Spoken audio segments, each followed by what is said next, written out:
the Menifee City Council workshop together for the strategic planning and the rest of the agenda. Please proceed, Mr. Johnson.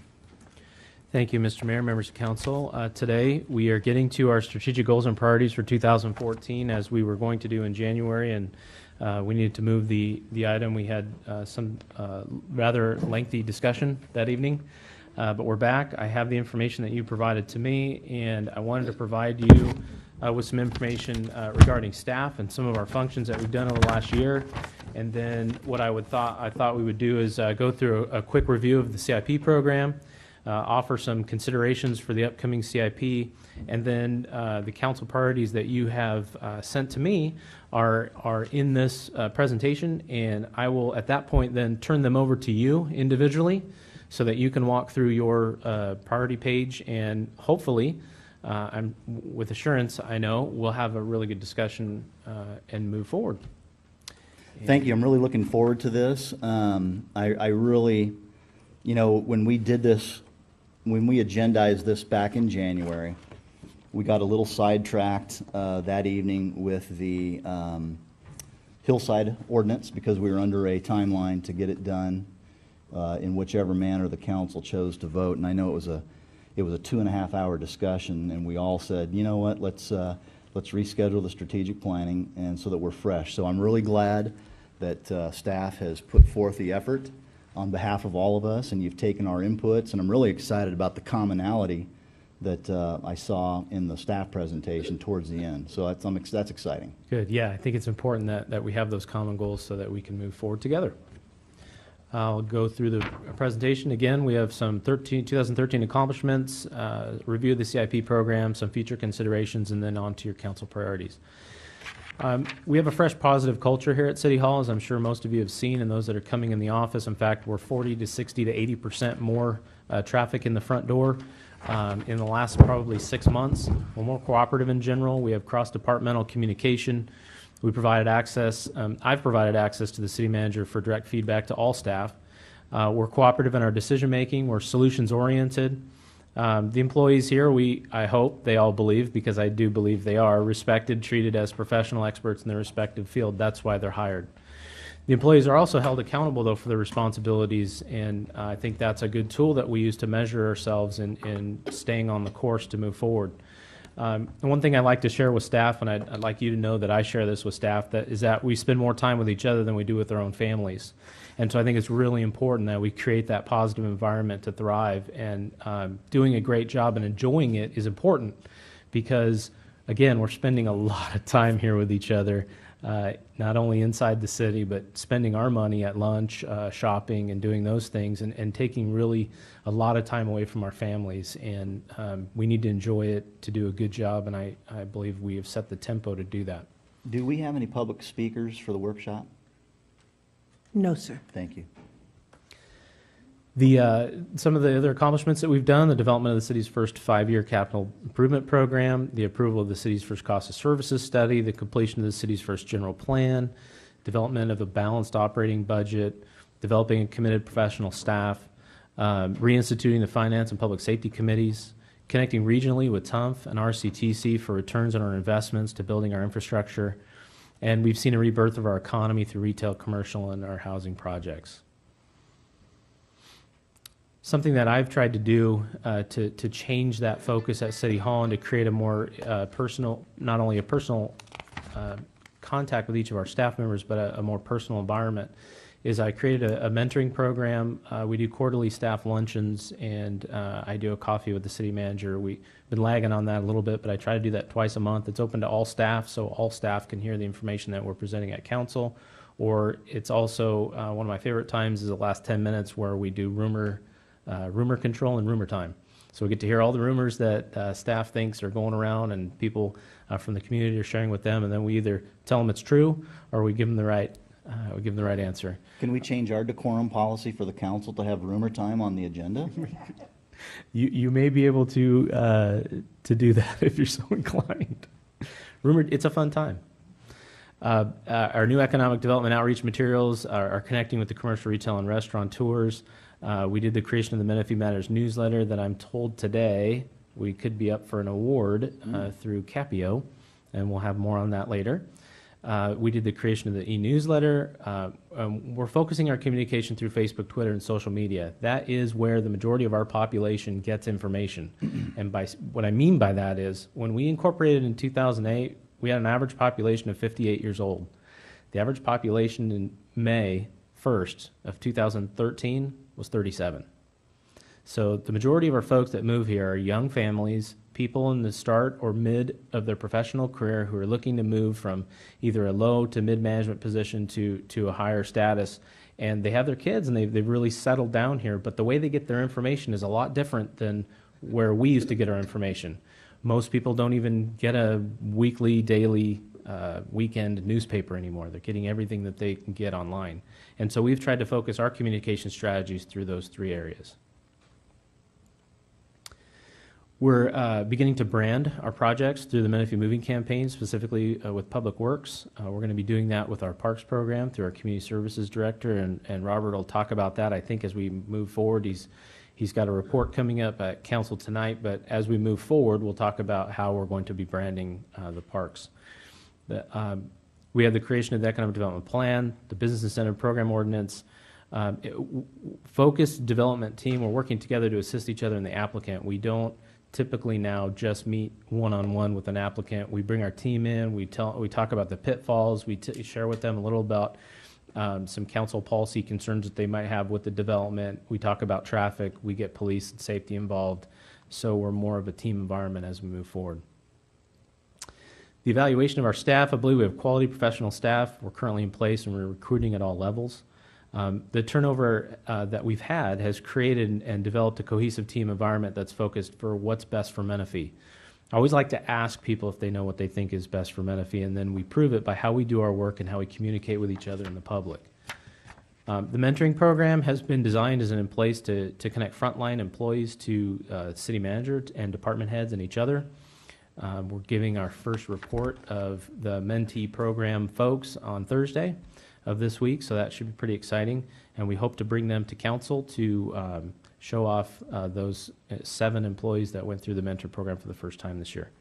And then monthly coffee with the city managers open to all employees to continue to connect and be on the same page. As we look at our capital improvement program and what we started last year, it's pretty amazing. All 7 items were approved by council and are underway. The Newport Road widening project is completed. Thank you, Public Works. The Menifee Road missing link completed. Thank you, Public Works and our public-private partnership. The Newport I-215 interchange is fully funded, and utility work should be beginning in March. Most likely, it's already underway, as I'm told by Public Works, but a lot of it you can't see yet. So there's some utility work being redesigned and moved. Typically, it's not going to be shutting down any of our streets, but you might not even notice that it's happening, pulling wires, moving things, changing encroachment arrangements. The Scott I-215 interchange is under right-of-way acquisition. The Bradley Road overcrossing, we're bringing design options to council on April 16th, so really excited about that. The Holland Road overpass, we did an RFP. We have those RFPs back in-house, and we are selecting a design contractor, and contract negotiations are underway. And I also believe we have actually sped that up, and we're bringing the final design for Holland Road overpass to the April 16th meeting, correct? Nice. Beautiful. Any ROW acquisitions on the overpass? For Holland Road, I'm not. Yes, there will be some right-of-way acquisition for that project.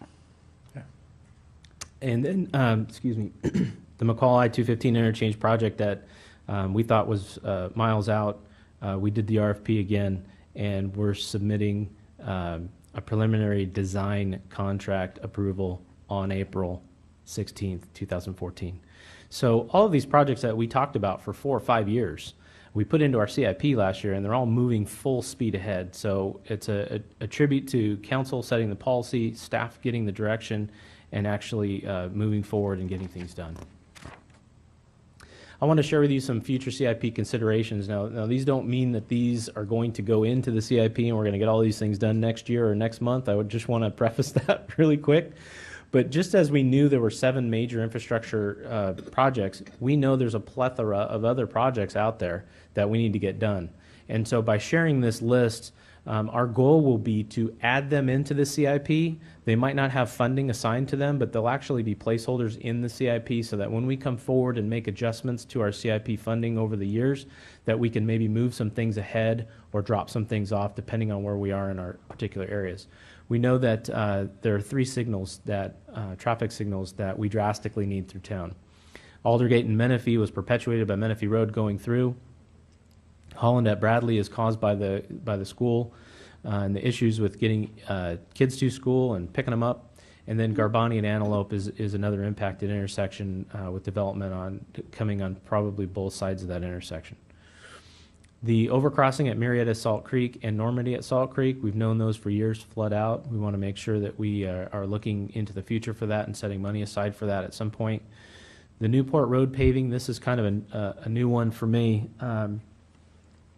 Over the last 6 months, working with the Regent Town Center and the opportunities that they have and the businesses that they are talking about coming in, and then watching Applebee's, Five Guys, and Jersey Mike's build on the north side right next to Circle K, it makes clear sense to me that Newport Road needs to be repaved, and we've, again, talked about this for years, from Holland to Bradley, because we just did a marvelous job on the other side of the freeway. And what that does is it allows traffic to flow through, but it also created a really nice environment for when you get off the freeway and you go down the road, you have a newly paved street. So we want to do the same thing on this side. We're working with Regent right now through their DA to be a partner in that and to actually share in the cost of doing that. And that should be coming back to council around, I believe, the first meeting in May. But that's a focus for us. We don't want to have all that patchwork all the way down Newport. We want to have a nice, clean, beautiful, brand new street, which is our main arterial, so that when businesses come in and that people drive through and that residents drive through, they're going to see a beautiful new street. We've talked again. This has been one of our projects that we've started some specifications on, moved some things around, and we need to get it back on the path again. Is the right turn lanes at Holland and Marietta. The paving of the Scott Road interchange, this will kind of make you laugh, but not really. It's kind of sad because, you know, we're going through the process of identifying the remaining funds for a $50 million interchange, and yet the 2-lane interchange that we have right now is so beat up and alligator that rocks are kind of falling apart. So we may need to go in there and do a little bit of work, a little bit of treatment before the entire intersection or interchange gets done.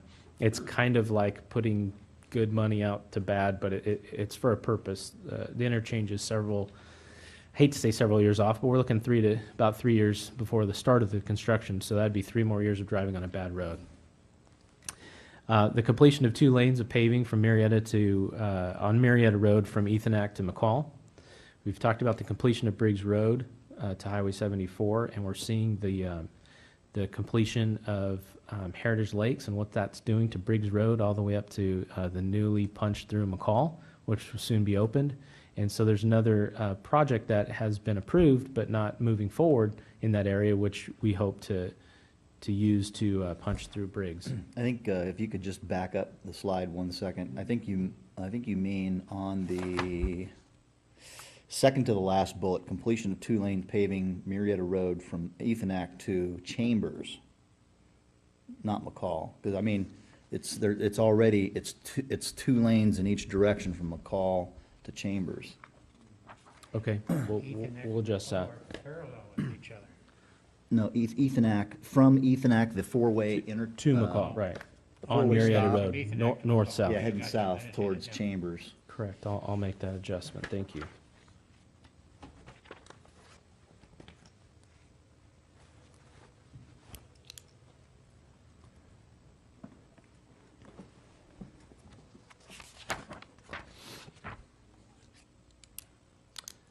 Some more considerations.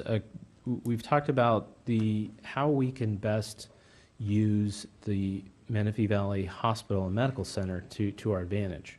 There's some additional property there that's vacant. We've put that into the EDC. We've created a corridor that we believe could be enhanced through medical office buildings, and it would be very much to our advantage to help allure those types of companies into that area to create a McCall Medical Corridor and brand that area as a medical corridor area. There's an installation of Newport median planting, which is east of Menifee Road. That hasn't been done. I believe it's on a citywide developer deposit, so we can, specifically for medians, so we can move those funds around and look to see how much of that we can do. Unfortunately, it's a very long area, and what we've been doing is using those funds and going into other areas of the city to kind of break up the funds to use in other areas of our community. The traffic installation, that's a secondary one. It must be really important because I put it in there twice. So take note of that, Jonathan. No, he's laughing. Park improvements to Lowell Marsh and Peterson Parks. We know that the west side parks have, quite frankly, not been managed to the ability that we believe we can. Therefore, we have a community services director, and we're looking into the opportunities to do improvements in those areas. Improving our city entryways with monuments and drought-tolerant landscaping, that's actually in our general plan. So we need to start preparing for that and focus on how we're going to do that. The developing and constructing of Evans and Craig Park, whatever we're going to call that, whenever we're going to develop it, we need to start thinking about that. There's improvements to Case Sinicero Senior Center that need to be done. We're going to be doing some of those with the CDBG funding that we have, but in order to keep that as a viable center and make improvements to it so that it'll become a more important piece of our community and not a former county property, we're going to need to be taking into consideration for that. The monumentation and the median improvements that we have going on right now in the Sun City core, are those not already on our CIP and we funded those, or are you talking about additional monumentation? The current ones that are going on are in the budget and ongoing. These are additional. Okay. These would be the entryways. I think there were 6 of them that were designated in the general plan as entryways into the city. All right. And there's a map, and I can show that Gotcha. to you all later. Thanks for that clarification. You're welcome. Yeah, no, those are paid for. You've already approved that improvement there at Cherry Hills and Bradley. So Menifee is moving. The city's financial position is growing stronger. Our projections for sales tax, property tax, and revenue continues to climb. There's an opportunity for new capital improvement projects to continue to increase the quality of life of Menifee residents. There's an opportunity to increase our police force. Traffic motorists and patrol positions. We had a presentation at the Public Safety Committee last month, and we'll be seeing another one coming up here next week. And we're looking at being able to, for the first time, increase our police force, which would be very, very positive move on our part. The City Hall facility improvements and future funding options, there's a lot going on, right? We have 6 acres at Regent Town Center. Currently, it's being developed for a soccer fields or ball fields. Those should be open very quickly in the next few months here. We're outgrowing our facility here. We know there's some movement hopefully from American Medical Response that's behind us. They have an opportunity, should they get a contract extension or a new contract, they're going to be looking to move, and the city could then lease that building out and reduce our impact to our east with the annex that we've collected outside, and to get our employees into a similar building and situation. Right now, there's several of our staff who are, they're working under temporary conditions, and sometimes that can lend to a little bit lower morale. We're doing the best we can with what we have. I don't foresee us being able to build a city hall in the next 5 years, but you never know.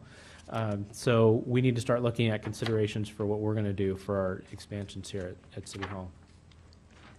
Currently, we're working through, and I like to say that we're working through a municipal services review, but we haven't had our information come back from LAFCO yet. So we're in the process of having it come back. Once that process comes back, staff will be bringing to council the opportunity to do a new sphere of influence if you desire, what that would look like, expanding the city's boundaries if you want to do that. But there's a process that we would need to go through to do that. The creation of a citywide community services department. We talked about a number of things, one being the investigative detachment from Valleywide Recreation and Park District. We need to think and talk and get more feedback on that as you requested. We need to identify and secure the final funding for Scott Road and the I-215 interchange project. And We need to finalize the city's pavement management plan. Those are other items that are not necessarily CIP items, but they're going to continue to keep us moving forward. At this time, I'm going to turn it over to each one of you, and if you want to do you want me to do the clicker, or would you like to pass the clicker around when you share your slides? How would you like to do that? Well, we can all read. I don't need to necessarily share what's up here. I really appreciate the opportunity from you, Mr. Johnson, for all of us to provide an input for this process today. And a lot of these things have been around and existing for a long time. And these next two slides are also mine. So these are really the things that I had envisioned in a future capital improvement program, whether it's in the rolling 5-year or if it's out 7 or 10. But all those things ultimately need to be done someday. If you could go on to the next slide. What I wanted the council to consider today is potentially designating, or at least begin the dialogue to maybe designate the Roma Land area and the Quail Valley area as special enterprise zones, because those two communities already are designated severely disadvantaged community status by the federal government.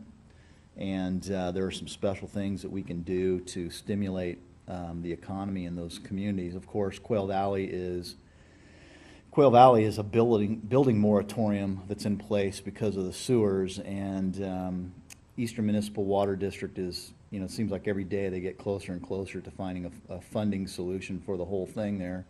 But Mr. Furman and I have had discussions, and he has, quite frankly, he's correct. I mean, if what's your topic? If it percolates, you can build on it. If it works, it works. And so we've already been told by the State Water Quality Control Board that until Area 9 gets sewered and substantial progress in Area 4 gets sewered, that building moratorium is not going to be lifted. So as part of this process, there's, as part of our next economic development piece for staff and the council, I think, to consider is to, how do we designate those two areas? What would that look like? What would go into an enterprise zone, frankly? And then it's kind of funny that the McCall Medical Corridor, it seems like all of us have kind of the same shared vision with that. The Menifee Wine Country Overlay Specific Plan, maybe a convention area. What I didn't put up here was the historic district, but I agree with absolutely agree with Mr. Furman on that needs to happen and at some point on our general plan. If you could go to the next slide. I think that's the last one I have. Oh, it's really the same information there, huh? Oh, other enhancements. In the future, I think, those who come on board the council after us and the staff who's going to be here for a while, I think we need to have a serious discussion someday. When that is, I don't know, but many of us have talked about Menifee being a charter city someday in various conversations, and how we get from here to there. That would change, it changes the council manager form of government mildly, but it gives us additional flexibility under the California Constitution to do some other creative things. So those are the ideas that I had for everybody's consideration today. Ooh, next slide. Oh, I had another one. Okay, here's some commonalities. We're already in progress with determining, we've already debated and given direction to staff on the valley-wide piece. We need to have some workshops. I know there's something later on the agenda at 7 o'clock that's going to help that. The deputy mayor, Mr. August, they've already rolled out on with staff on some animal service things. Mr. Furman and I, if you recall the discussion way back when we put in place the provisional business license ordinance, that we also asked that staff review, and I know there's been some other priority changes like the general plan, the development standards and whatnot, but this is something that we need to peel back and explore. Are there opportunities for us to enhance or relax the rural zoning that would make it easier for people to continue doing business in those areas? And let's see, revised development impact fees for the city. I think you guys are already contemplating doing a RFP for that, if I'm not The mistaken. RFP has been released. It's been released, And so that's we'll in have an progress. update tonight at council. I think we clearly need to continue our complete review of our municipal code. I mean, if you don't have the foundation of your code to back up what you're doing, then, I think we're behind the power curve on that. Consider implementing a proactive code enforcement posture for the city. Mr. Denver and I had the same idea on that a while back. Whether we do that or not's a matter for us to set that policy, but these are the things that I'd provided input on as part of this discussion for today. Mr. August. No, thank you, Mr. Mayor. I've looked at all these things, and they're fairly impressive, something I'm pretty much all in concurrence with. As you know, we're presently in the process. We were all notified yesterday that they are taking action with regard to perhaps exploring a relaxation of the rural zoning codes, but that would also probably include the business licenses for even some of our local businesses. But one thing I would like staff to keep into consideration, I'm very, very interested in how we're going to do this, what approach we're going to take. So I think we're going to have a conversation on that. What I I think we'd be wasting time if staff just goes back there and says, this is how we're going to do it, but perhaps inputs from the council and maybe a little bit from the CUNY as we proceed through this probably might be the most expeditious way of getting through this, creating the least amount of upset in the community. So that would be my recommendation. I'm in complete agreement with you on that, and I'm sure others have the same thought process. And if I think tonight is really going to, I think Mr. Johnson has a report or a presentation to give to us tonight on that for the benefit of the city and for all of us here. So I think that'll jumpstart the discussion. And perhaps maybe even, because we've all talked about it, all five of us have talked about, let's evaluate the efficacy of these things that we put in place. Let's bring them back. Let's review them. If we need to make adjustments, we make adjustments. So I think tonight, Mr. Johnson's presentation is going to jumpstart that discussion. And so maybe we need to do a workshop on this down the road. I think If- that was part of Mr. Johnson's suggestion to get it rolling. Yeah, I agree. I think so too. All right, I think that completes my, those were my inputs for our discussion today. And I know there's other slides with everybody else's input on them. I will move over to the deputy mayor's slides. And Mr. Edgerton, what we're doing is going through and highlighting some things that you want to share, and then obviously that will trigger some discussion and some questions from your colleagues. And each one of you are going to get the opportunity to do this. And then I have at the end a commonality slide that shows your kind of common themes.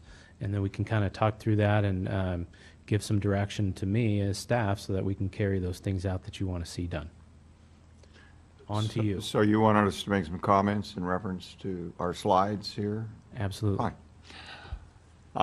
Well, frankly, when one talks about strategic planning, what's been presented here, and I thought some very good points by the mayor, and I made a number of points here, but it's kind of a potpourri. In reference to strategic planning, I want to write, while I'm in the process of writing, a paper, which might only be maybe 3 pages or whatever, on one specific subject, and that is how we approach our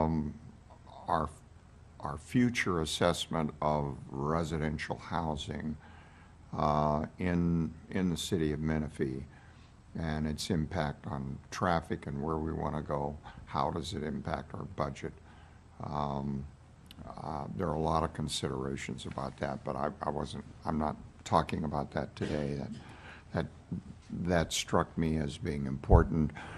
Subsequent to coming up with this idea today, we've had some rather interesting meetings, and I think that we need really, in my opinion, a reevaluation of where we're going as a city from the standpoint of how much building we want to do and how we want to deal with the rural area. But hitting this, it says, review and review policies regarding home-based businesses and how such policies might provide protection to preserve our rural areas. I really put that down because we get a lot of complaints about it, a lot of concerns about it. It's really front and center. And I think we need to decide how we're going to approach this subject. We've got Councilman Furman coming from one area, and I happen to strongly agree with Tom on this, that it seems to me we've taken a shotgun approach toward small businesses and home-based businesses. It doesn't appear from the feedback I'm getting that it's very clear. We get one message from City Hall, but we get a very different message from the people in the community, so it appears more like a matter of communication. It's something that we need to really sit down and decide what we're going to do. Councilman Denver wants to, to push code enforcement. If you don't have good code enforcement, by definition, you don't have a good city. So how do we make these two things compatible? And I think any one of these, in other words, you can take that one subject and we could spend 2 hours and we wouldn't finish that one subject. So perhaps what we should be looking at is a rifle rather than a shotgun approach at some of these meetings. Review and discuss implementation of code enforcement for rural versus tract. That basically what I've just been discussing. Discuss legal and non-conforming use as it applies to business versus real estate and how we might implement those policies. Once again, this dovetails into 1 and 2. 4, review policy and ordinances regarding provisional licenses. All of this is really a matter of one topic. Review status of Holland Bridge overpass. We can get an update from the city manager, but that once again I would remind people was the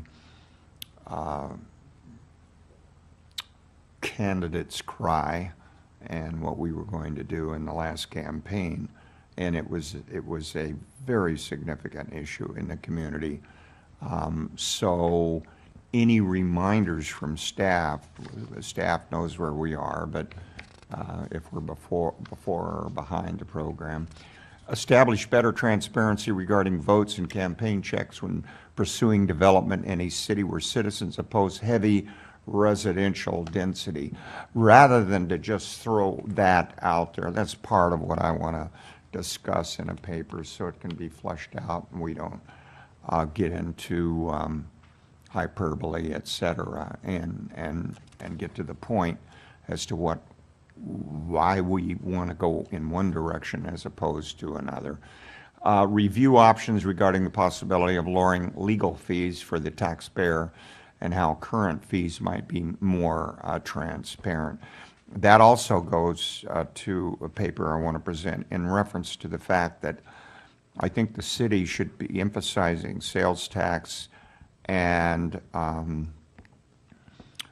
property tax, and that's inextricably bound with how you proceed with planning. And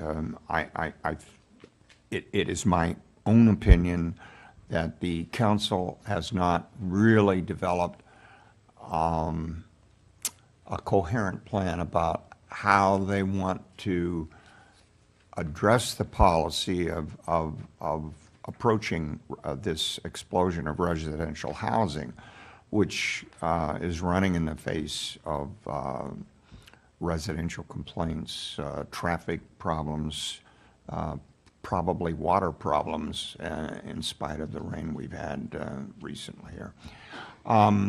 And fees in a city, you want a lot of flexibility. The council 5-0 said, let us make sure that when we presents something regarding fees, that it captures every cost that's involved as far as the city is concerned. And I was one of those votes, and at the time I agreed with it strongly because we're new. But as we evolve as a city, other than revenue from sales tax and property tax, which should be the bulk of our income, we should be able to have some flexibility in reference to these. How will our city ensure adequate infrastructure both above and below ground following developments aside from TUMP fees? TUMP, as we all know, those are mitigation fees. I got the feeling when we were a new council that many council people felt that by creating TUMP fees, we would, in effect, be paying for whatever development generated as far as the needs that development would generate. And as we all know, TUMP fees are mitigation fees.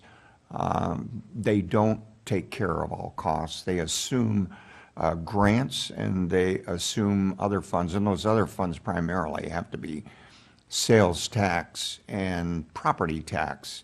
And I would suggest that's where we need to put our emphasis. How will council determine 5- and 10-year population projections versus our goals for the city, and how can policy affect such goals? And we all know that if we approach residential planning willy-nilly, that we're not going to have any adequate projections. So I personally think we need to look at what our plans are for residential planning in this city and come down hard on it. Granted, there are tentative track maps. There were a last-minute helter-skelter before we became a city by many developers, shoving in at the last moment all kinds of stuff into the county simply so that we would be hung up with it as we became a city. And we need to deal with that. There are, I'm sure our director of planning can help us here. Just because somebody has a tentative track map doesn't mean that we have to roll over for them. Those tentative track maps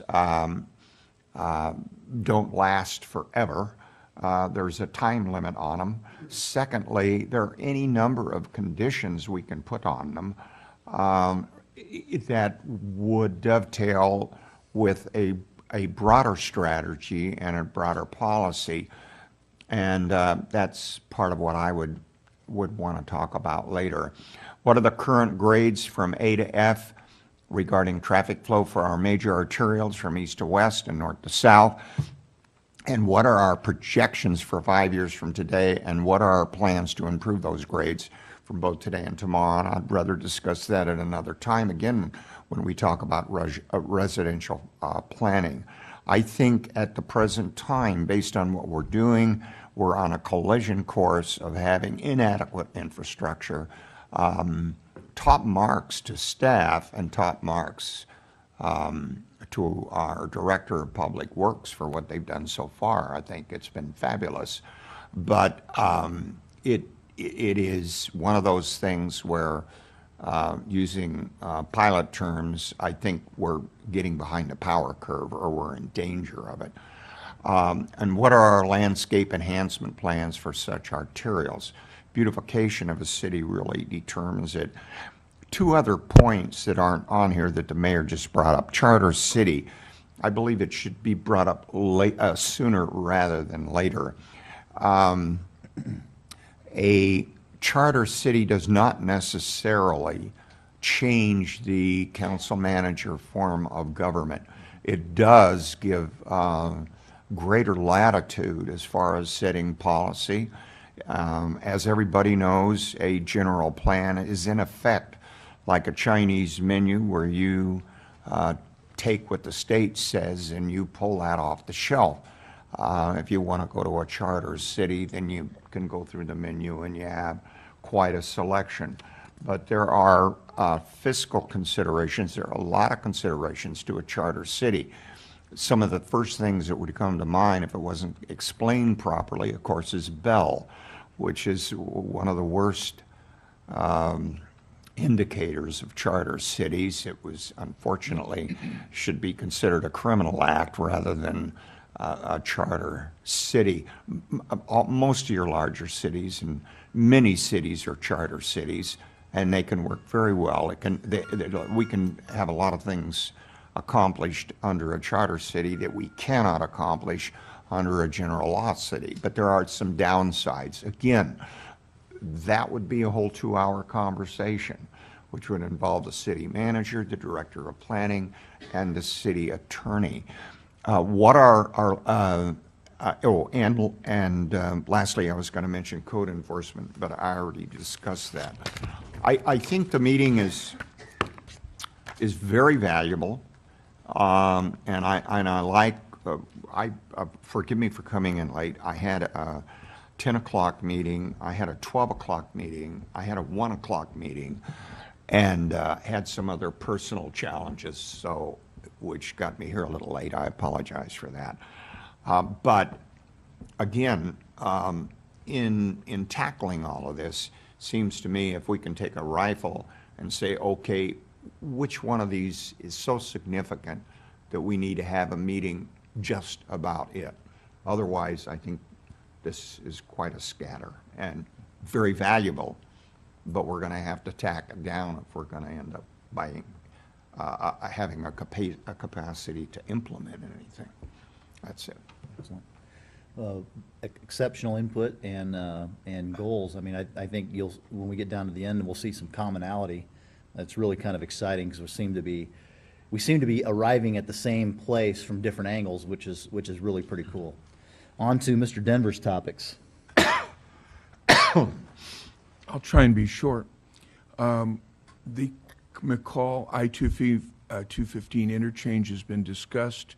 Develop the McCall Medical Corridor has been discussed. Create entryway monuments. I think that if you do it in Sun City, you should do it in other districts, Heritage Lakes around. I believe in positive code enforcement, proactive code enforcement, because especially in my world, it's my district, we need to improve the quality of life up there. The citizens would like to have those, using a fellow councilman's words, the ticky-tacky things that go on down the streets. Some of those things need to be taken care of, and we ought to be proactive about it and not reactive. Increase police staffing was being handled. Uniformity and compliance of new city sign ordinance is a whole nother issue that requires, as was said, a whole lot of talk. I'd like to add a couple of things. I spent a little time at a place that you all may know called the Promenade in Temecula, and my wife likes to go there. And there's a beautiful little walking space in front of it that goes south and has little restaurants. It's an evening place for people to spend time. There's eating out on the streets, little restaurants. I really would like to see that in our town, and I know that the people in Menifee would too. I think we should also put right on, maybe as soon as it's practical, another problem we have with infrastructure, and that is the Ethernac Road overpass. I know we got to get Paris in on it. I know we've got McCall and 1,000 other things to do, but the Ethernac corridor is going to, as we all know, going to replace the existing 4th Street or Highway 74, whatever you want to call it, and we need to get ready for that. Now, I didn't say that it needs to be done in 1 year. I just said we need to start, as was done so professionally with McCall, we need to start the planning, because we certainly don't want to be behind the 8 ball on that when they start doing improvement on the, I suspect they'll start on the west side with buying some properties and such, going all the way to Lake Elsinore, Mead Valley, wherever that actually ends. Anyway, those are my thoughts. Thank you, Mr. Denver. Mr. Furman. I was quite impressed with your 37-year-old factor of the people that are moving in here. And we'll discuss a little bit of the history, okay? The younger people basically have to come to this town and buy a tract home. Let's go back in history a little bit. About 20, 25 years ago, everybody come out here and they bought a plot of land and they built a custom home. We don't see that anymore. I don't believe there's been a custom home built in this city since we started. Okay? And that's kind of a shame, and that I feel that nobody has, maybe they don't have the wherewithal, they can't find the land, I don't know. But the people that did that, built their custom home on 2.5 or 5 acres, did that because they wanted to live in the country and they wanted to live the country lifestyle. We've talked a lot about the country lifestyle, and that's how it happened. But the people in the country, they're dwindling by encroachment, and they want to kind of fight for what they want to have. Now, some interesting points for some historians. The oldest district, or the oldest housing tract in the city is Upton Hills, if nobody knew that. It's a development that's right across the road from the Wood Nickel Ranch. There's a block of 1-acre properties there that people bought, and there's a lot of mobiles there, but there's also some custom homes. And it is also unique because under that whole tract from Farmington to Scott Road is your old gold mining district. So this is a very historical district there, and I think it should be preserved. And another thing where that area there's a lot of 10 acres, 5 acres, 15 acres, 12 acres that is vacant land that will never be gobbled up by developers because it's not big enough, but it would make a nice wine country area. Now, I'm thinking kind of way ahead, like Jeff Stone's been pushing wine country for 20 years or better to build a wine country, and I think we could do that in our city, and that would attract people here, okay, to come to an event, and I think that would really be nice. The Quill Valley building, I don't know whether we can push this issue. We have Area 4 and Area 9 that must be sewered, but we are holding at bay or handcuffing the remaining properties in Quail Valley that could be built upon. There's people with large lots that would perk, it would work, but they're handcuffing those people until Area 9 and Area 4 get done, and I don't think that's right. I'd like to see this council work towards open up the areas that are going to be open after the source, and why couldn't it be open now? All right. Also, I want to push for more work for the Planning Commission. I think 6 or 7 meetings got canceled last year. I think some of the directives that we've given the Planning Commission, they're smart enough to maybe do their own research, come up with some ideas that they don't need a big, long staff report. I'd like to throw something on their plate and let them come up with ideas and rules and regulations. And then we go ahead and legalize it through our attorney. The customer satisfaction survey, your councilman or your city manager never gets a report after a customer has been serviced and his project has been completed. I would like to possibly see those satisfaction survey reports because I think that would help the council, that would help our city manager, and improving functions of the city. Over-the-counter permits with less red tape. okay? I think we can go forward on some of these. A couple of them that, that come to mind right away would be the block party permit, a filming permit, maybe an encroachment permit. Those things should be a little more simple. And with those comments, that would bring on less government. Okay, thank you. Thanks, Tom. On to Mr. August. I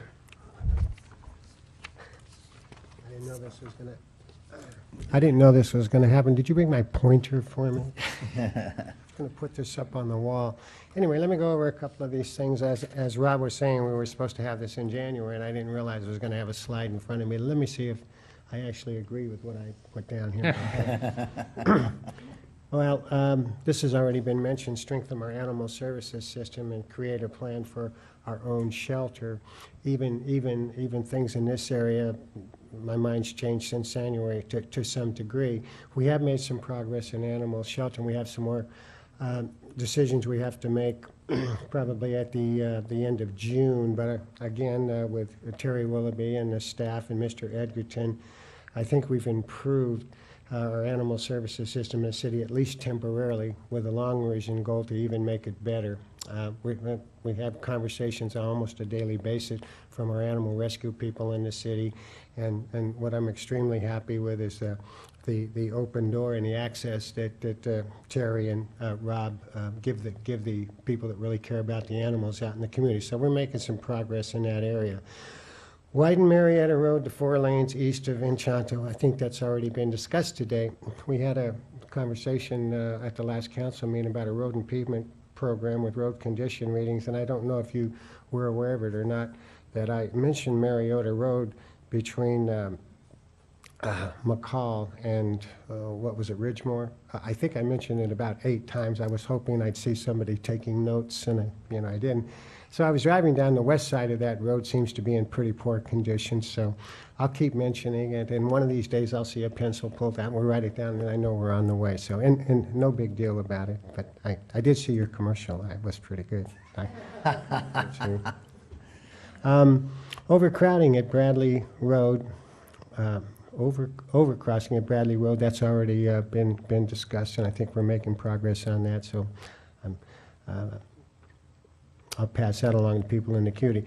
Meridian improvements on Cherry Hill, Sun City Boulevard, and McCall. I think we're already in the progress of doing that, and it looks fine. I've had some compliments from people in the community, so I think we're making progress in that area. Increased police staffing, we've talked about that. Now, Mr. Denver and myself are on the ad hoc committee meetings, and we sit in there and have some spirited conversations, and of course, I take the direction from the staff and listen to the Sheriff's Department, and evidently we need to increase those types of service for the city, and I think Mr. Johnson has a plan for that I did accept, buy off on, and agree to, as Mr. Denver did. Partners with property owners and managers of business in Sun City Commercial Center. This is something that concerns me. We have people coming up at city council meetings and public comments talking about the condition of the center. It's private. Correct me if I'm wrong, Mr. City Manager, but it is private property, so we don't have the same resources that we can apply to that as we might somewhere else.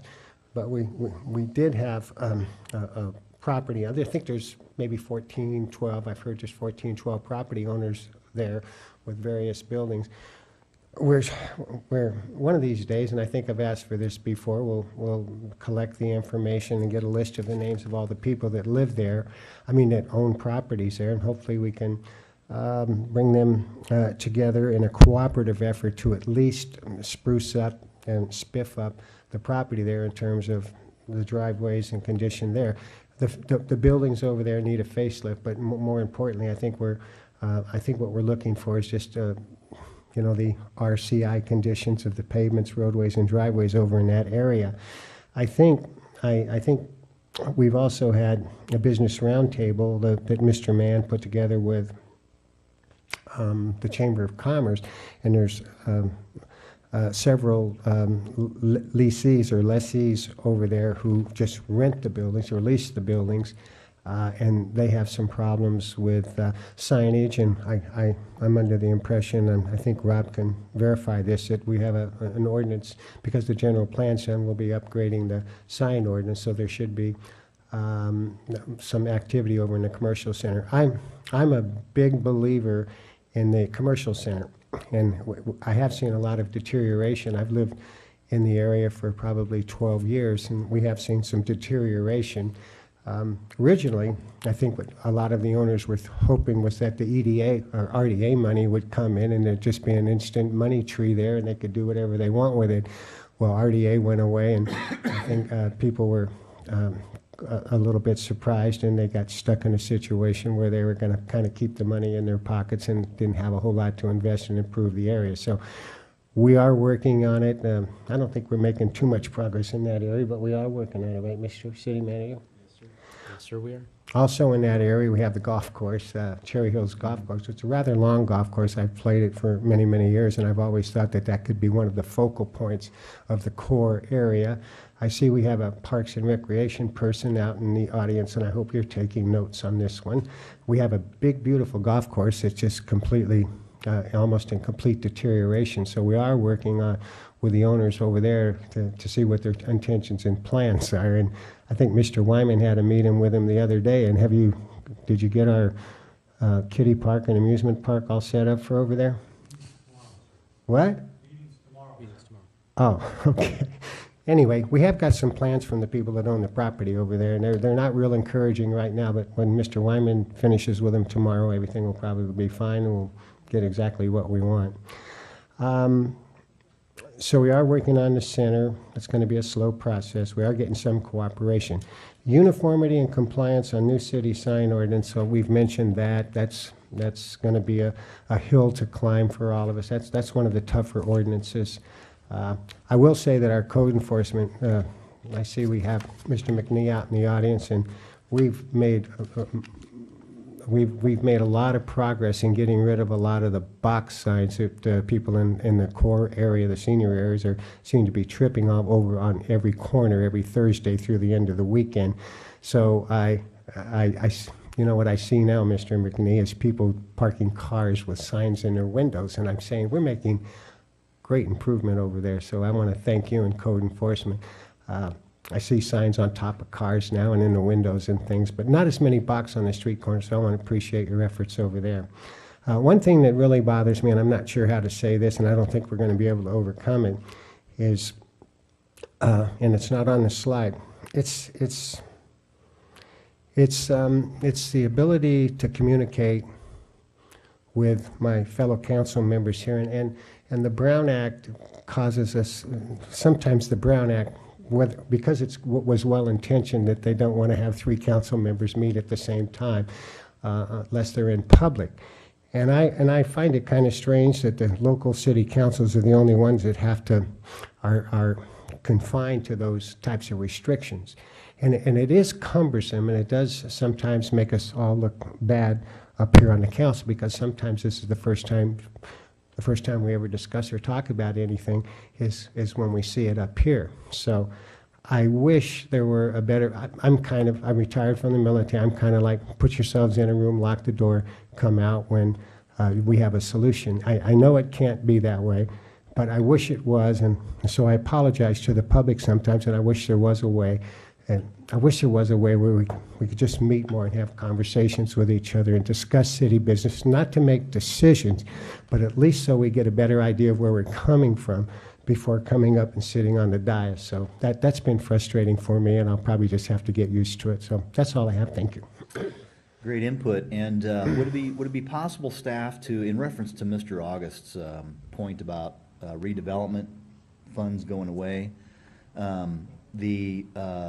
the center in Sun City was scheduled for a facade renovation project. I mean, it was approved, and then the rug was pulled out from everybody. I guess what I'm getting at, would it be possible, whatever comes out of Sacramento to replace the RDA program, would it be possible for staff to work with the county and identify the projects that were approved that just didn't get funded? I know there's some in Roma Land, there's 1 or 2 in Sun City. I think there's even, was one or two in Quail Valley, so that we have those on a list somewhere, that when we get the son of RDA or the daughter of whatever it's gonna be, that we can then, maybe go for some of those dollars and revitalize some of those projects. Yes, thank you. That's good input. We'll track down that list of items, and hopefully we can maybe just replace the funding source Yeah. if that happens. Mr. Edgerton? Just a couple of quick points in reference to what Tom Furman was talking about. I noted that he's talking about custom homes, closely related to that, of course, are spec homes that developers generate. They did a lot of that in Marietta and in Temecula, and a lot of stuff was built around them. They're beautiful. They're higher end homes. We haven't had that here. I suspect it's primarily market driven, but it would be interesting to see if there's anything a city can do to encourage that. We've had a little bit of it in the J-Bar area, in a little small enclave, and we had maybe about 4 spec homes, I noticed, just above Scott, that are on a little better than an acre apiece. Anything we could do to encourage that would I think, be helpful. But as I said, I'm sure it's also market-driven, but the market's starting to look good along those lines.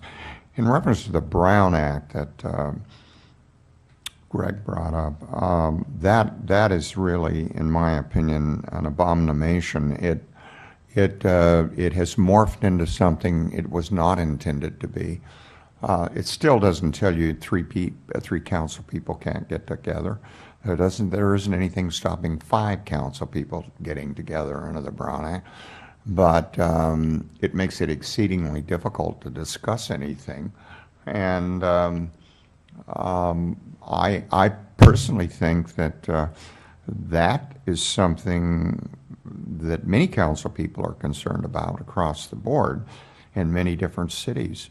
Maybe it's something we should sit down and talk about, getting some legislator or legislators to help us modify that. At the present time, we put legislators who are supposed to formulate policy into a kind of straitjacket. And what happens is either they don't get the job done, or they continually and with monotonous regularity break the Brown Act in every single city, every single day. And so trying to be practical, I personally think this might be a good thing for us to sit down and talk about, and maybe with some of our colleagues in other cities, see if we can get some legislators to carry some legislation for us to not abolish it because it has originally a good intent, but to modify it. Good comment, sir. Okay, on to the final slide for this portion, Mr. Johnson. It looks like we got some, based upon your review of all of our input, we seem to have some common things here. Yes, sir. Do you want me to walk you through those, or? Please, briefly. Excuse me. A common theme was a municipal services review for possible new sphere of influence, creation of a citywide community services department, identify and secure final funding for Scott Road, finalize the city's payment management plan, work to establish rural residential business program for businesses that were established prior to incorporation, create citywide monuments and install median landscaping to beautify the city and increase the police services. So I know these items are not true strategic planning items. It's more of a feel and a flavor for a council priority for where we're headed. But this gives us the opportunity as staff to not only have you, it also helps me further understand your particular district and the concerns that you have in each one of your districts. And then to the extent that we can, working through those issues in your districts while working on the priorities that you've all decided. Now, again, these were common themes and ideas through the items that you provided to us. I would definitely entertain a discussion on them, a movement of them, a concurrence on them. I'm not sure exactly how you want to round out our time in this workshop, but I think it's real important that we leave with something that's a common goal that we can all move forward to complete. Council, do you have any preference on moving these as a direction to staff for budgeting purposes, or for future workshop planning? Mr. August? I do, and I think Mr. Furman's probably going to suggest the same thing. I would suggest that we prioritize. I can see things that we've discussed tonight, especially the ordinances, the code enforcement issues, the home-based business, and I would like to see that a priority, and I would like to see that addressed and hopefully mitigated as soon as possible, but by everybody on the city council working together with the staff and the people in the community.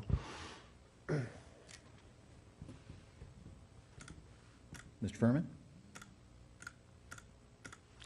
I'll kind of go along with Greg. I think the most important thing here is like I said before, these people came here 20 years ago to establish a rural lifestyle.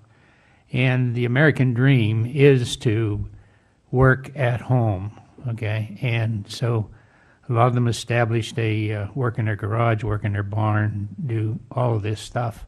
And it was the American lifestyle way of working. I mean, this just the same as the farmers moved west and established a farm, and the ranchers moved west and established a ranch. They all work outside their home. So what's the matter with a guy that bought himself a bulldozer or a backhoe and says, I'm going to do backhoe work for all the people that are going to build their custom homes, all right? So I think it's very important that we deal with these type of situations ASAP. I think that's been the biggest hitch in our giddy up as far as the business licensing program. And the workshop and comments from the general public and the council, I think, is very important. And I think that's the number one priority in my book. That's it. I would agree with that. And I think we need to get sit down with people like Colin, the city manager. We need a heart-to-heart talk here with, particularly between Tom Furman and what he's looking for, and John Denver. You cannot determine code enforcement by a particular district. You certainly can ask to accelerate whatever the general policy is in a particular district. And we all ought to be on the same page. And right now I sense there may be some feelings that people are on different pages, when in fact I think if we evaluate code enforcement, we should be able to all get on the same page. It's absolutely necessary for a good city. Mr. Denver? The most important thing for us to talk about is bringing more businesses into town. We need to have a place for our kids to go to work. We need more jobs, and that's more important than anything else. With respect to this list here, a lot of these things are, I know the slide is, it's kind of outdated because we've already actually started doing some of these things. For example, the municipal services review, we've already done the MSR and sent it back to LAFCO. We're just waiting back from them on what's going to happen. The Community Services Department and whether or not we're going to detach or not from Valleywide Recreation and Park District, that's in progress. We've all agreed to a pathway to get those informations to us so we can make a decision, make a strategic decision. The final funding for Scott Road and I-215, that's already in our CIP. Finalize the city's pavement management plan, that's in progress. And I'm completely in agreement with the comments that have been made here about the business license or ordinance and the rural zoning and the home occupation exploration. We need to have a discussion about that on how we're going to go forward and see where we can peak and tweak our existing policies to make it more friendly. We're going to be taking a report for the city manager's got a presentation for that for us tonight, I believe. So maybe we can have a little bit more discussion on that specific thing later on tonight. And we've already gotten an update on the monumentation and the median landscaping, and increasing police services is a matter of budget, a matter of money. And SB 69 has got legs. It seems like every indication we have more and more support for restoring that money for those 4 cities. So we'll see. You know, we'll see what happens during the May revise on that. But with respect to these common council strategic ideas, sounds to me like we're in consensus to move these items and keep working on these, and just recognize that some of them are going to come back at different times to us. But I think, Mr. Johnson, for you, clearly, there's a majority of the council that wants to move sooner rather than later on improving the business climate in the rural areas. So with that being said, is there any objection to us moving forward with these things? Nope. Okay. Mr. Johnson, do you need any more direction from us than what that is? Just one clarifying statement, question, for instance, I guess. As I'm looking through here and we're talking about code enforcement and proactive and reactive, I think one of the big issues that we were talking about was the difference between residential tract area and a rural residential area versus commercial and retail. And we'd be happy to put something together like that and bring that back. Yeah. I think that's important, if you're okay with that. Yep. And also, the business licensing, which you'll hear about a little bit tonight, is kind of expanded into this one size doesn't fit all, is what really is going on. And you know, we're working as staff to identify what those areas are and how we can work through the current code that we have, which more than likely we'll be asking for a workshop to have some discussions and bring back some changes to that. But I wanted to focus on that code enforcement, and the proactive and react is very similar to the business licensing and the rural residential business program, provisional business program, and the home occupation. So we need maybe a workshop on that to talk about, to identify really what are these things, how are they operating, and how can we fit them into an ordinance that makes sense that we can actually work through. And that's what I believe I heard in the last 10 or 15 minutes here. And I if think you're what you okay heard, with that, they I all- can add. They all feed on each other. Right. They all do. They're all interconnected. And we're all getting feedback from various. I mean, we in the business roundtables that we've had, we've gotten feedback. Mr. Edgerton and Mr. August have had a meeting with the community and got some feedback. Tom gets feedback on it all the time. So clearly, we need to take a look at what we're doing, and to the extent that you can bring that back to us sooner rather than later, so that we can clarify those matters, would be great. And maybe you'll have more to say about that at 7 o'clock. And if I could get a sense of the council in adding the 3 items as I just explained them to this list, and then sending it out in an email to you for our common strategies, Any objection? I would You mean the 3 things knitted together? add those 3 to what we have Yeah, here. The ones that you just mentioned? Correct. Yeah. Any Oh. objection? Anybody? No.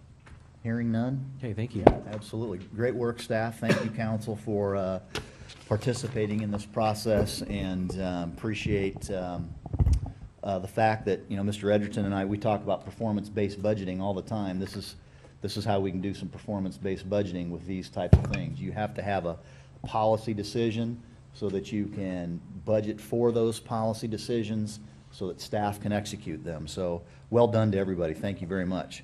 On to our next workshop, which is Public Works Speed Survey. 10-minute break, I think. Yeah, 5:30, right? 5:30. Okay, then we are recessed until 5:30. 10 minutes, yeah. Right.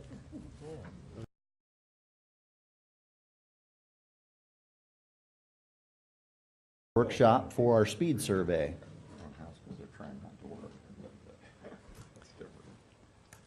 And Tom's making his way back, so please proceed. Thank you, Mr. Mayor, members of council. Tonight, we have a presentation by our Public Works Department, specifically the Traffic Division, on a speed survey that we've done throughout the city. And what we hope to accomplish tonight is to make it very clear why we do speed surveys, what they're intended to do, how we do them, why it's important, and talk a little bit about the professional study that we've done by our experts in our fields. I'm going to hand it over to John Smith, our Public Works Director, City Engineer. Thank you, Mr. City Manager. As the city manager mentioned, we're presenting information to you folks. We don't expect any decisions to be made.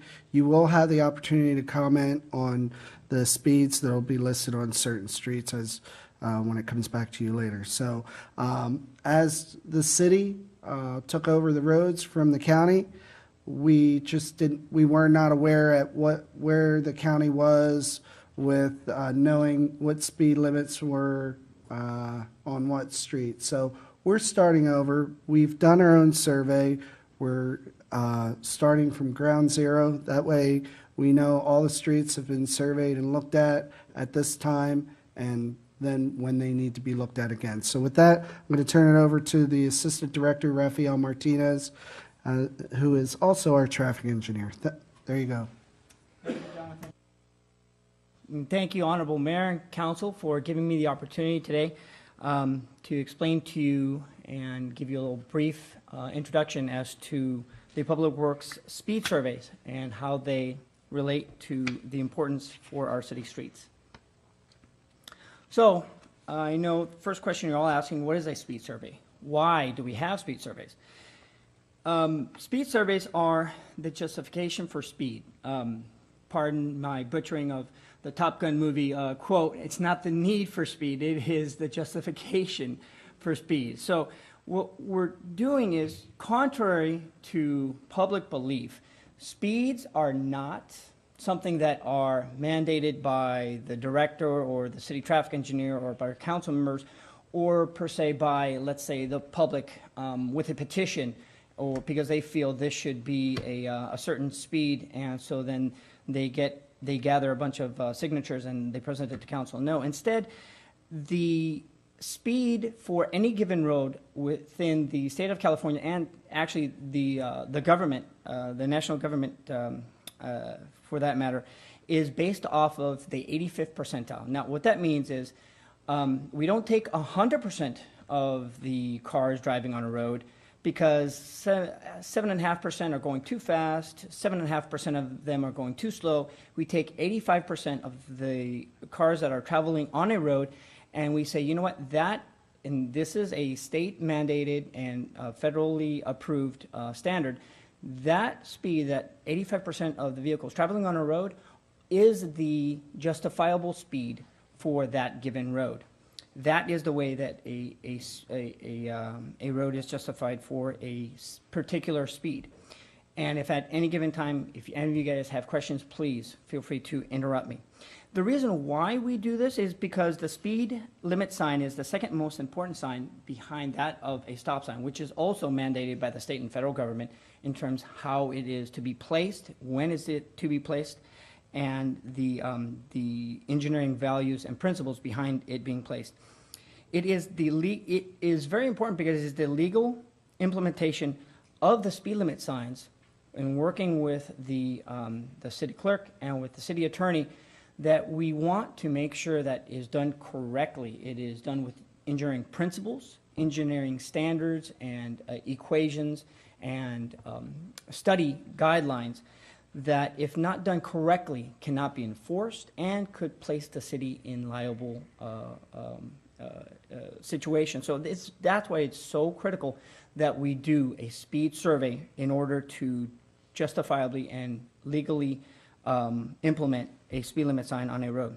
So the purpose, per the state standards, to have these signs is to, A, inform motorists of what the speed limit is on any given road. Particularly if you're traveling along an arterial, you go into a collector or into a secondary, you want to make sure that you're informing the motorists that there is a change in speed limit so they can adjust their speeds. Secondly is to provide authority to enforcement, to police, to enforce any given road so that we make sure that the residents and the motorists are abiding by that speed limit. And thirdly, per state and federal guidelines, it is not for traffic calming, which is the reason why the state said you can't just take petitions. It has to be based on engineering principles and values and guidelines for placing speeds. It is not, its intent is not for that of calming speeds. You cannot use a speed limit to, let's say, slow people down at any given location. So how are these speeds determined? Well, as I stated earlier, it is regulated by the federal and state government. The California Vehicle Code clearly states that if any given road is to be enforced by a police officer, that it does need to have a speed survey. The federal government, along with the state, created the Manual of Uniform Traffic Control Devices, or the MUTCD. This spells out all the engineering principles and guidelines behind what the study should entail in terms of, as I said earlier, the 85th percentile, when we could do the speeds, the equations that we calculate where the speeds are going to land. And the California Vehicle Code clearly states that the engineering and principles have to be applied and approved by the council, as well as by the city clerk and attorney, that they are true and correct, and at that given time, then they are valid and can be used to be enforced by our sheriff here in the city. So with that said, the city, along with a consultant last year, created a speed survey report. As you can see here, it's a very thorough report for the entire city of Menifee. It's every road in our city streets, because this is our very first speed survey that we have conducted here in the city of Menifee. We did every single street so that there's no confusion for our PD, as well as for our city attorney and our clerk, as well as for Public Works, that if anybody asks when the adoption was made, we can clearly state the year and the date when it was. Now, with further surveys and further studies later on down the road with new roads, or with roads that we feel can be adjusted later on in time, we can make modifications. But today I am here to inform you of the entire report that was done. In the report, you'll see that there is the existing speeds, and I apologize for what you see up on the screen is not very clear. That's why I gave you an 11 by 17 sheet that spells out more accurately and with a little bit better color detail where our speeds lie. 60% of those speeds that you see in our roads are not up to date.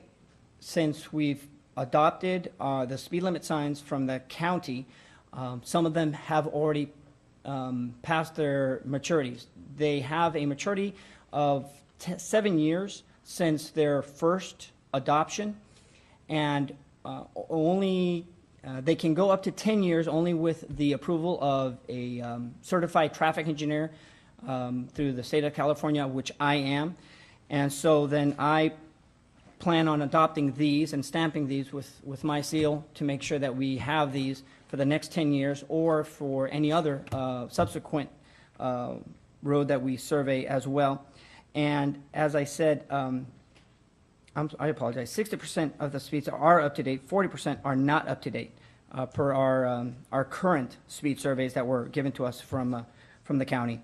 And as you can see here, we have everything from collectors, some residentials, all the way up to major arterials, from 25 miles an hour to 50 to 55 miles an hour.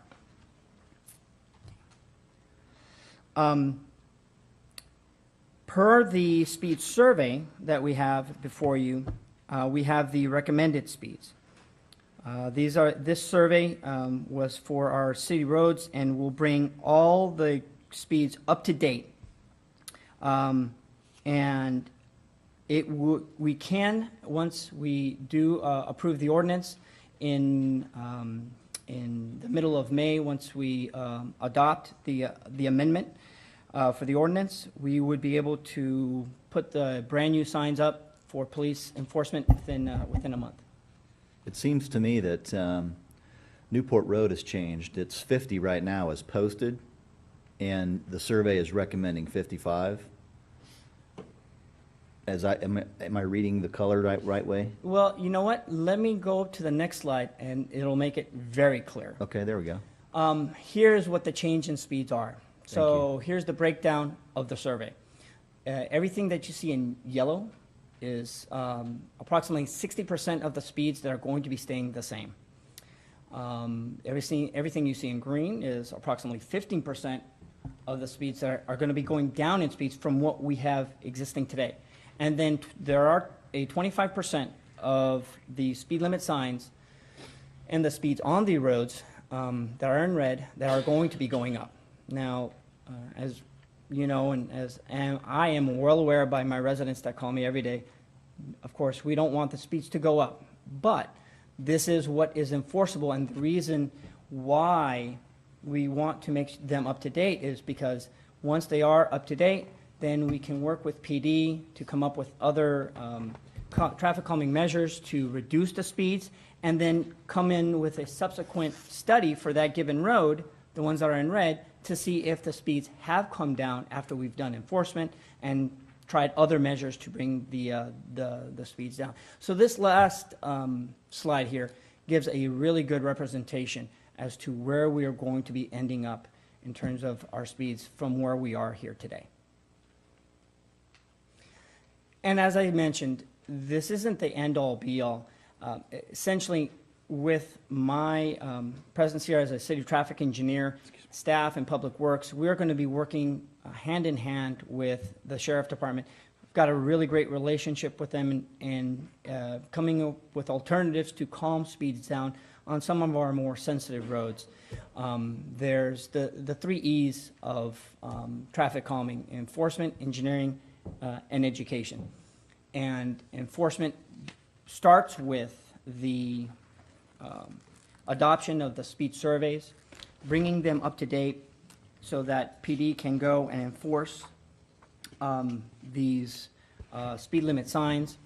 There's engineering, making sure that we have the proper striping, we have the proper delineation, the proper signage, the proper education around schools, so that people are aware that they are traveling into a residential neighborhood, into a collector, that they're transitioning from a major road down to a secondary and a residential road, and that they are aware of it. And so then, because we haven't adopted a speed survey program in the past, some of the signage has not gone up. So that is going to be our first task, is once this is approved, we're going to be working out there to provide the engineering.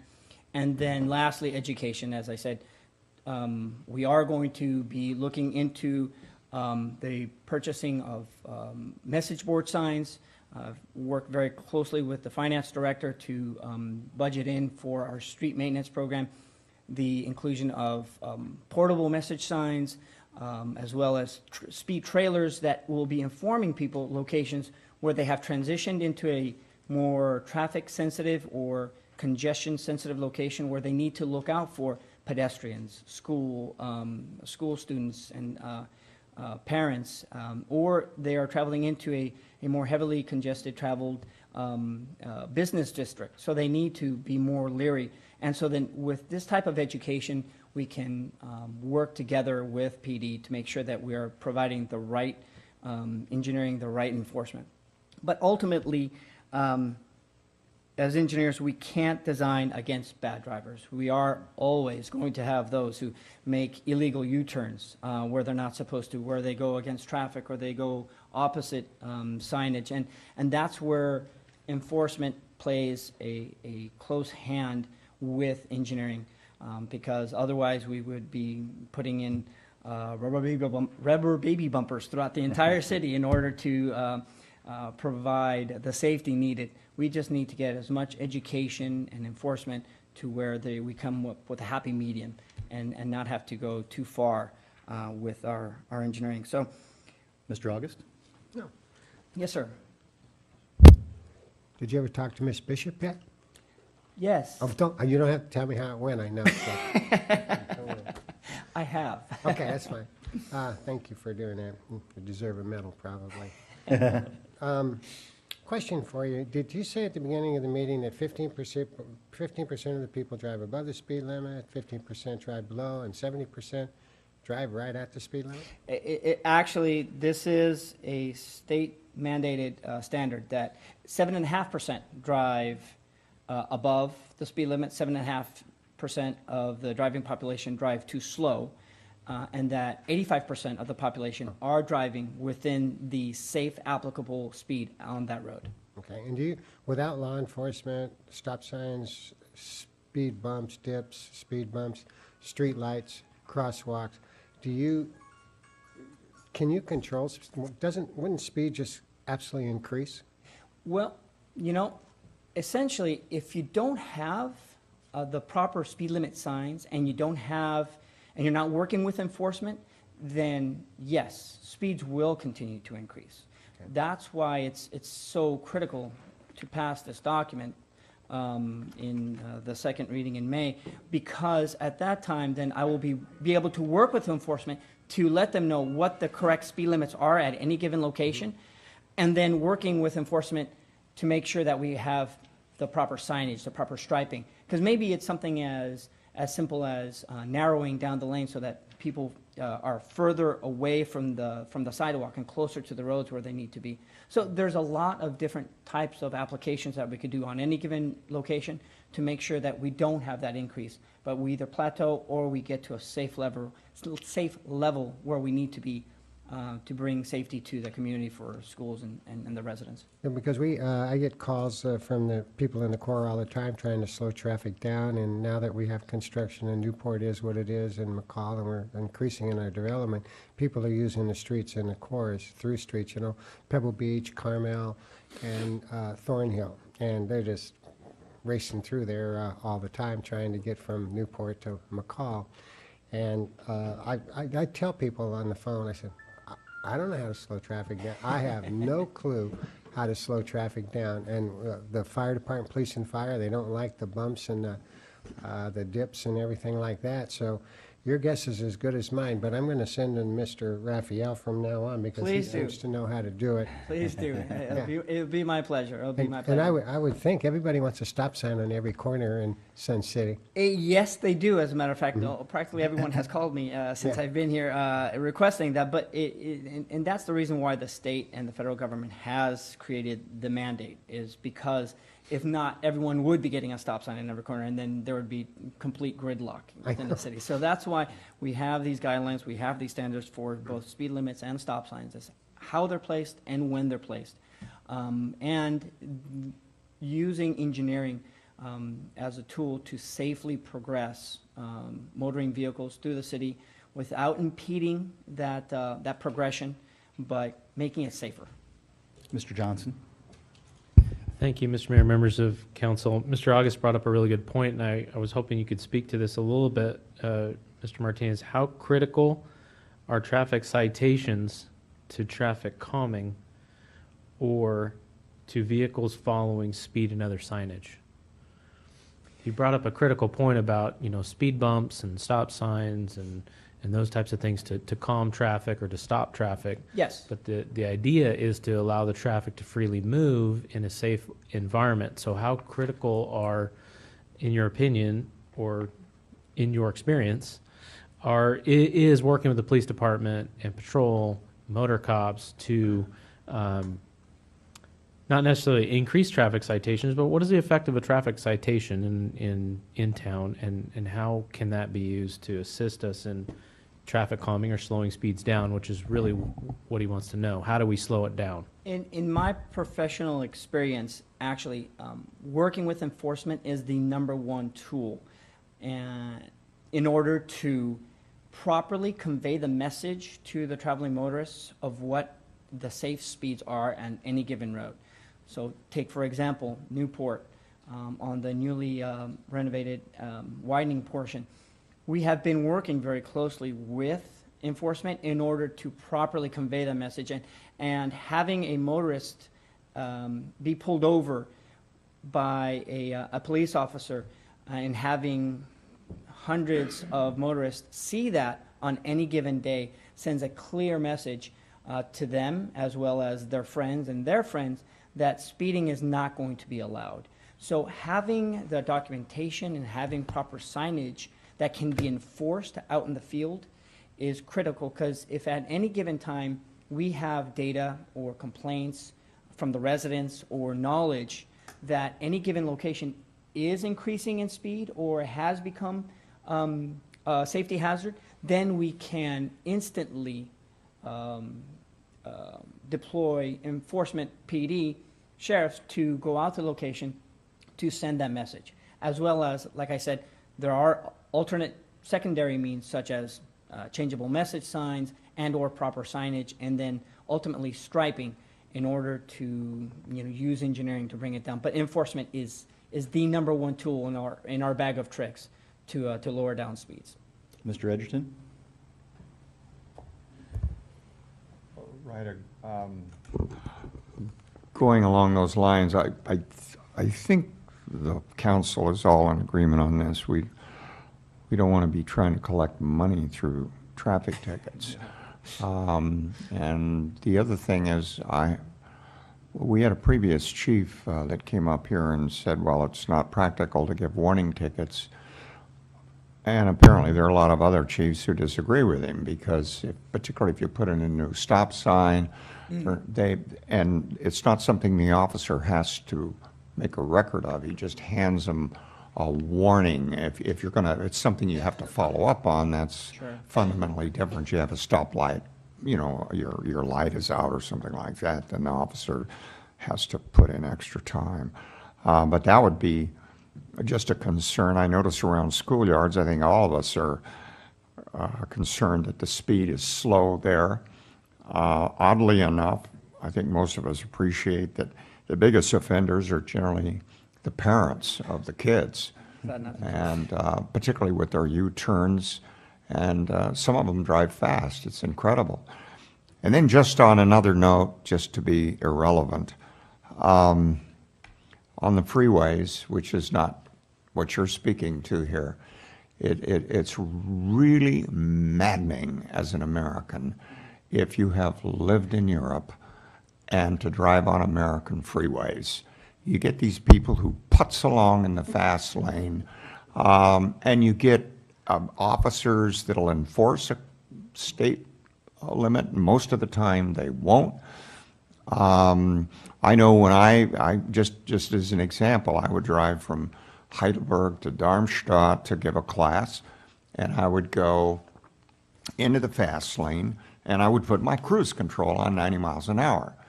There was no limit to how fast you could go. There was a limit. I had to watch my rearview mirror. There might be an XKE coming up behind me at 110. It was my obligation to get over, and if I didn't, I got ticketed. The other lanes would have speed limits. That fast lane, in other words, when they build cars, you got Maseratis that'll go, the new ones will go 160 miles an hour. They have less accidents because their traffic moves. Now, in all fairness, the fewer accidents that they do have are far more spectacular. But you can get on a freeway, it moves traffic, and we get you can drive down any freeway and you get these big roadblocks, and there's no enforcement. There's nothing they can do about it. Well, in any event, if you could report that to the proper authorities and get something done, appreciate it. No, and you stated it perfectly. It's a matter, and so did City Manager Johnson, is the fact that what we're trying to do is safely move traffic. We're not trying to stop everybody. We're not trying to slow everybody down and create gridlock. What we're trying to do is safely progress traffic through the city of Menifee in a manner that will be conducive to businesses coming here. At the same time, giving parents and the children the feeling of being able to walk safely on sidewalks. So it's balancing that act of creating that safety and the progression of traffic that engineers have to, working with PD, have to contend to. So very well said. Speaking of schools. Yes. I know we kind of talked about this briefly the other day. I think maybe it was Jonathan and I. I know that the school district doesn't have to consult with us at all. That when they build a school, they go to the state office of construction, and they don't have to put any plan through the city whatsoever.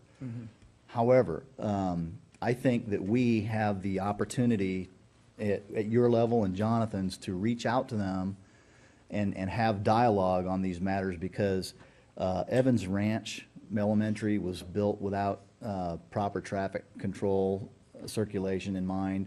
South Shore Elementary, same thing. Even Freedom Crest Elementary, that we contend with on a daily basis, was an exceptionally poor site location. It was an exceptionally poor architectural design. And so, to the extent that we can work together in the future with our local school district, because they're getting ready to build, they've approved the construction of the district office right here on the Donut Hole property. Okay. Okay, so they're going to proceed with their Taj Mahal district office. And they're also going to build elementary school number 10, which is off Scott Road to the east of our city boundary. All that to say is that if we can engage with them in a dialogue and have their facilities folks work with you to mitigate some of these things in the future, we'll all be better off. Yes. No, I've in my previous agency, I've retrofitted 4 different elementary school locations and 1 high school location to better serve the pickup and drop-off situation on any given school. And I look forward to working with the superintendent and making sure that that kind of dialogue does exist, so that we can try and mitigate those issues before they become an issues. So I do look forward to working with them very closely. And I have one more question, but I'm going to let Mr. Denver go next. Okay, sure. You kind of said what I wanted to say, the issue of dropping off kids and picking them up. In my day, kids walked to school. Yeah. Kids rode their bicycles to school. Nobody walks to school. No, I guess the kids get abducted 4 feet out their front door. I'm not sure. And they're But- fat.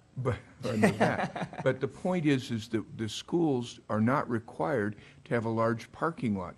This whole thing about the illegal U-turns and stuff is the school's fault, because the parents are forced into ridiculous positions that they can't, they need to go to work, and down they go. I think we need to, as you said, try and build some relationship with the schools where they have to put in a large, an adequate drop-off pickup zone. That's key. And I would even argue that the city would cooperate a little bit financially to help them do that, because they'll tell us to go to hell. And Yeah, they will. But at the same token, it can be easily facilitated within our given right-of-way. We can designate no parking areas, pick-up and drop-off areas during certain times. Typically, schools are adjacent to collectors where no parking is designated anyway. So if positioned correctly, we can provide plenty of storage and capacity for that pick-up and drop-off to be easy, to be efficient, and not frustrating, so that the parents don't have to do these crazy moves that they feel they need to do to efficiently pick up their kids. Having a secondary pickup location instead of just having one pickup location, a primary, that is also key. So there's many different ideas and tools that we can use to better facilitate the pickup and drop off near schools. Thank you very much. I have a specific question, enforcement related, for the Hahn and Newport Road light, because, we've got a sign up there on Hahn Road that says no right turn on red between 4 and 6. Yes. But the stacking capacity is already so impacted. People encroach the intersection, they park in the intersection waiting for that light across the bridge to go green, and then we got knuckleheads who are violating the 4 to 6 p.m. thing anyway, and we're not enforcing it. I think as the Newport Road interchange starts to construct, we need to be mindful of that, and we really need to enforce that intersection in a major way. And perhaps, I've shared this before, don't know whether it makes any engineering sense or if the council would even entertain this idea, but as we head into the interchange construction, maybe it would be helpful to make a no right turn on red at that light now. Just don't limit it to 4 to 6. Just make it no right turn on red right now, and then enforce it. It's Wait, before you speak to, Sure. go analyze that. I think there's some real negatives to that. You'd back up all the way down to Scott Road, and because that backs up now on Newport all the way across town, and if it fills up every time and it empties and you can't turn right, I don't know that you'd ever get across there. It's a balancing Balance. act. It's a balancing act. Being able to properly time the location as well as properly justify when somebody can make a right turn. Because you're right. If we do it during certain times that might be an impact so great that then we've actually then created more harm. So it's all a matter of studying it and having the opportunity for staff to properly study that location so that we can have a balance for everybody entering and coming out. Well, for me, the answer is, it may not be this simple, but it could be. We need to analyze when Santa Rosa Academy gets out and when the Paloma Valley High School gets out.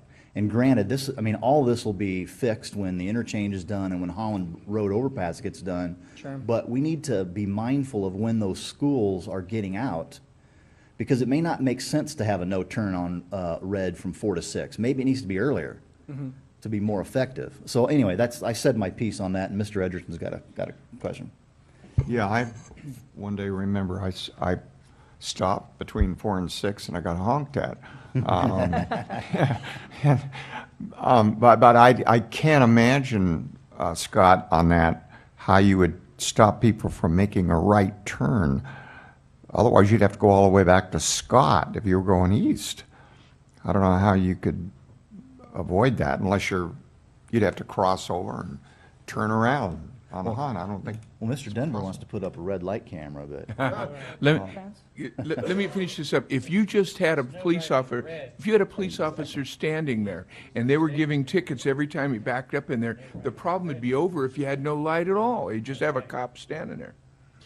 Well, just to give you a little bit information, and I didn't mean to start a lengthy discussion. I really just wanted to be mindful of that as the interchange goes to construct, it's going to get worse before it gets better. as a matter of fact, That's true. City Manager Johnson might be alluding to that either tonight or some other given time. I am going to be having a meeting with Caltrans this coming Tuesday, and we are specifically going to be talking about the balancing that needs to be occurring now at the interchange, because we have a half a mile backup on Newport, yet there's only 200 feet on the off-ramp. So I've already illustrated to District 8, and because of the illustration I've given them, I am going to be meeting with them at the interchange. And what I'm hoping to do is possibly bring that balance that will allow for people to properly make a right, properly to go into the intersection without being frustrated and not causing that backup. So hopefully the outcome of my meeting on Tuesday will bring some relief to that special topic. Well, that, Holland Road for one lane. yeah, that Holland overpass would resolve that issue Oh, big that would time. be huge as well, yes. If, city manager, I understand we're gonna have that Holland overpass completed sometime in the next 6 months. Because that would resolve it. We would love for that to happen. We talked in the strategic planning that we will be bringing forward the final design for Holland Road on the 16th, April 16th. And when you see Caltrans, you could say, hello, we I'll need make sure this I pass Holland along that message. overpass. I'll pass along that message, Jerry. All right. All righty? Thank you for your wonderful presentation. We understand all things about speed. All right. The need for speed, going Mach 2 with your hair on fire. Exactly. Thank you very much, gentlemen. All right. All right. Are there any other questions of staff? Then this workshop is adjourned. Good evening, ladies and gentlemen. I'll call the regular meeting of the Menifee City Council to order. Madam Clerk, would you please call the roll? Yes, Your Honor. Councilmember August. Councilmember Furman. Here. Councilmember Denver. Deputy Mayor Edgerton. And Mayor Mann. Here. Thank you. No. For words of inspiration this evening, we have Stake President Michael Gray from the Menifee, California Stake, President of the Church of Latter-day Saints.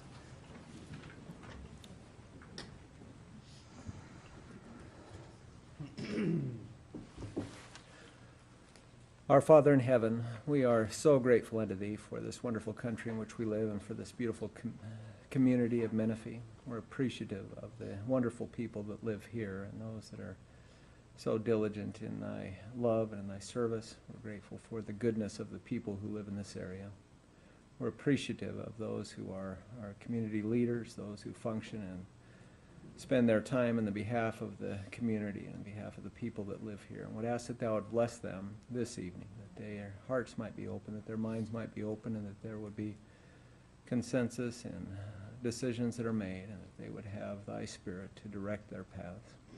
We'd ask that Thy love would rest upon this meeting this evening, that all that are herein in this room might feel of Thy presence, feel the goodness of the individuals sitting next to them and those individuals that are here in this room, that they would have a desire to work together and see the community grow in happiness and strength.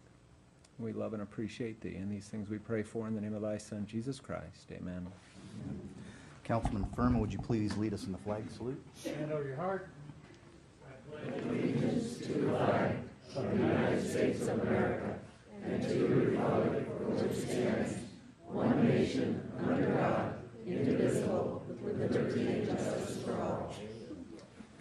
Thank you. We have before us this evening a presentation for the council. Mr. Johnson. Thank you, Mr. Mayor, members of council. I thought it might be an opportune time to bring forward some information on the business license program and to get a flavor of the council for where staff is having some difficulties with the program. And I know that there are folks in the rural residential community and some provisional business license folks who are also having some difficulties. So I did send an email out to council, and really the topic was, and I think it was a little misconstrued, it wasn't my intention, but the issue of, there's a lot of folks in the community who have some issues with the program and have some issues on their own side with the business that they run, or the type or the size or the style. And we'd like to hear that feedback too directly from them. So as they contact you, you're being more than reasonable to share the information with us. But if we could have direct contact with those people too, that would be wonderful for us. So just a little bit of the background: when the city incorporated and took over the business registration program, which the county actually ran, the city began a business license program, and it's different than a registration because as the city, there's a specific purpose for running that business license program. Not only are you able to provide local control over businesses that operate within the city limits, but we're trying to ensure compliance with city municipal codes. Whether they be right, wrong, or indifferent, we still have a code, and it's actually my job to try to enforce those. We're there. The program's also to ensure an emergency response is able to gain access. We have this national pollutant discharge elimination system and MS4 permitting, so those folks that may be using some interesting chemicals or things on their property with runoff, we're actually the compliance portion that needs to assist in doing the permitting regulations for that program. And obviously, we want to protect the health, welfare, and safety of the business owners, the clients, and the community. That's one of our goals. Of course, we want to ensure the correct reporting of point-of-sale receipts, accurately predict and ensure the receipt of tax generation to the city. That's one of our major opportunities to continue to build and improve our infrastructure. And then we also use the business license program to understand the city's business climate for economic development purposes. So there's a reason why we have the program. It's bound by an ordinance, which is our code that we have to follow. But I think we've gone a little maybe sideways on it, and I'd just like to share some information of what staff is doing to relook at that program. One size doesn't always fit all. And I think we're finding that out. Our goal over the last year was really to get that general plan done. We got the general plan done. There's some other things we need to work on. This is one of them. We just had our strategic workshop, and there were 3 other items that we added to the list of 6 that we're going to work on, and one of them was this, and it was very timely because I thought it was appropriate to share the information and how we're working. So the county issued some business registrations. when we took over the program and issued business licensing, some of the business registrations didn't match the business license, or some of the businesses that were registered maybe didn't have the land use authority to do what the business called for either under the county's code or under the current code that we had, or under now the general plan in those codes. So we've got a program that has these different components and pieces in it that doesn't seem to be working for it's not a one size fits all. I'm going to keep sharing that. So there were some pre-existing businesses with a business registration and approval from the county, and some of those didn't conform to what the conditions of the county were to allow them to operate. So when we issued our initial business license to them, we asked for those conditions to be satisfied that the county, because the county never followed up. So recently, we have sent out information out to those businesses 2, 3, sometimes 4 times, made follow-up phone calls, and didn't get a response. So when that happens, those items and that information goes over to code enforcement. So when you talk about proactive or reactive code enforcement, the bottom line is there's a municipal code that we need to uphold. So when those things aren't being upheld, they go to a code enforcement, and that code enforcement will then make a notice to that business owner to come in. It was not a bill or a fine or an administrative cite. It was a notice to come in. So I wanted to clear that up. So now we're going the extra step, and we're resending out information to those people and letting them know exactly what they had received. There were some businesses that didn't have land use entitlements. Maybe they're not complying with all the conditions, but they've been there for 20 or 25 years. They're still operating. We haven't gone out and turned them off or shut them down or told them they couldn't operate. It's just we don't have a mechanism to give them a business license currently, but that doesn't mean they're not still operating. So let's fast forward a little bit and talk about last year. I think it was December of 2012, we enacted a provisional business license program. And the goal of the program was to get something online and on the books that we could see if it was manageable, if it worked. I believe all of you agreed to approve that, knowing that it needed or could need some revisions. So we've been looking at that with the recent issues that we've had with our business license program, and it can assist business into coming into compliance. But the program was intended to assist businesses, but nobody's come forward. So then, do you really have a program if no one comes forward? So we're really trying to look at that and revise that. And there were some stumbling blocks to the program. It offered a way or a mechanism to move forward, but there are certain conditions or purposes of the program that folks don't want to come forward to and with. There were things like an admission of guilt. There's the cost to apply. If they make an application and they have off-site ingress or egress conditions, that's further more money. The businesses may not see the off-site conditions or corrections as improvements to the business that they currently run. And again, I'm talking on the other side of the coin, because we tried to draft something that would allow folks to apply for and go through a process for, and now I'm talking against our own process. So I just want to make it clear that we're really looking at every angle of our situation and trying to come up with a solution. There's a distinct difference in staff's opinion between a business that operates in a commercial, retail, light industrial, or rural residential zone. We do know that. We talked earlier about code enforcement being different in a residential tract area than a rural residential area than a commercial or retail setting. And so we need to bring that kind of idea to this.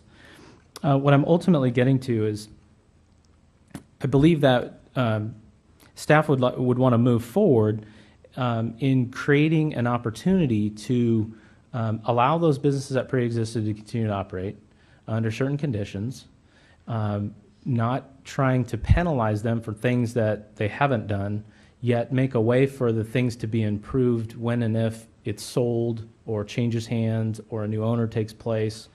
I I'm scared to use the word, but we called it an amnesty program. And when people hear amnesty program, they think, oh my gosh, everything, I get to do whatever I want whenever I want. Well, no. It would be specifically designed to, the business must have proof of operation prior to incorporation. That's pretty easy to address. If they have proof of a county CUP or expired land use entitlement under the county, they would move into this program. They can't impact public health, safety, and welfare. They need to have permits for the structures and their facilities. They must have been registered with the County Riverside Business Registration Program. And then there are some provisions that we're thinking about. And again, this isn't cemented. This is draft. This is an opportunity for me to get direct feedback from you, because we'd like to bring back a workshop and talk about some of these ideas further, and then kind of understand where we're all headed at the same time. So the business must agree to provisions of the provisional business license program with the following conditions. So the provisional business license program as an outline would still work, but there's some provisions we think we can adjust to make it simpler, easier, and quite frankly easier for us to manage as well. The business could make an irrevocable offer of dedication for the right-of-way adjacent to the business, but not do the actual improvement. So make the available area for when there's going to be an improvement in the future. They wouldn't be doing the improvement now. We talked about, and again, this is staff working through this issue, the offsite improvements that would be required possibly within 5 years of the enactment date of this amnesty, whenever we're calling it and whenever we fix it, or when the city or a development project improves the offsite improvements that are near or adjacent or next to their business, that they would pay their fair share. So they wouldn't be building the whole thing, they'd pay their fair share of those improvements. And then we have some other things that we were talking about, the non-registration clause. If they don't make registration through the amnesty program, then at a certain date, the city would begin enforcing the code, as we are, because we have a code that we have to follow. If we don't enforce it, we're creating an unequal environment for certain businesses to have a competitive advantage over other businesses. That's what happens. But if these ideas, and again, they're just ideas that staff is working on to, we think, kind of massage a one-size-fits-all business license program, if you're amenable to that and there's consensus, there's obviously, it's not a discussion topic for a vote, but if a nod yes or a nod no, if you want us to continue in this direction, what I would plan to do then is bring this back in a workshop rather quickly in the next maybe month or so that we can get the parameters of what we're talking about. There are some folks in the community that I've personally talked to. I know that you all have talked to folks too, and getting that information and that feedback. We've had our business roundtables with all kinds of different businesses, and I think really what it comes down to is we're recognizing that the one size doesn't fit. So I appreciate some feedback and some direction, and I'd be happy to receive that feedback and direction. Deputy Mayor? Thank you so much, Mr. Johnson. That was a good presentation. I think for a lot of us, we're having a hard time responding to the many different complaints, I guess we would call it. Some of them have received cease and desist orders, stop your business, which seems very difficult for some of them to understand if they've been here 10, 15, 20 years, or even at any time prior to us becoming incorporated. One of their big complaints is they haven't been notified, and that doesn't seem to jive with the records that we have here in City Hall. So then you begin to wonder, what's the communication? Perhaps because they've been operating in such a way for so many years, a lot of this stuff looks like paperwork, and they toss it, and then they end up with a rude awakening. But assuming that these provisional programs are offered to them, The bottom line for a lot of them is they believe that the costs are so onerous that, based on the kind of business they have and based on their lifestyle, that the costs are really not in keeping with their ability to continue business. I'm not suggesting that this is the situation. I'm just referring to what anecdotally we receive a lot from people, and it's causing a lot of us some heartburn. I think there's one area where everybody agrees. If it's a safety condition, then there's no argument. We're not going to allow things which are not safe. But from that point forward, if they're in the rural areas, sometimes some of us wonder, they've been there for 10 years, why don't we just leave them alone, unless there's some great complaints, et cetera. And you mentioned a lot of reasons why we don't, but we need to massage it. Mr. August? I would pretty much echo everything Mr. Edgerton has said. I want to commend Rob and the staff, but before I do that, I want to tell you that the system is working. And I have to take responsibility as 4 people on this city council when we pass the provisional business license and the fee-based budgeting and so on and so forth. We did say at the time that we would revisit it. I don't know how prescient we were, but it seems that that's exactly what we're going to end up doing. Everybody on this council has received some complaints from people out in the community. Some of it's misinformation. Some of it's not exactly the information that the staff has been putting out. So there isn't going to be a need to revisit this. And we're going to do it today at the workshop. We considered that one of our top priorities. I know the staff, Rob's going to put the staff to work, and he's going to work with the council. We're going to listen to the people's input out in the community, and we're going to try to come to some mutual agreement with the people out there. It may not be satisfactory to everyone. There's going to be some conditions, but the point is we are going to listen. The staff is going to work with us. The staff doesn't deserve all the blame for it. The council deserves some of the blame for it as well. And I can just tell you that this is kind of a high priority for all of us, and I appreciate your patience when we get to the bottom of it. And we'll be listening to you, sending out. I'll be speaking with you anyway. I'll be letting you know how the staff's working on it, and I'll be getting a hold of you, find out how that's going to resonate out in the community. But I want to thank the staff. I can't tell you, it's not all their fault. In the spirit of cooperativeness, and on the staff's part to work with us, I think we can all be happy with, because we're going to put our best effort forward to try to resolve this problem. That's all I have to say. Mr. Furman? I think this is a wonderful situation why we have a district city. I think everybody in each district has somebody to go to. A lot of people have responded to their own councilman. And through those efforts, I think Rob Johnson has made some wonderful decisions in going forward with his workshop. And you have a councilman in your district. You have one go-to guy. So just keep on going to him. Thank you. Mr. Denver?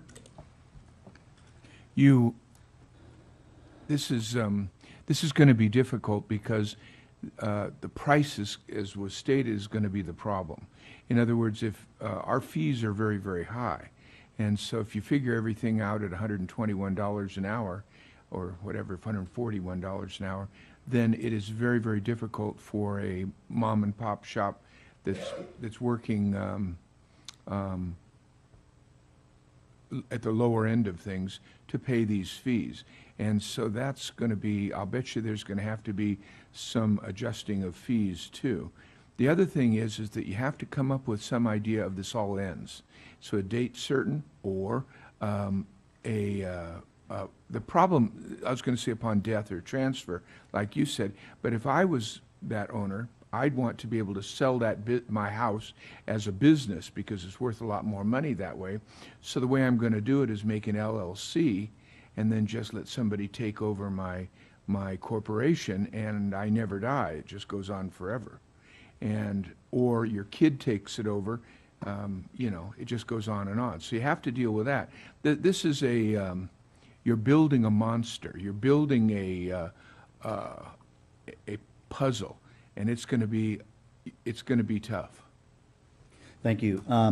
This is a presentation, so I think I think you have what you need, Mr. Johnson. We talked about it at length during the workshop to have a business license program workshop to take all these inputs and make peaks and tweaks to our code where we need to, and hold the line on certain things such as what Mr. Edgerton stated, as well as what you stated during your presentation, and I thank you for that. We do have a speaker, I believe, Madam Clerk, on this 5.1. Do you wish to speak now or at the workshop, or you want to speak to this? Yeah, okay.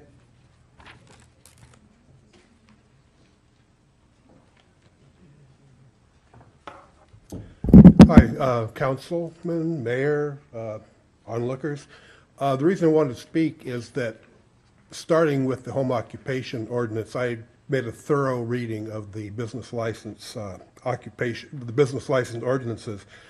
And first I want to compliment Mr. Johnson, because I think he's tried to make the best out of a bad situation. But given our business license ordinance, I think that staff has an insolvable problem, partly because the current business license ordinance needs total rewrite. It's inconsistent, it's confusing, it's contradictory.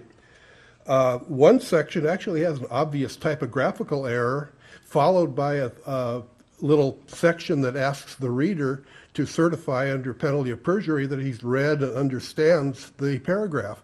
It's not understandable, it's wrong, it contains a typographical error that changes the meaning of the whole paragraph. And that's just one small thing in the law. But I guess what I would suggest is that the ordinance be rewritten, and let's recognize the problem that we have in this community.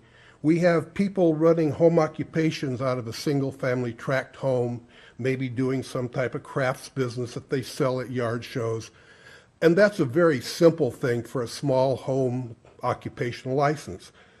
We have home occupations in rural residential zones that may have been operating for years, and they may have been operating legally within the zoning of Riverside County prior to the incorporation of Menifee. We have to, I think, do something to let those people continue to run their businesses without placing a financial burden on them, as Councilman Denver said.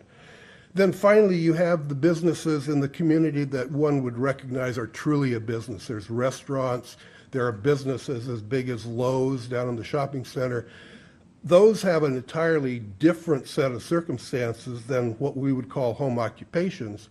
So there are, off the top of my head, there are at least 3 separate situations that need to be dealt with, and our current ordinance does not deal with those in any logical manner. So from that, I would suggest that the action item would be to rewrite the business license ordinance entirely before starting to enforce it. Thank you. Thank you. Could you please state your name for the record? Oh, I'm sorry. My name is Ken Wilhite, and I live in Menifee. Thank you, sir. Any other speakers on 5.1? No, sir. Thank you. Are there any modifications to the minutes for the meeting of March 19th? I just have one comment I'd like to make. I get my minutes.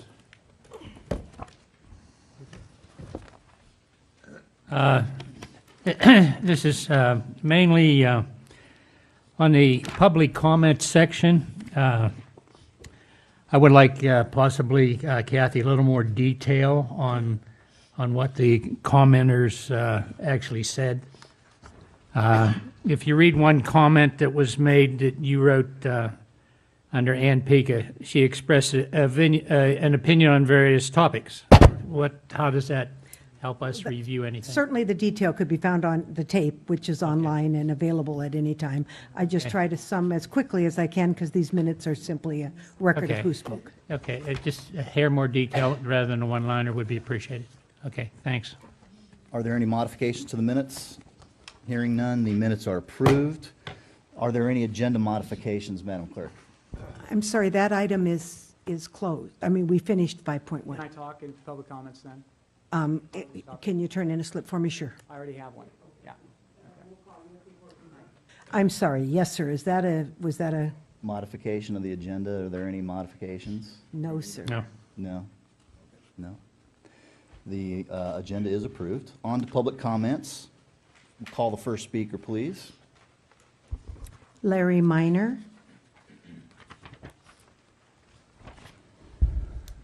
Director, how are you? Thank you, Honorable Mayor, and Honorable Council members. My name is Larry Minor. For us to move forward, I found sometimes you must visit the past, and I just want to give you a little history of my past here and my personal experience here in Menifee.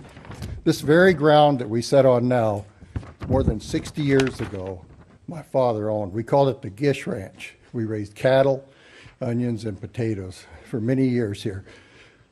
Several years after that, a young man, not a young man, but a farmer friend of ours, Herc Boris, came to visit my dad. He says, there's an opportunity for us to purchase some land from Real Estate Investment Trust Company. And it's 3,300 acres, and it spans from, at that time it was like 395, but all the way around to the Highway 74. He says, there's a chance for us to purchase this property, but it's a bigger program than what I can do. Would you help me, Mr. Minor? So my dad joined Horky Boris. They bought the property. We farmed it together for several years. 300 acres. Several years after that, a man showed up in my dad's office, George Lusk. He says, I have a dream. He says, I want to build a city. I want to build a city out on your property. Mr. Minor, I want to buy your property, but I need your help. I know you have some connections with the flood control and with the Riverside County supervisors. I need your help in putting this plan together to build my dream. I want to build Menifee. So when that started between Herc Boris, my dad, and George Lusk, and the Riverside County Flood Control and the County Board of Supervisors, they put together and fast-tracked a plan and built Menifee. I'm asking you now, this was a dream they had, honor their dream.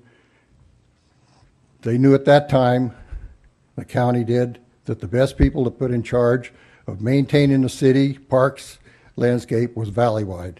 I urge you to honor their dream and keep their dream alive. Thank you very much. Thank you, President Minor. I just want to acknowledge receipt of the letter that you had sent to me regarding the Valleywide Park and Rec District. I thank you for the letter. I appreciate it. Next speaker, please. Katie Manier. Good evening. I'd like to start out, I'm going to read a little article that was in the Reader's Digest that goes across the country. I'm sure everybody's seen our fine cities mentioned in it. Everyone is familiar with hyperprotective school boards that ban books because of controversial language. But few can match the visionary leaders of the Menifee Union School District in California, which decided that the best way to handle certain words was to ban the dictionary. A district committee reversed the ban, but that's an interesting fact, I thought. Anyway, I'm here tonight to address something totally different. There was a threat made toward me. It was directed to me and 3 other people. I've gone to the captain of the police department with it. I don't feel like I got very far with the captain, but that's all right. I'll address that with him. When I heard about it, I went directly to the police and reported it. I was told Mr. Edgerton heard it, so I called him directly to address it. He told me he didn't hear it directly, but secondhand from Greg August. Well, I then called Mr. August and left a message. It took a week for Mr. August to return my call, and when he did, I was really busy. I was in the middle of a big project, didn't have time to talk. I did call him back a few days later and address what went on. I'm just here to say, same thing I said at the Planning Commission meeting last week. I will not be intimidated. I will not be threatened. I will not sit down and shut up. I'm going to speak at this meeting. I have every right, same as every other citizen. And anybody that wants to talk to me can talk to me. I'm available. Everybody has my phone number. They have my email address. I'm willing to talk and listen. But I will not be intimidated and I will not be threatened. Next speaker, please. Ann Pika? Excuse me, since that was a public comment and Ms. Manier mentioned she had called me, it was clear to her and clear to me the threat did not come from me. I just want to set the record straight. And that's correct, it did not. I won't name who it came from. Why not? Mr. August. I would just like to add, I would like to add something that I said to Ms. Manier. It was a week before I called you back because I got afraid to call you back. But anyway, we finally did get I know you do. And we finally did get a hold of each other, and how I addressed those comments was I said, I never perceived anything Mr. Mann said as a threat. All I perceived it as what he said he was going to start responding to personal comments, and that's exactly what I told you. That's exactly how I feel Mr. Mann responded to that. I did not perceive anything Mr. Mann said as a threat, so I want to just clear that up. If I may just add to No, that. no, you had your time. Ms. Pika, you're up, I'll address it next time. apparently. Okay, am I on? Yes, ma'am. Okay. I'm here tonight to ask this city council to put the urgency manure ordinance number 2013-131U on the next agenda for discussion to repeal this ordinance. The Santa Ana Regional Water Quality Control Board, which has jurisdiction over the city of Menifee with regards to water quality issues, has issued a notice that no violations regarding a threat to water quality posed by the accumulation of manure on the property called the Wooden Nickel Ranch exists. The city has not received notice by the Santa Ana Regional Water Quality Control Board that any other property in the city of Menifee is a threat to the quality of water because of manure. Therefore, it is clear that the urgency manure ordinance is not required for the city of Menifee. There is no justification for mandating an urgency manure ordinance. This ordinance affects all property owners in the city that have 10 animals or more and is causing a financial hardship on property owners who are now required to participate in the city's manure program and are mandated to pay the city for said services or be penalized with a fine. Yet we have no violations on record in the city of Menifee to require an urgency ordinance for disposal of manure. There is no urgency in the city of Menifee, therefore this urgency manure ordinance needs to be repealed. Whether code enforcement only acts on this ordinance by complaint-driven is irrelevant. Ordinance number 2013-131U must be repealed. Thank you. Yes, just a clarification on that. I don't know about repealing, and I certainly agree with the concern. That ordinance was passed by the council under extreme duress. We were told that we would be fined the city $18,000 a day if we didn't pass it immediately. I'm told now that whatever it was that was hanging over the city is no longer hanging over the city. So clearly we need to go back and revisit that, and I would strongly support that. Mr. Johnson? Actually, the statement's not accurate. There was a notice of violation issued to the city, and that has not been repealed. There was an issue notice to Mr. Furman on a blue line issue, which has been corrected. The issue is with the city, a notice of violation and a penalty of $10,000 a day. Please do not consider repealing the ordinance. Excuse me, could we get clarification on that, Mr. Johnson? I thought it was directed at us because of the Wooden Nickel Ranch. And if it was directed at us because of the Wooden Nickel Ranch, and the difficulty of the Wooden Nickel Ranch no longer exists, why wouldn't we appeal that and say, please remove that from over our heads so we can come up with some logical ordinance?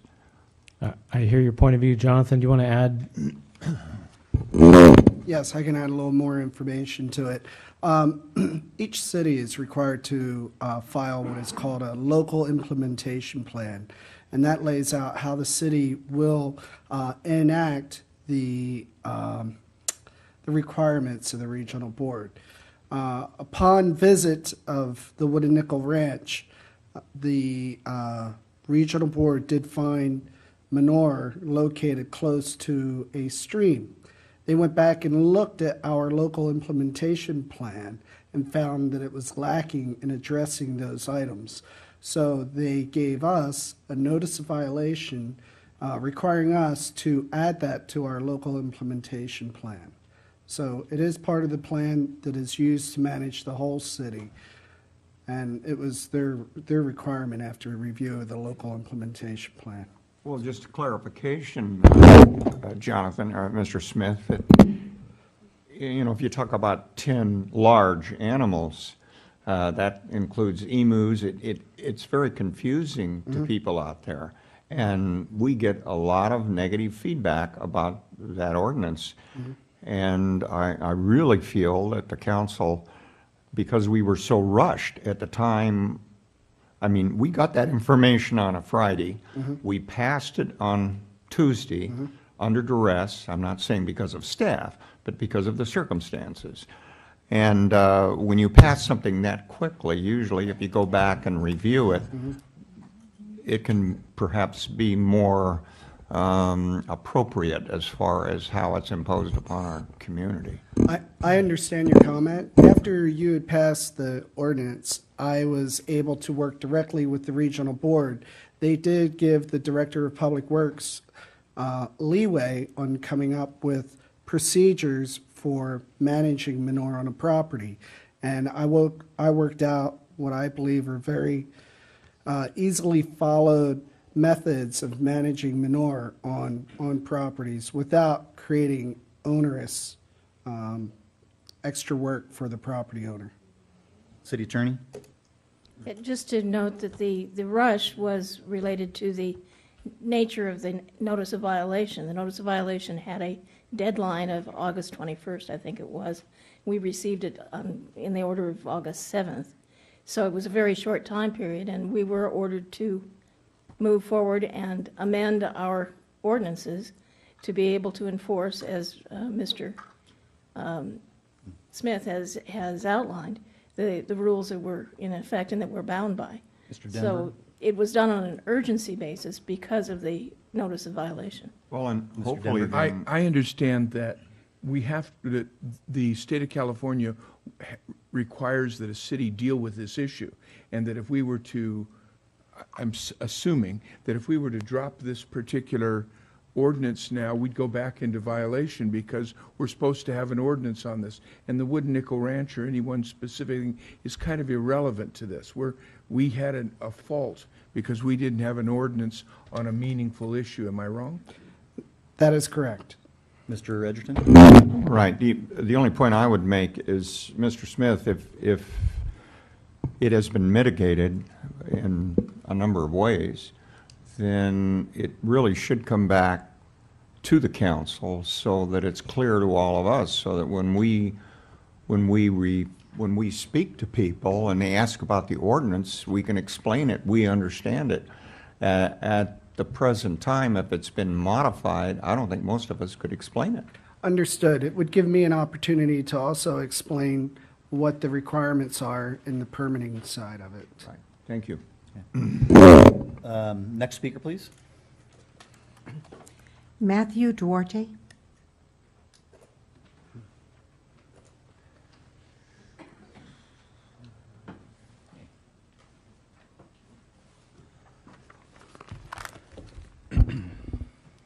Good evening, Mr. Mayor and esteemed council members. My name is Matthew Duarte, and I'm a local attorney. I'm the president of the Mount San Jacinto Hemet Bar Association, and I'm vice president-elect of the Exchange Club in Hemet. But first and foremost, though, Menifee's my home. I've lived in Menifee for almost my entire life. My family moved here in 1989, and I was educated in Menifee schools. I grew up and skinned my knee in Menifee parks. Menifee is very much a part of me.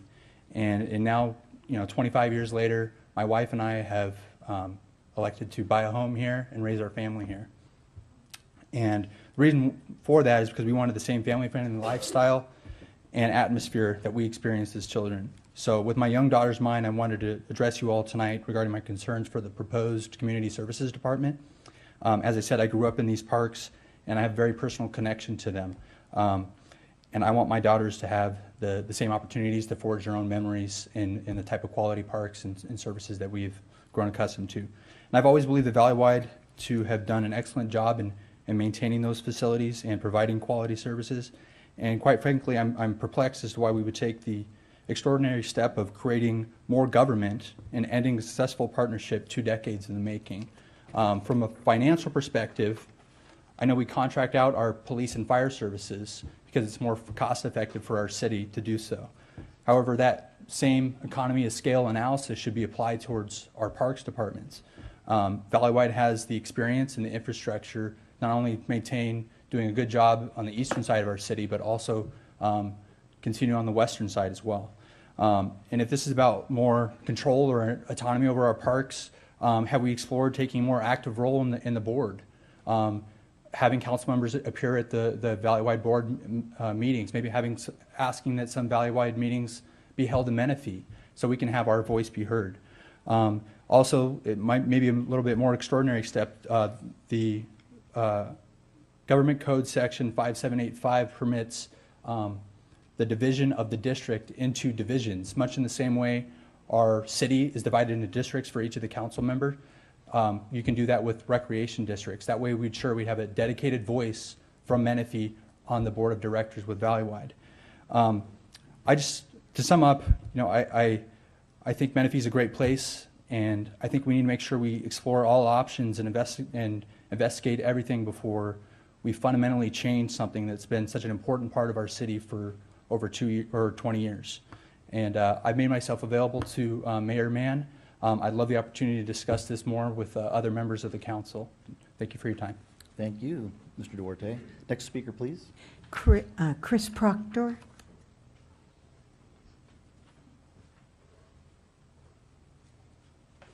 Good evening, Mayor, members of the council. My name is Christopher Proctor. I'm the Senior Vice Commander for the local VFW. I'm here tonight to give a brief statement on our community involvement over the past year.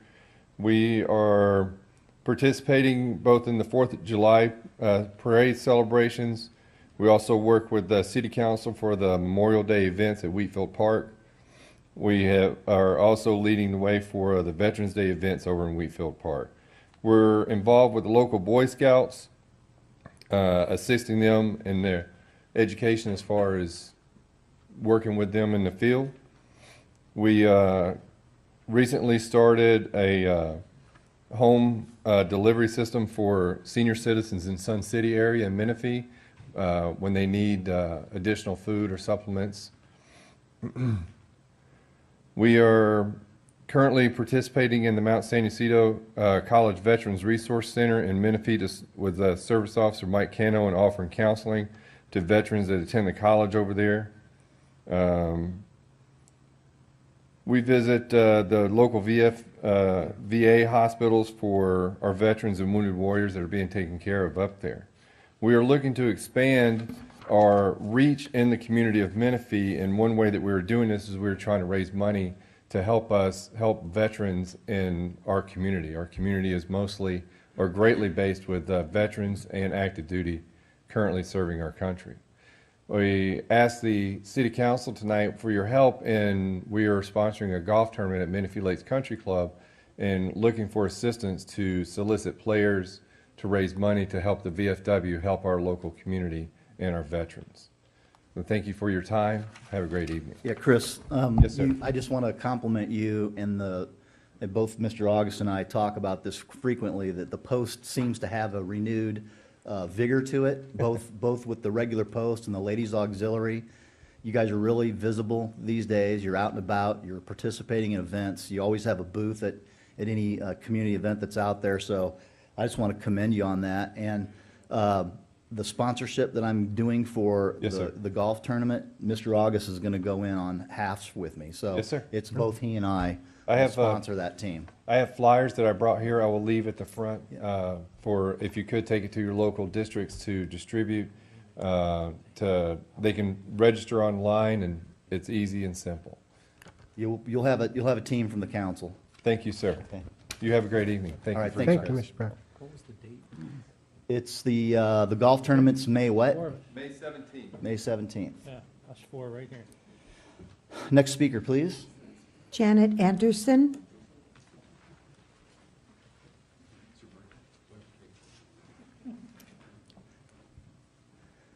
Madam President. Thank you. Good evening, Mayor and council persons. My name is Janet Anderson. I am a resident in the community of Quail Valley, and I am the new president of the Quail Valley Environmental Coalition, the QVAC. Mr. Mann, I have some pretty big shoes to fill in your absence. Since 2009, the Quail Valley Environmental Coalition has held a community meeting in April to update the Quail Valley residents on the progress towards a sewer system in Quail Valley. Ironically, we have real progress to report this year, but the City of Menifee has not had a delegate to our meetings for several months. We are in the dark as to what the city has done to further the lifting of the 2006 moratorium on building and renovations. I did receive a call yesterday notifying me Jonathan Smith would attend the QVAC board meeting and the QVAC community update on April 23rd. The Santa Ana Regional Water Quality Review Board has stated that it will lift the moratorium in areas 9 and 4 if sewered. Area 9 is in the preliminary engineering phase, and EMWD is going to be presenting their plan to sewer Area 9 on April 23rd at the QVAC community update. Area 4, according to agreement, was to be addressed by the City of Menifee. The first plan, created by Elin Associates in 2011 and presented to the regional board by then city engineer Don Allison, was rejected by the Santa Ana Regional Water Quality Control Board because it relied too heavily on a grind and pump design. As far as QVAC knows, nothing has been done for Area 4 since then. QVAC is asking the city to make a presentation of no more than 10 minutes to assure residents that it is working on a plan for Area 4. The moratorium will be up in 2016, and the City of Menifee will have had jurisdiction over Quail Valley for 8 years of the 10-year moratorium. We do not know what the regional board will do if the city has done nothing. It could continue the moratorium, assess fines on the county and the city, or give a short ultimatum for a plan to be in place. Whatever the regional board decides, the children of Quail Valley have lived in a health hazard for decades. One resident cannot use her own water supply for cooking or bathing. The solution is clear, and we want the city to lead the way instead of a wait and see. Thank you, Ms. Anderson.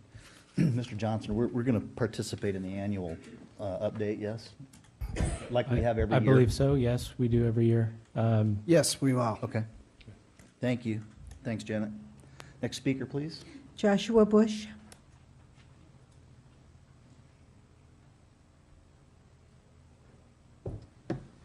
Good evening, Mr. Mayor, council members. My name is Joshua Bush. I'm a resident of Menifee.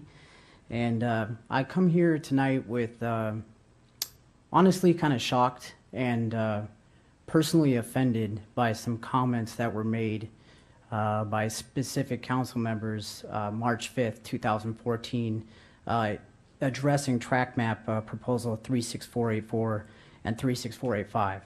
I'm pretty sure that, well, Mr. Furman, you weren't there. You had to recuse yourself because of a conflict of interest. But the other council members, Mr. Mayor, City Manager, very well aware of what it is that I'm talking about. Mr. Edgerton, you grossly misrepresented our community. I'm a professional in law enforcement outside of this county and outside of this city. I have military experience and I have a family. The way that you addressed the members of the Audie Murphy development, specifically Brookfield Residential, you asked how they would describe that community. I described it as home. Okay, they said it's a premier development, and I moved from Los Angeles County to the city of Menifee because I was excited to raise my family here. After your misrepresentation and painting with a broad stroke brush, I'm under the impression that you don't want me here. You said that our children would stress the school system, okay, that we're going to raise traffic, that what we needed to do is focus on empty nesters that had lots of money to spend in the city of Menifee. I have neighbors that are from Orange County. I'm from Los Angeles County. I have other neighbors that are from San Diego County. I have neighbors that are members of police departments, fire departments, that are military professionals, teachers, that are business professionals. Apparently, the Melrose tax that we pay, I'm sure you're very familiar with that, that does play for increased police. We need more men in uniform. We need more firefighters. We need more police to address the public safety issues of this town, so we don't go down a slippery slope like some other people have in surrounding neighborhoods. I'm not going to mention specific cities because I'm not going to lower myself to that standard. You asked what we're giving the city. I didn't realize that my student who goes to Herc Boris Elementary School, who placed on the honor roll for the first time this year, and I'm very proud of, was taxing or stressing our school system with her attendance. My other student, who's in kindergarten, is above par, but they don't have an honor roll because it's a kindergartner. I didn't realize that she was taxing our school system. I didn't realize the thousands of dollars that me, my neighbors, and the other residents at Audrey Murphy spend in this city somehow don't equate to your standard of what is quality and what's not quality. Children move on from school, and then they eventually go to college. We have a community college here. Most kids start off at a community college and move on from there. I see I'm out of time. Yes, sir. But I just wanted to say, sir, Mr. Mayor, I appreciate your professionalism. Mr. Denver, I appreciate your professionalism, and maybe you can address the residents of my community as to what it is you truly meant. Thank you. Mr. Edgerton?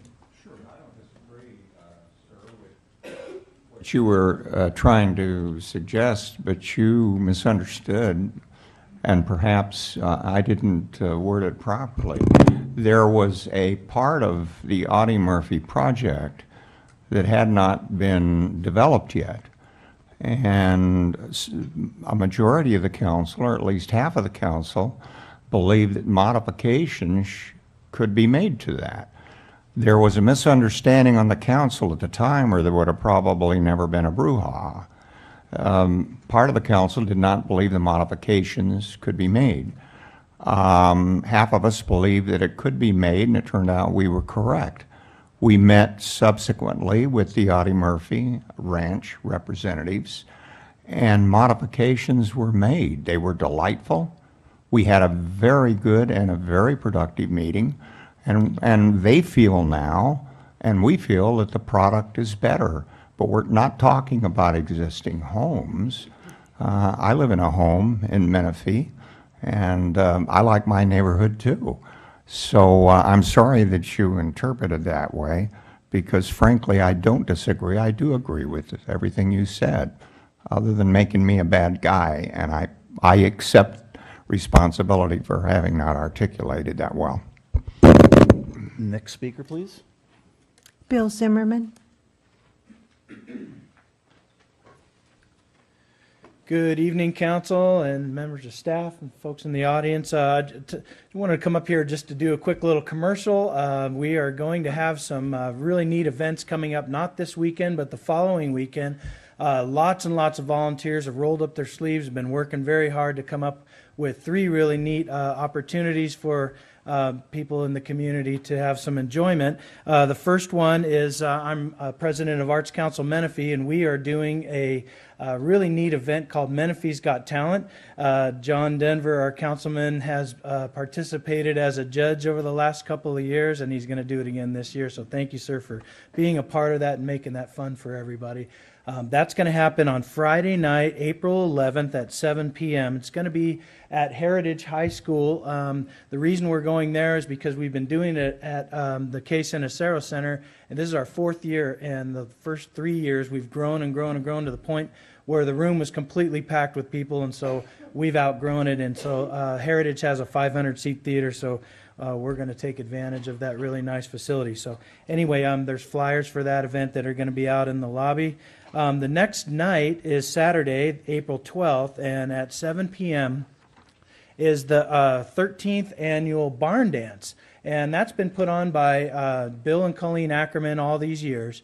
Colleen is a member of our Arts Council. She is our dance division chairperson. And so anyway, Arts Council is helping out with that. We encourage everybody to come, bring some canned foods that all the donations go to the community cupboard. And it's a fun night. You don't have to be Michael Jackson or anything. This is kind of square dancing, and they call the whole thing, and it's very, very enjoyable. So hopefully people can come to that. Finally, I'm sorry, that is at Bell Mountain Middle School. And there's also flyers. They look kind of like this. They'll be out in the lobby as well. Finally, I wanted to, I also switch hats here. I'm a member of our Historical Association. Councilman Furman is also a member. Wanted to tell you about an event. This is our 10-year anniversary for the Historical Association. And so we wanted to put on a grand event, and on that Sunday, April 13th, so that's Friday, Saturday, and Sunday, 3 different events going on.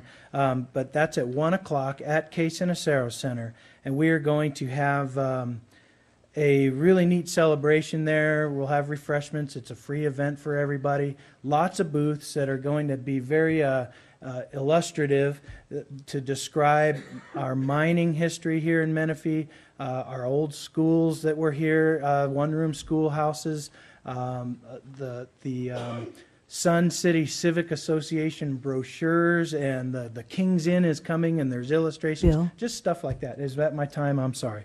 Just wanted to also say I recognize that you guys had put up the pictures over here. Those were donated by the Historical Association. Thanks for putting those up. And thank you for your time. Thank you.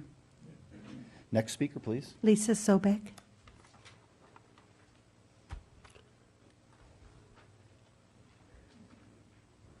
Good evening, Mayor. Good evening, council members. Do I need to state my name? Lisa Sobek, and staff. As you heard from Bill Zimmerman, we've got a lot of good things happening. I know we hear a lot. Sometimes you hear a lot of negative things, and we have wonderful people who are passionate about our community, and I'm glad we have this place that we can come to. But I like looking at seeing the good in the world. And with Bill, he mentioned several good things coming up. Last year was the first annual Menifee Better Together.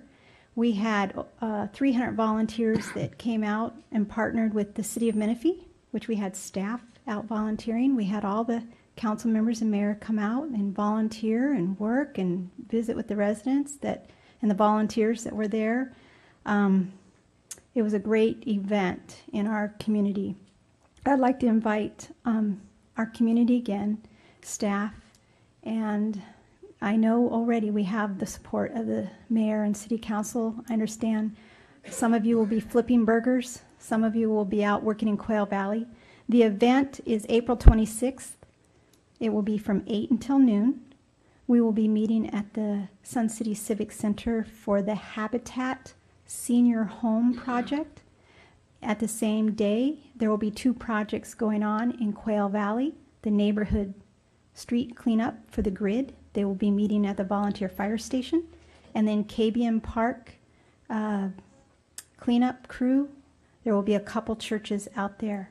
I want you to know that we have several organizations participating in this.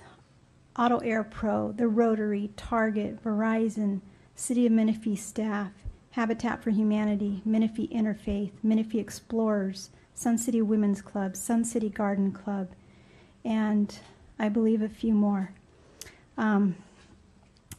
Last year, in the state of California, there's a non-agricultural wage that you can give a value of a volunteer time. Last year, it was over $21,000 that the time the volunteers gave was a value for the city. This year, it's gone up to $26.34 an hour that they give a volunteer for that hour of wage. We will be out, at least 400 of us, out volunteering on April 26th. I did forget to mention that also some good stuff that happened was this past Sunday. We had 7 churches out giving their volunteer time to make Menifee the wonderful gym and keep it the wonderful gym that it is. Recently, I I visited some other cities, and I realize what a great city we do have here. And upcoming, just real quick, Thursday, Lisa. May 1st, National Day of Prayer. Thank you, Lisa. Councilman August. Yeah, just want to thank you. I asked Lisa to make that presentation again. I was at the faith-based meeting yesterday, and myself, I was there, Lieutenant Guillen was there, Gloria Sanchez was there, and there were 23 other people in the audience, church leaders and interested parties throughout the city. So we're going to need a bigger building for Ms. Sobek's group before too much longer. So, and as far as Better Together go, the people in the core in that area over there, it's a big hit with them, and it means a lot to them. So I'll be there. So thank you very much. Thank you, Mr. August. Next speaker, please. Michael Mudd. And you're speaking on the presentation from earlier, yes? Correct. Okay. Yeah, thank you. Yeah.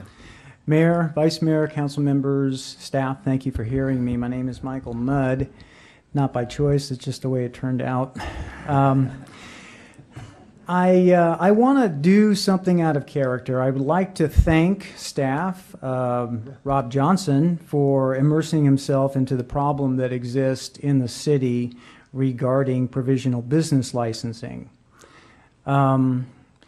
Having said that, Rob, you were supposed to have a meeting last week with a community leader that was going to represent the concerns of a lot of the people that have problems with how they're being treated by the city.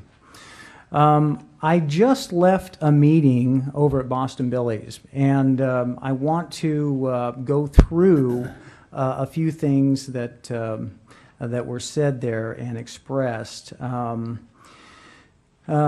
many small business citizens in the rural areas of Menifee express their concerns about the way they have been treated by code enforcement and the city, they are learning now how to stop the city from trying to take their rights away. If you guys want to stop a real train wreck from happening, it would be advisable to hold a workshop. And you've said you're going to do that, and I applaud you for doing that. The sooner, the better, actually. Provisional business licensing and the corrections that the city plans on taking to avoid lawsuits is something that needs to be done in short order. It is very serious.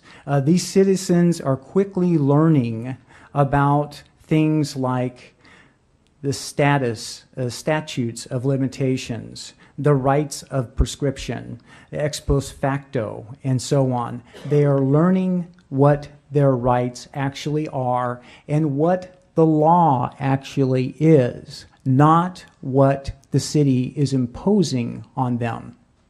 It would do the city well to understand exactly what the ordinance should be revised to further get away from the city being sued. It's very serious. The situation that's come up with Councilman Furman is just one example of the heavy-handedness that has occurred. Thank you, Rob, for working this, and I hope that you continue and get that meeting going soon. Thank you. Thank you, Mr. Mudd. Next speaker, please. Your Honor, that's the balance of the speakers under public comments. Your next speakers are on the consent agenda. Okay, thank you. On to council member updates and comments. Mr. August. Just real quickly, I already mentioned the fact that we went to the faith-based meeting yesterday. But last Friday on the 28th, myself, Mayor Mann, and Councilman Furman, we attended a Riverside County Water Task Force meeting. I think it was run by the Metropolitan Water. It was a Metropolitan Water District report. That's what they discussed with it. It was March Air Force Base. And the good news is, and you can correct me on this, Mr. Mayor, you were sitting on the other side of the room, that the water allocation for the Southern California from the state of California is zero. We're getting a little bit of water from the Colorado River and relying mostly on reservoir and stored water. So, and that they're not sure whether, let's see, they were unclear as whether or not the drought will continue for the next few years or not. So, and I'll stop it there because you know where I went with that one at the meeting. So, thank you. What was shocking to me, I did attend that same task force, and one of the data points that I took away from it was, you know, because of Southern California's storage capacity, we don't have the the drought's not affecting us yet. It will if it continues, but it really is hurting Northern California more than it is us, which I thought was, when you consider the Sacramento River Delta and the mountain snow, et cetera, that was kind of a surprising factoid. Mr. Denver. I have a gift for all of you. From Mayor Mann and myself. I use this stuff. I'll give one back to you, sir. I know. This is very important, sir, so you take this home. And I have one for myself, too.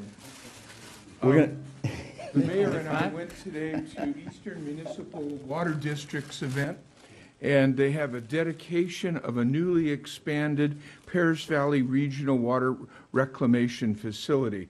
They have doubled the size of that facility.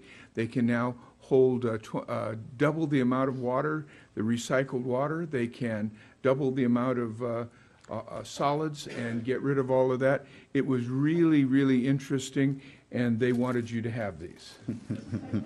And I did attend that same event, and I quipped about when we get sewers finally in Quail Valley, Janet, this says proud of our role in the community, is what it says on this roll of toilet tissue.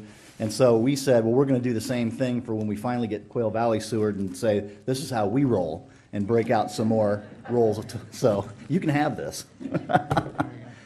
Mr. Edgerton.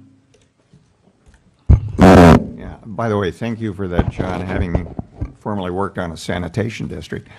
That was a lot of years ago, and they have come light years from where we used to be, and a lot of people are appreciative of Eastern Municipal Water District and sand boards. Our life would not be the way it is if it were not for them.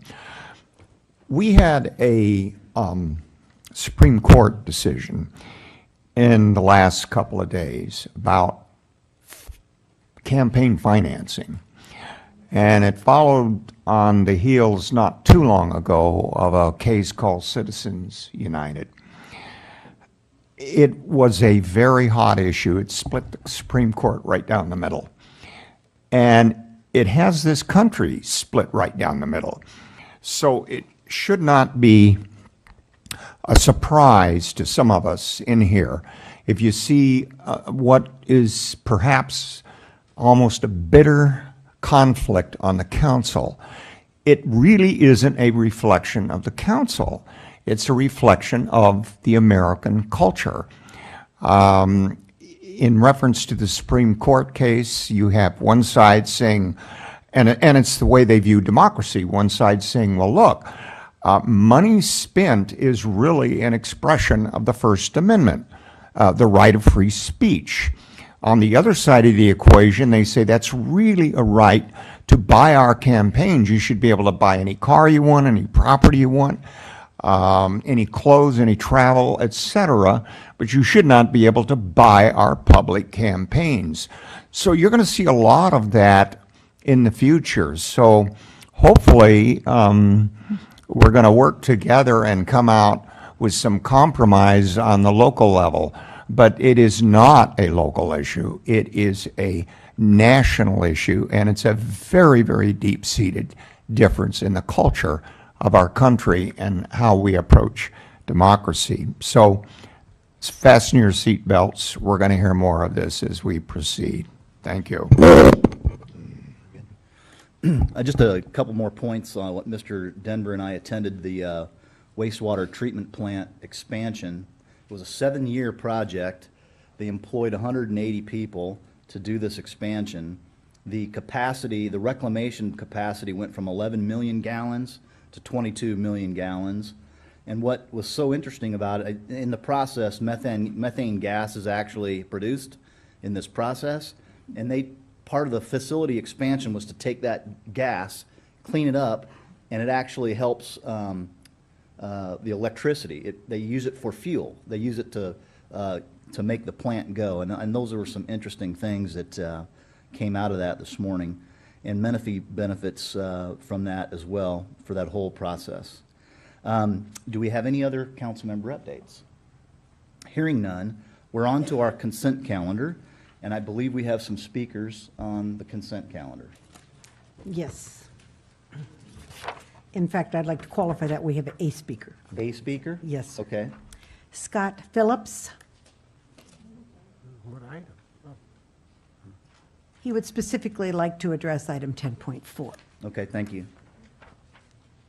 Good evening. Good evening, thank you. Honorable Mayor Mann, City Council members, my name is Scott Phillips. I'm the CEO of the head and headmaster for Heritage Classical Charter Schools, or Heritage. I'm also the lead petitioner in the petition before Menifee Union School District for a proposed charter school entitled Menifee Preparatory School, a school that will be managed by Heritage. There's an issue before you this evening, resolution number 14363, a resolution for the council to support the petition for Menifee Valley Preparatory School, or MVP, to which I wish to speak. On behalf of the many Menifee parents who desire this school, I want to thank you for even considering this resolution. It is both humbling and encouraging. In addition, I very respectfully request that you do approve this resolution, not for the sake of Heritage, but truly for the sake of your constituents. In the past few months, over 575 parents have filled out preliminary applications for enrollment in MVP, and there are over 700 parents who have asked to be on our email update list, hoping to hear the school open this fall. The reason there is such a high demand for the Heritage educational model is its longstanding success, as evidenced through its flagship school, Temecula Preparatory School, or TPS. TPS has been highly acclaimed in the area due to its academic performance over the past 13 years. As a result of the success, we continually carry over 1,800 students on our waiting list at TPS, many of those from Menifee and the surrounding areas. The only reason I share this information about TPS is to ensure this council understands that we have a positive track record for being able to run a charter school. But more important than our academic success is understanding why that success has been so consistent over the years. As its name suggests, Heritage Classical Charter Schools is based on the classical model of education, hearkening back to Socrates, Plato, and Aristotle. And as a result, it is founded upon the four cardinal virtues of temperance, prudence, justice, and fortitude. By weaving these virtues through all aspects of the curriculum and culture, our students are given academic knowledge and the standards of conduct by which to measure this knowledge. This develops strong, critically thinking members of society. It is this type of education we wish to offer to all Menifee families. I emphasize all because I want to underscore the fact that we believe our educational model does work for all students. As an example, our TPS model includes a school campus that is a direct replica of the Temecula district demographic, and we will do everything we can to make sure the demographic here in Menifee is the same as the school districts. In essence, our petition for MVP is solely about offering parents a different choice in education.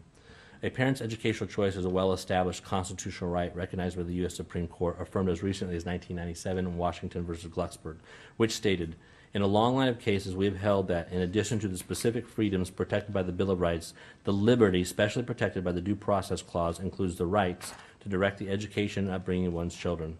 Thus, most importantly, by approving the resolution in support of MVP this night, this council will affirm the constitutional rights of those parents who desire Menifee Valley Preparatory School as a choice for their children. Thank you very much. Thank you, Mr. Phillips. Are there any additional speakers on the consent calendar? No, sir. I'll entertain a motion on the consent So calendar. moved. May I have a second? Second. Roll call vote, please. Councilmember August. Aye. Councilmember Furman. Councilmember Denver. Deputy Mayor Edgerton.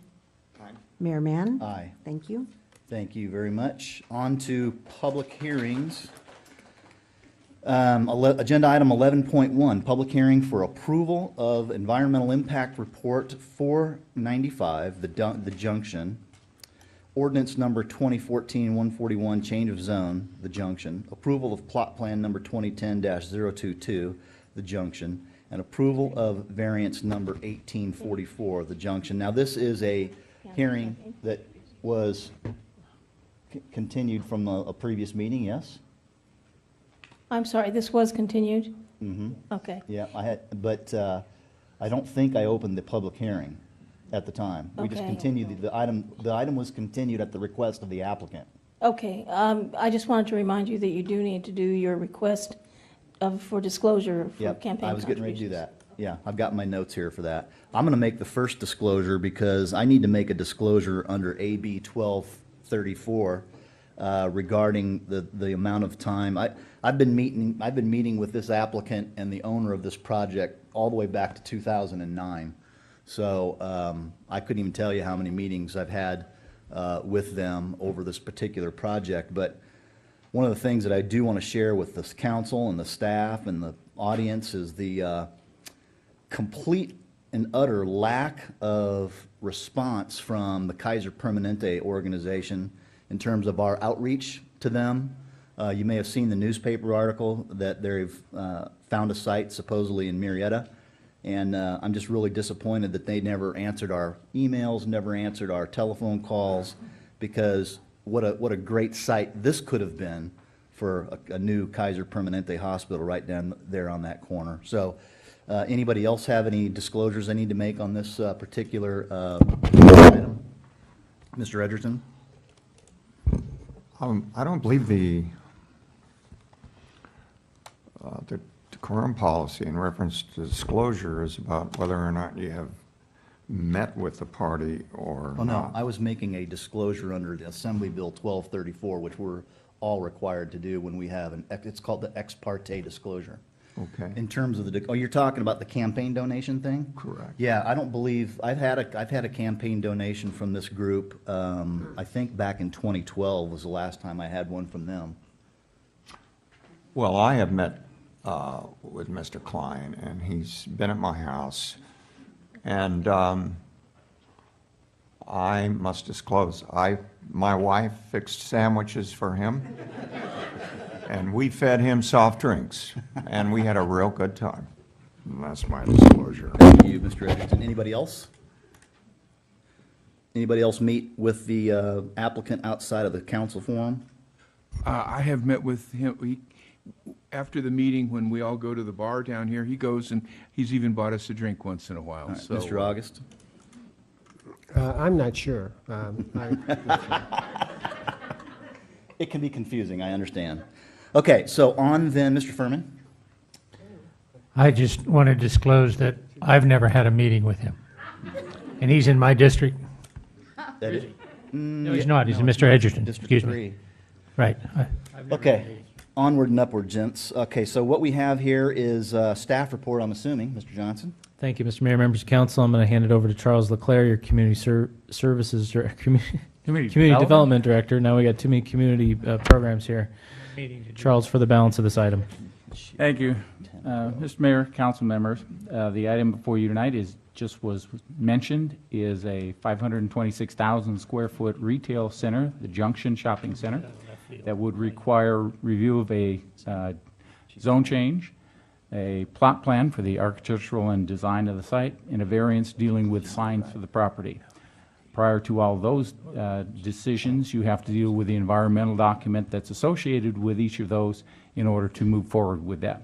We will have Lisa Gordon, the planning manager, give a brief staff report. The applicant is here and would also like to give a presentation to the city council. With that, I'd like to turn over to Lisa.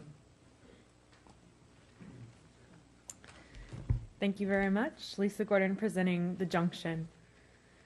The project site is located north of Scott Road, east of Hahn Road, and west of Howard Road.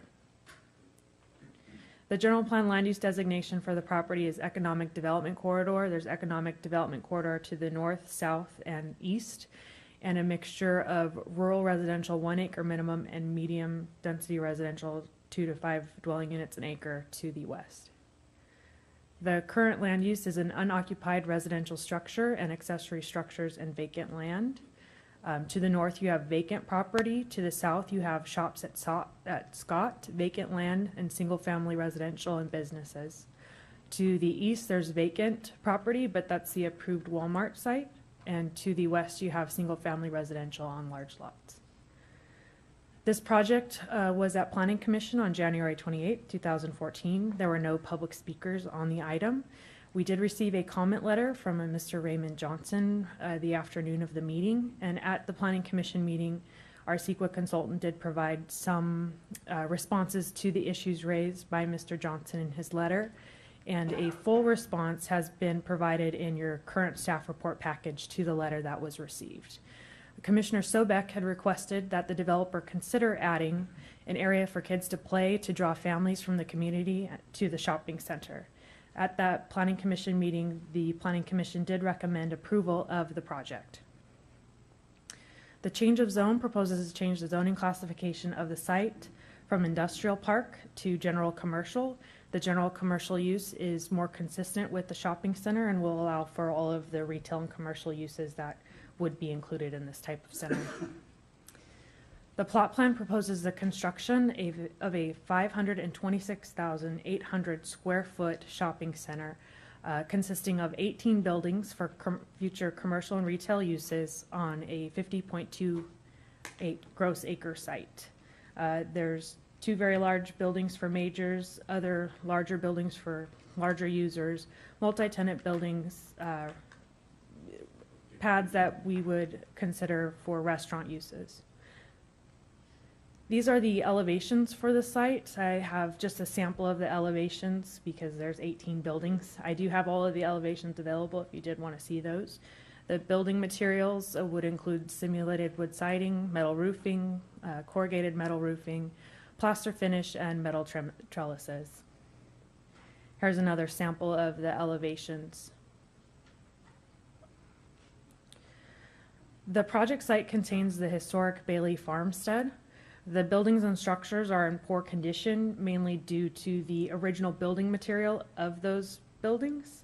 The historical resource report makes the finding that given the continuing deterioration of most of the Bailey farmstead, buildings and structures preservation is not a viable option.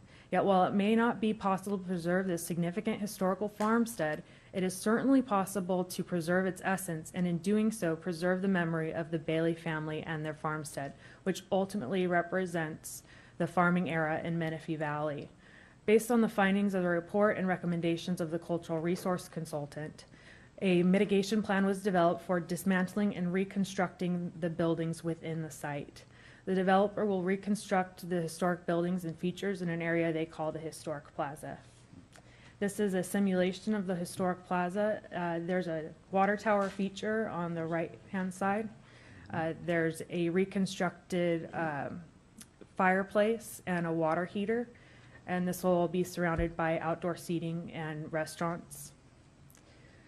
The habitat studies prepared for this project site identified 0.36 acres of riparian riverine habitat within the project site. Report was done, and it was determined that the developer would replace and enhance riparian riverine mitigation, basically double the amount that they were disturbing. And you can see it on the picture. It's the green and yellow area.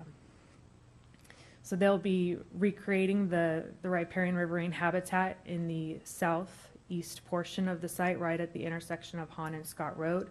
And the developer will be responsible for maintaining that area for 5 years until it is turned over to an acceptable maintenance entity. The project does include a very extensive sign program. A variance application is required for approval of the sign program, and the staff report included pictures of the signs and findings for the variance.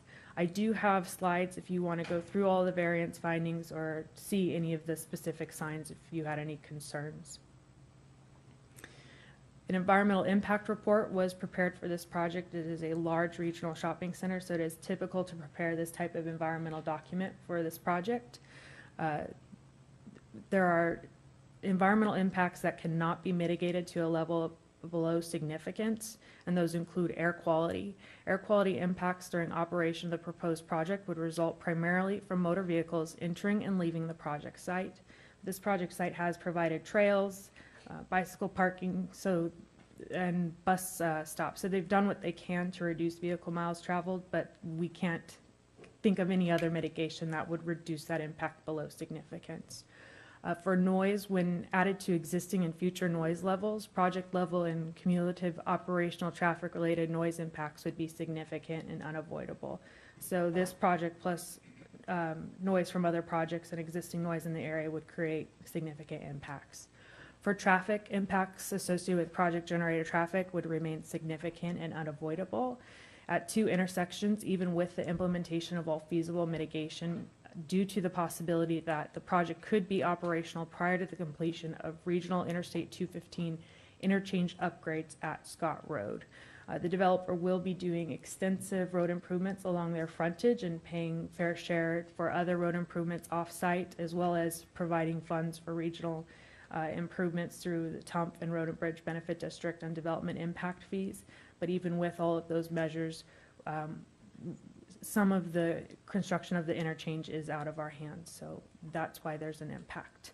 A statement of overriding findings of considerations will need to be adopted prior to approval of this project. More on the timing and funding for the Scott Road interchange. Scott Road interchange project will alleviate traffic congestion on Scott Road by providing more through lanes over the freeway and improving freeway access. The estimated cost of the project is between, well, I think now it's 52 million, correct. When we did the last CIP brochure, this was the figure, but about 52 million, and the project is partially funded. If completely funded, the project could begin construction in summer 2015 with completion in 2016, according to the city's Engineering and Public Works Department. The City Council recently approved a cooperative agreement that was between the City of Menifee, City of Marietta, and the County of Riverside to move forward with the purchase of right-of-way in the area, so that is moving forward. And as additional right-of-way is obtained for the project, seeking state and federal funding becomes a lot easier. The Riverside County Transportation Commission and Caltrans have started construction on widening I-215, 1 lane in each direction between Marietta Hot Springs Road and the 60 freeway. Construction is anticipated to be complete by late 2015. That will help with the regional traffic impacts. The developer will be paying a lot in development impact fees. This was something that the Planning Commission had requested, a breakdown of the fees that would be paid by the developer for the regional programs. We have about $5.5 million in TUMP, 1.7 million in Road and Bridge Benefit District fees, 1.3 million in DIF. The MSHCP fees and the Stevens Kangaroo Rat fees are pass-through fees. We do pass those to the county for their regional conservation. But overall, the project will be paying almost $9 million in development impact fees. They will be eligible for some credits if they're constructing any of the road improvements that would have been constructed through these regional transportation funds. At this time, staff recommends adoption of the resolution certifying the environmental impact report, that we introduce the ordinance for the change of zone and schedule a public hearing for adoption of the ordinance for the second reading, adopt the resolution approving the plot plan, and adopt the resolution approving the variance, subject to the attached conditions of approval and based upon the findings and conclusions in the staff report. This concludes staff presentation. Thank you, Lisa. Are there any questions from the council of staff at this point? Hearing none, I'll go ahead and open the public hearing at time 8:31. And Madam Clerk, do we receive any additional correspondence on this item? We did not. Anything we've received, you have received. And it was properly noticed? Yes, sir. Okay. I'll take public testimony first from the applicant. Yes, sir.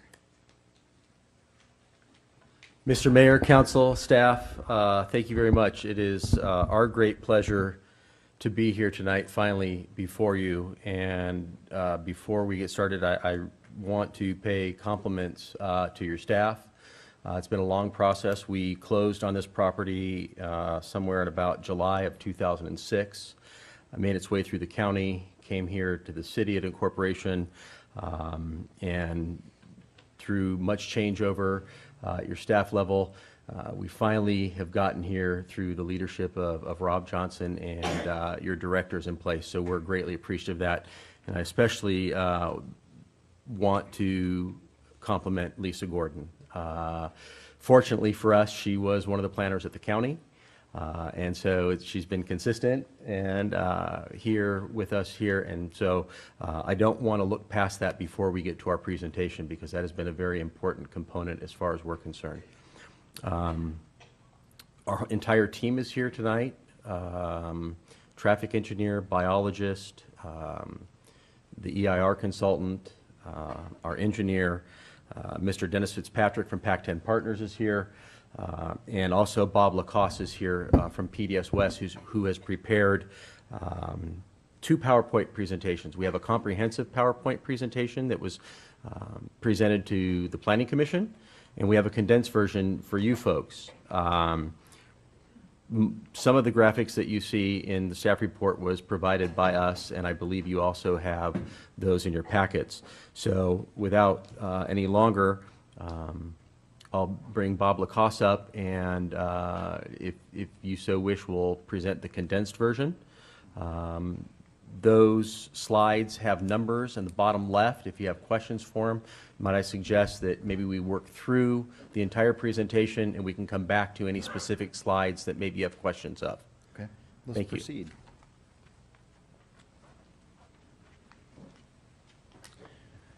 Mr. Mayor, Councilman, I'm Bob Lacoste from PDS West.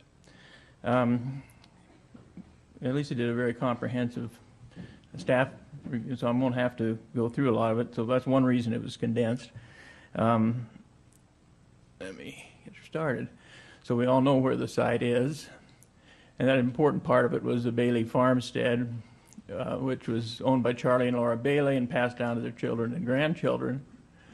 And the project incorporates selected historic elements from the farm, as Lisa mentioned, with the idea of creating a visual link to the farming era in Menifee with the project. And this theme and historic design elements were chosen from input, chosen with input from a variety of people. Dr. Gene Keller was a cultural resource consultant and a major player on this and getting public input and the outreach from it. Keith Heron was a Riverside County Historic Preservation Officer. The Bailey family took part in this as well, and many longtime residents in the Menifee Valley were part of this. And like I said, there was years in processing this thing through the county before the city incorporated, and many of the people that were taking part in it are now residents of the city. The resource investigation was done by Gene Keller and found it to be a significant historic site and required mitigation plan, so that there will be, during the demolition of the farmstead, there'll be documentation of everything, there'll be monitoring, and they'll be salvaging certain elements, and they'll be going through those. And more importantly, the design element mitigation, which means that that the architecture and the historic plaza, historic exhibits, and various things in there are going to be part of the overall project. Conceptually, the site is with Hahn Road at the top, which is on the east, and to the right is Scott Road and Howard below. The main entrance is off of Scott Road. The centerpiece is the orange area you're seeing there, called a lifestyle village. Really, it's a pedestrian-oriented village with a collection of shops and restaurants, and it's interconnected by walkways, plazas, courtyards. They give an opportunity for informal gathering, place to meet people, much more than just a shopping center. It's going to be a place as part of the community. And it also serves to break up the parking area for the two major, there we go, sorry about that, I pushed the wrong side. That breaks up the parking for the two major tenants. And then there's the satellite pads as well for the kinds of uses, drive-through restaurants, banks, things that don't add to the experience of the pedestrian-oriented center. The architectural character has really been set by the agrarian kinds of buildings and applying them in a way without trying to duplicate it to the architecture. And those include things like the earth tones that are saturated, and building siding, including board and batten, corrugated surfaces, wood and simulated wood materials, heavy timber detailing, barn roof styles with cupolas, flat roofs with accent paraffins, water towers. gooseneck light fixtures, metal or wood louvers, and a lot of use of stone in the columns, the pilasters, and the details of the building. Lisa showed you some of these. I won't hesitate, but you can see that the barn type structures on the the cupola on the roof and various things we've talked about. One of the things about it, agrarian architecture is it's actually rather elegant. The large barn shapes and simple forms and things are really fairly elegant. Materials are rustic, and that's what we've done, but it's going to be a contemporary shopping center and be a very comfortable place to visit. There's another shots of it showing the same.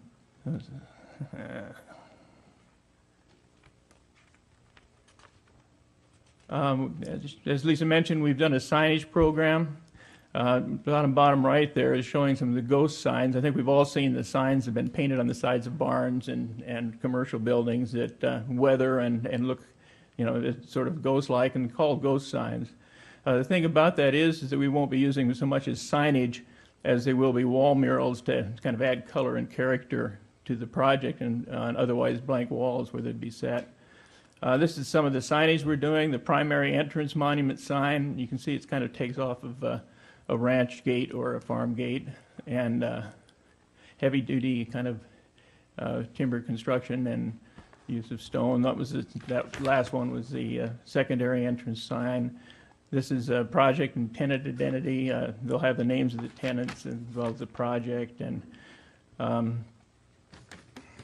secondary entrance again. This is an example of the ghost signs. These will be large and they'll be on the sides of the building. They're going to be done with sort of some high-tech application. They'll be printed, and the distressed look on those things will be printed on a vinyl with this really great adhesive on the back that actually sticks to the texture of wood or batten or whatever and shows through the signs. They'll look exactly like painted signs. Here's some examples of them. Again, they're not advertising any particular store, but adding to the quality. There'll be directory maps and tenant lists like you'd find in the mall that lead you around. There'll be a lot of light pole banners to sort of animate the pedestrian area. The lifestyle center portion of it is shown in the square, and if you zoom in on that, you can see a lot of pattern pavings and things to make sure everybody knows that it's a pedestrian as well as car thing. What we're going to be able to do is, if you see the two red things, is to block those things off and direct traffic around to the sides and the back, which would give us a pedestrian plaza in the center for special events and that thing. And at other times, we'd allow it to go through, traffic to go through with kind of teaser parking in the center. The Hahn Road entrance from Hahn Road, as you begin to enter the site, you can see the entrance monument, this tower, and even the pedestrians have a gateway in. Example of the ghost sign on a tower. And the paving patterns, again, trying to make it comfortable for the pedestrians as well as the car. These are just some shots of sketches of it, not sketches, but photorealistic simulations of what it's going to look like. You can see like the use of the go sign kind of appearing back there. The large plaza in the center, called the Fountain Plaza, and even the fountain is picking up on the agrarian kind of thing with the water wheel theme. Outdoor eating areas. Even the connection between the pedestrian area center and the parking becomes a small courtyard, places to people sit and to gather. This is on the southeast corner, and that's the mitigation area Lisa was talking about, agrarian, riparian vegetation. And the historic plaza is the area between the building 14 you see there and the next one down, up against the mitigation area. And she was saying there'll be certain things salvaged. This existing chimney on the Bailey House was made from stones gathered from the site. Those will be saved and be used to reconstruct an outdoor fireplace that'll be placed in the historic plaza. It's a one-of-a-kind rock oven water heater. It's a little thing that was gerrymandered on the site. Eugene Keller had documented it that way. That will be also salvaged and put in the plaza there. It's an interesting thing. It's used as an oven. An oven is used to heat water. It has a little cauldron area there. It's got where they melted fat for making soap, and kind of an interesting element. And that's it next to the water tower on the ground you can see. That's the existing tank house, which unfortunately can't be salvaged at all. It's falling apart, but it will be rebuilt on the site and be used for a exhibit of agrarian history of Menifee and the history of the Bailey Farm as well. And this is one of the same as in the last one, but it shows where the water tower will be and the fireplace and the water heater and things in the historic plaza there. And that's kind of overlooking the corner, with the foreground being the riparian vegetation area. And the tower is going to replace, in a way, that little tower we were showing you, the water tank tower, was actually one of the tallest things around back when there were farmland and no development. And this is sort of replaced, and it was really the landmark that people would use. Now we have a large tower in the corner that's high enough to be the new landmark. And that's it. And we have, I've got to answer any questions in any of our consultants that are here too. Any questions of the council for the applicant? Mr. Denberg? $9 million in fees before you buy the place and build a single stick of construction? Well, we've bought it. We own the land. But yeah, before construction goes up, and that's what the fees are. We're all in. Mr. Furman? I believe I recall I was over at that place maybe 15 years ago, and in the chimney, and incorporated in the chimney, there was a metate. Uh-huh. Do you have that? No, if you go back to that picture. It was Coincidentally, prior to incorporation, the previous project planner from the county and one of right there. There was a metate in that place right there. And one of the I'm not certain if it was Keith Herron or Leslie Marquardt. They went out to visit the site, and the site has been fenced and locked. And when I followed up on their visit the next day, I couldn't make it out the day that they had told me they were out there. The gate off of Scott Road was unlocked, and the metate was gone. And the chimney still looks like that today. It was the only thing they took. So whoever took it knew what it was. As you recognize it, the hollowed out portion, the depression portion, was facing outwards. And that's the only vandalism on the chimney that exists to today. So the short answer to your question, Mr. Furman, unfortunately, no. We don't know what happened to the metate. Well, if you would like, all right, I found a metate that's about that size on my property, and I would be willing to donate it if you have a place for it. Well, I would appreciate that. I would defer to either the planning staff or, as you may be aware, we have conditions and mitigation measures that we have to contract with the local tribes, and they have the right to any of their relics. And my experience tells me they're going to exercise that right and take a metate. So I appreciate that offer, and I guess maybe we should just leave that on the table right now until a further date. Thank you. To the extent that you can share, and you may not be able to, have you identified the two major anchors yet that you can announce or not announce? Or? Well, I can share with you this, that like every other development in the past several years, we were hit by the economic downturn. Prior to the downturn, we had been in negotiations and actually had a letter of intent from a large home improvement depot. You may recognize the prototype there. And we're in several discussions with a large membership warehouse. To date, you know, we continue to reach out to those people. As you mentioned, Mr. Mayor, you know, we put feelers out to Kaiser.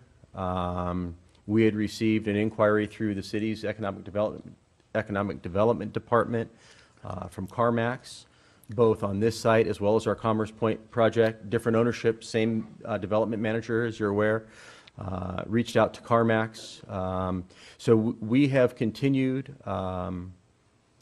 to consider all options. At one point, we were in discussions, and I believe had a letter of intent from a movie theater chain, but nothing else solid right now. But we're continuing down the path of proceeding. Well, I know it's been a long road from 2006 to here, and for sticking with this project. I want to compliment the design. I think from my perspective, I reviewed the packet at length, and I was really impressed with how, in my opinion, you guys have captured the essence of the area and the family and the cultural and historical significance. So I'm pleased with the way the design's laid out. Well, thank you. It's really nice. Thank you. And that's actually the agrarian architecture theme is actually one of the mitigation measures that Dr. Jean Keller called out in her cultural resources report. I don't know if it was the phase 1 or the phase 2. I don't recall, but thank you. It's a design that we're proud of, and well, bring us some businesses. Do we have any other questions of applicant at this point? You're already on the record for that. So do we have any public commenters from the public tonight? No one has signed up for public testimony. Very well. No other questions of the applicant? I'll close the public hearing at time 8:49. Thank you. We have 4 motions before us. I move approval. Okay, we have to take 4 motions, and Mr. Furman has moved on the adoption of resolution number 14-357. May I have a second? Second. Roll call vote, please. Oh, we're not going to talk about it? Oh, yeah, absolutely. Just one of a few 2-stories made to 1-story and a few 1-stories made 2-story. No, I just wanted to point out, I recall going out looking at that project and discussing it with Kasem way back when we were just starting out as a city. And for people in the community, I think it should be pretty obvious right now that this particular council has always been together in reference to commercial property because we're trying to generate sales tax, we're trying to get TUMP fees, and we're trying to enhance our property tax. 9 million. So, and this is what that previous gentleman, when he was talking about Audie Murphy, was talking about. This really is a shot in the arm for our police, for our fire, for the development of our roads. And to say nothing of the amenities and the New York Cheesecake Factory that'll obviously go in there.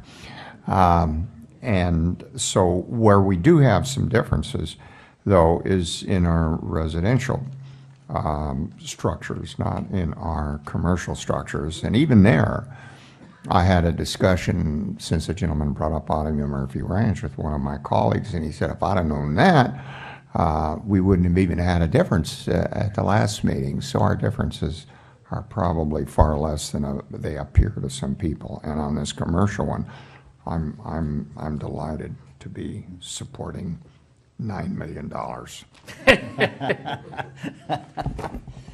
All right, we have a motion and a second for the adoption of resolution number 14-357. Madam Clerk, call the roll. Thank you. Councilmember August. Councilmember Furman. Aye. Councilmember Denver. Aye. Deputy Mayor Edgerton. Aye. And Mayor Mann. Aye. Thank you. Need a motion to introduce the ordinance number 2014-141. We have a second? Second. Okay. And that motion was made by, I'm The sorry. motion was made by Deputy Mayor, Got it. seconded by Mr. Denver. Thank you. Okay, and on ordinance, introduction of ordinance, the second reading is not a public hearing, so I just wanted to clear that up. It was stated earlier.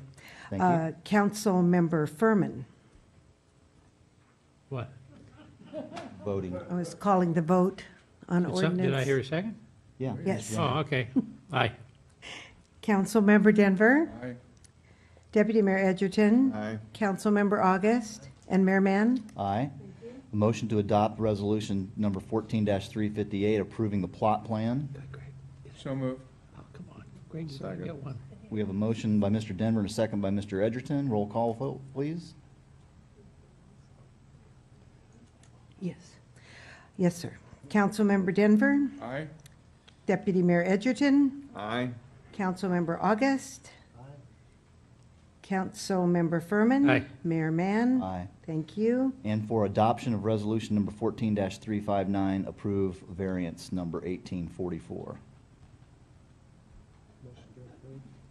Motion by Mr. August, Second. second by Mr. Furman. Deputy Mayor Edgerton. Aye. Councilmember August. Councilmember Furman. Aye. Councilmember Denver. Aye. Mayor Mann. Aye. Thank you. Congratulations, all. Good job. On to discussion item 12.1. This was the matter, if I recall correctly, at the request of Mr. Furman, that this was pulled for further review, and we appear to have some speakers. We'll call for the speakers now. Alrighty, thank you, Your Honor. Katie Manier. Good evening once again. There's so many things to talk about in this city, it's hard to know where to start. Seems like at a last meeting or a recent meeting, there was a unanimous vote to leave in the general plan the subject of sludge and the health to the public.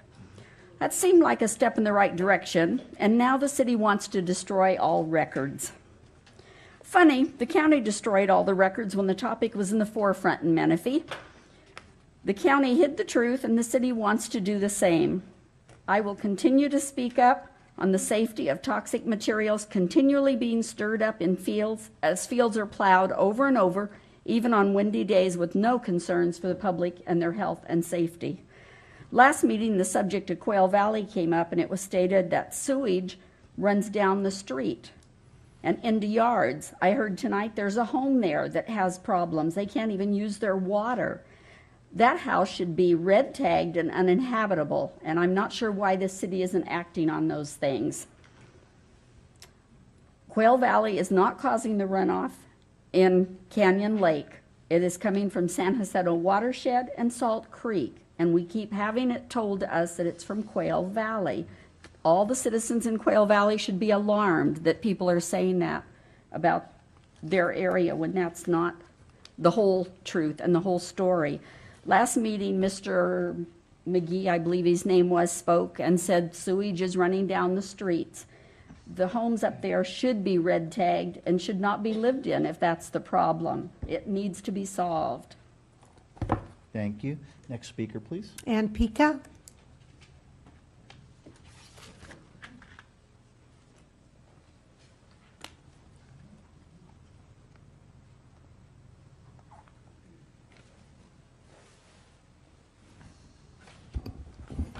All of you have been given a copy of California Government Code 34090-34090-5. Government Code Section 34090 does not authorize the destruction of records held by the city affecting the title to real estate property or liens, court records, or records required to be kept by statute. Records less than 2 years old or the minutes, ordinances, or resolutions of the city council or its commissions. Section 34090.5, which is the second half of 34090, allows the department head having custody of the public record may, without the approval of the legislative body or the written consent of the city attorney, to destroy any of the previous named documents if the following conditions are complied with. A, the record or document is photographed, microphotographed, reproduced by electrically recorded video images on magnetic surfaces, recorded in the electronic data processing system, recorded on optical discs, reproduced on film, or any other trusted system that does not permit additions, deletions, or changes to the original document. In other words, you never really are allowed to destroy any public record of the city. In Section 2 of this resolution, it does not comply with the California Government Code 34090, as staff has inserted requirements that are the opposite of what the law states, and that is the department head must have written consent from the city attorney and the city clerk. That is not what the law says and should be stricken from Section 2 of this resolution. Section 3 of this resolution, staff wants the city council to grant them the sole power to change or amend the records retention schedule without approval from the city council or notification or knowledge to the public. That is wrong on so many levels.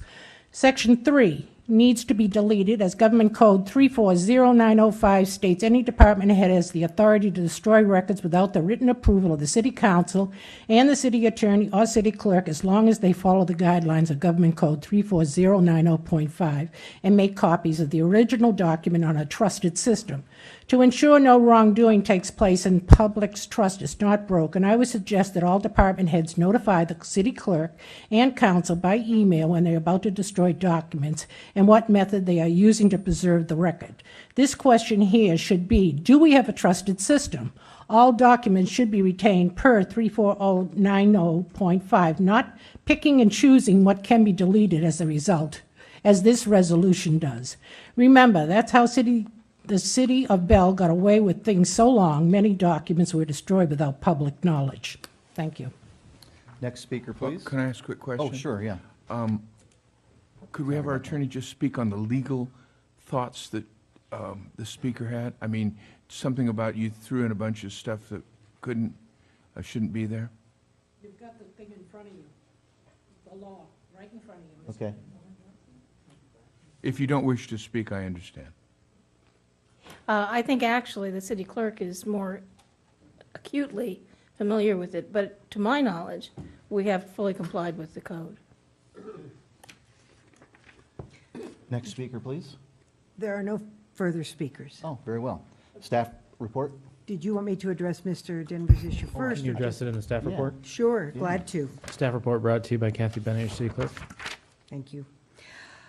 This is being returned at the request of council. A records retention and destruction schedule is something cities adopt, and this follows state code and other codes, state government code and other codes. 34090 is the most used state code, and it basically just sets out the fact that you are able to set up a records retention and destruction schedule. Once adopted by council, then there are procedures you can follow to allow that to work into action. There are multiple regulations. Each has been referenced in the document. I took a code that was very specific to our needs. A state code is hundreds of pages of things that we don't need. For example, we don't maintain police records, so that would not be necessary for us to address with this city. So we tried to make a code that fit what your needs are, and then it was distributed to every department to review to see if there's anything they'd like added or modified. It follows state regulations straight along. It's not gone off into trying to cut down times we save things. Most of the times when records are able to be destroyed, that's after electronic retention of them, and our timing got very lucky on this one, because as a few months ago, you all approved a records management program that we are now beginning the implementation of, starting with the agenda management program.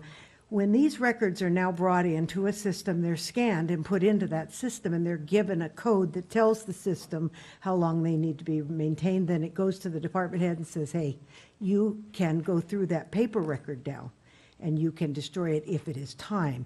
There are times on each. Many records are permanent. Minutes, agendas, things that are permanent aren't going to be destroyed, ever. That's part of the city. You can go to the Newport Beach site and find minutes from 1906, and that's the way it should be. In our case, we've set it out following those state guidelines, and we have asked you to consider approving it, including the fact that if minor technical changes come along that the city attorney or whoever's the city attorney or clerk at the time become aware of, they can say, you know what, your code needs to be modified to deal with this minor change, or there's been an advancement in technology that you need to deal with, and this can allow us to make a minor modification to do so. So we're presenting to you what we hope is a very complete code, a very good code, and we would ask for your adoption. Mr. Edgerton? Thank you, Kathy. That was very, very helpful. You can appreciate why this kind of request brings up questions from the public. I mean, our communities felt that way ever since the founding fathers, who said don't trust government, and so they had ways to check and balance, et cetera. I do appreciate that records retention and destruction have been around for many years. It would even interfere with inventory control any number of years ago because you wouldn't have enough space. Today we could put most of what we do for a number of years on a small shelf electronically. Well, maybe a little bigger shelf. But the destruction of the record itself is called for here, not the Right. electronically can be saved. So maybe it's not totally clear to everybody as to when you say destroy, for example, the minutes, the discussion about developments, et cetera, and so forth. Are those all electronically recorded? I would think they take a minimal amount of space.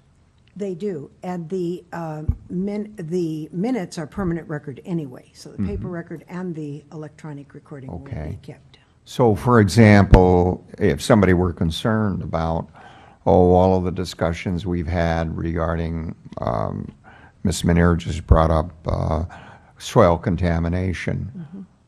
Even though the paper might be destroyed, the record would not be destroyed. Well, that's not only correct, but if there was some contamination found in, say, an environmental document, Right. environmental documents are also permanent records.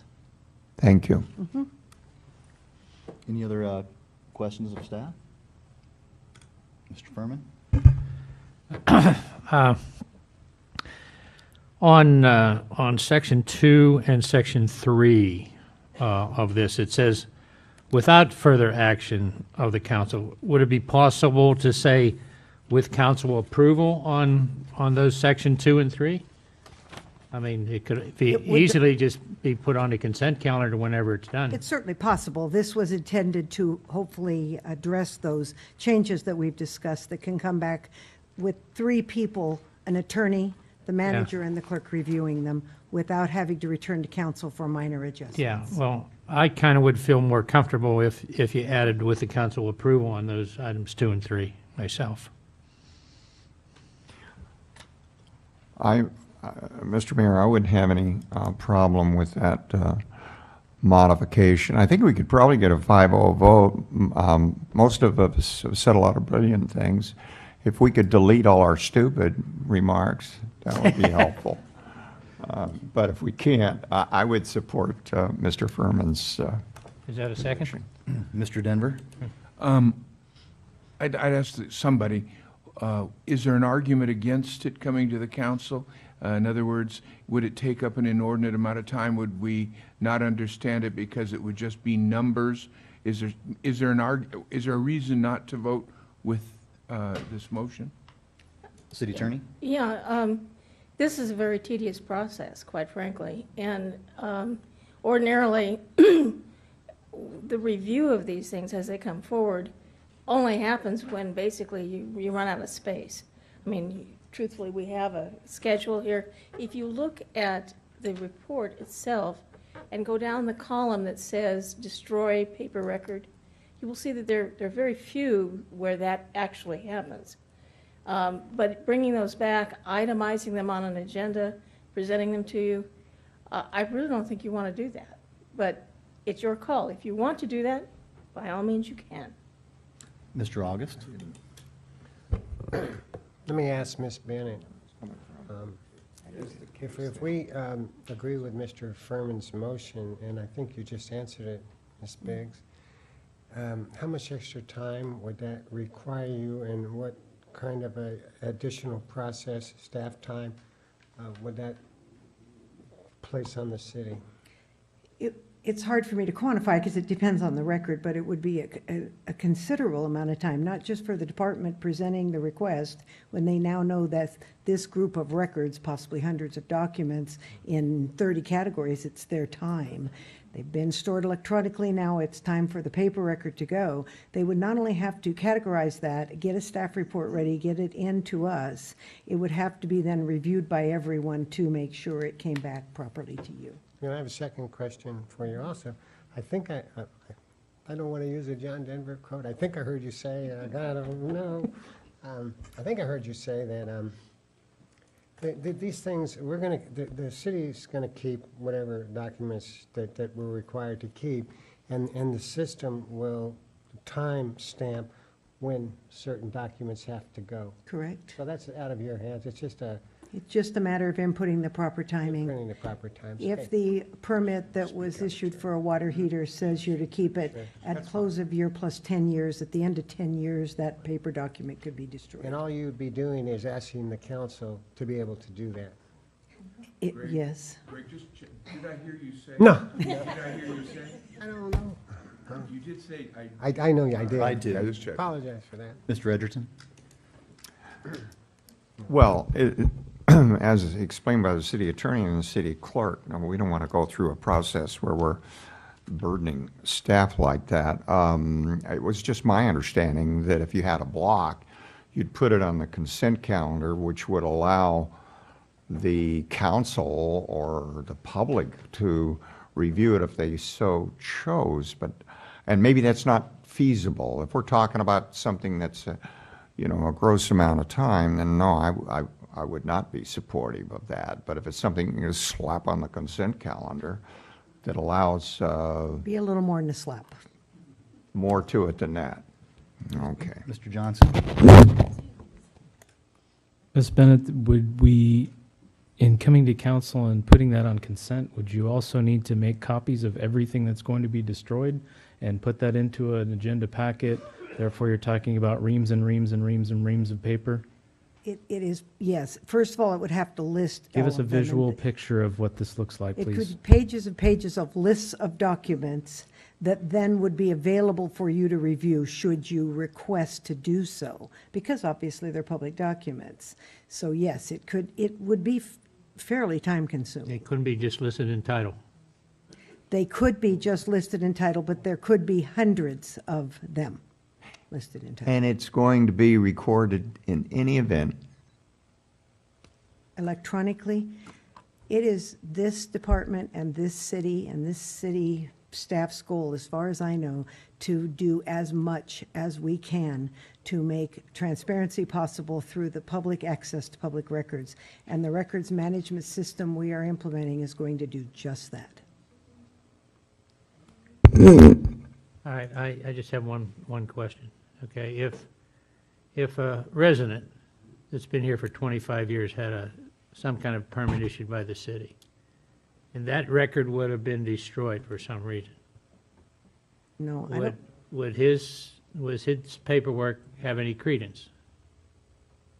I'm a little confused on the question. So you're saying if a permit was destroyed, I'd have to look. I don't even know off the top of my head what permit destruction times are, but it would be recorded electronically. So what is your question about? Well, I just, to give you an example, okay, I'm researching a permit that was issued on my property 27 years ago, and the county has no record, but I have a copy of the permit, and they're trying to say it's invalid because they can't verify it.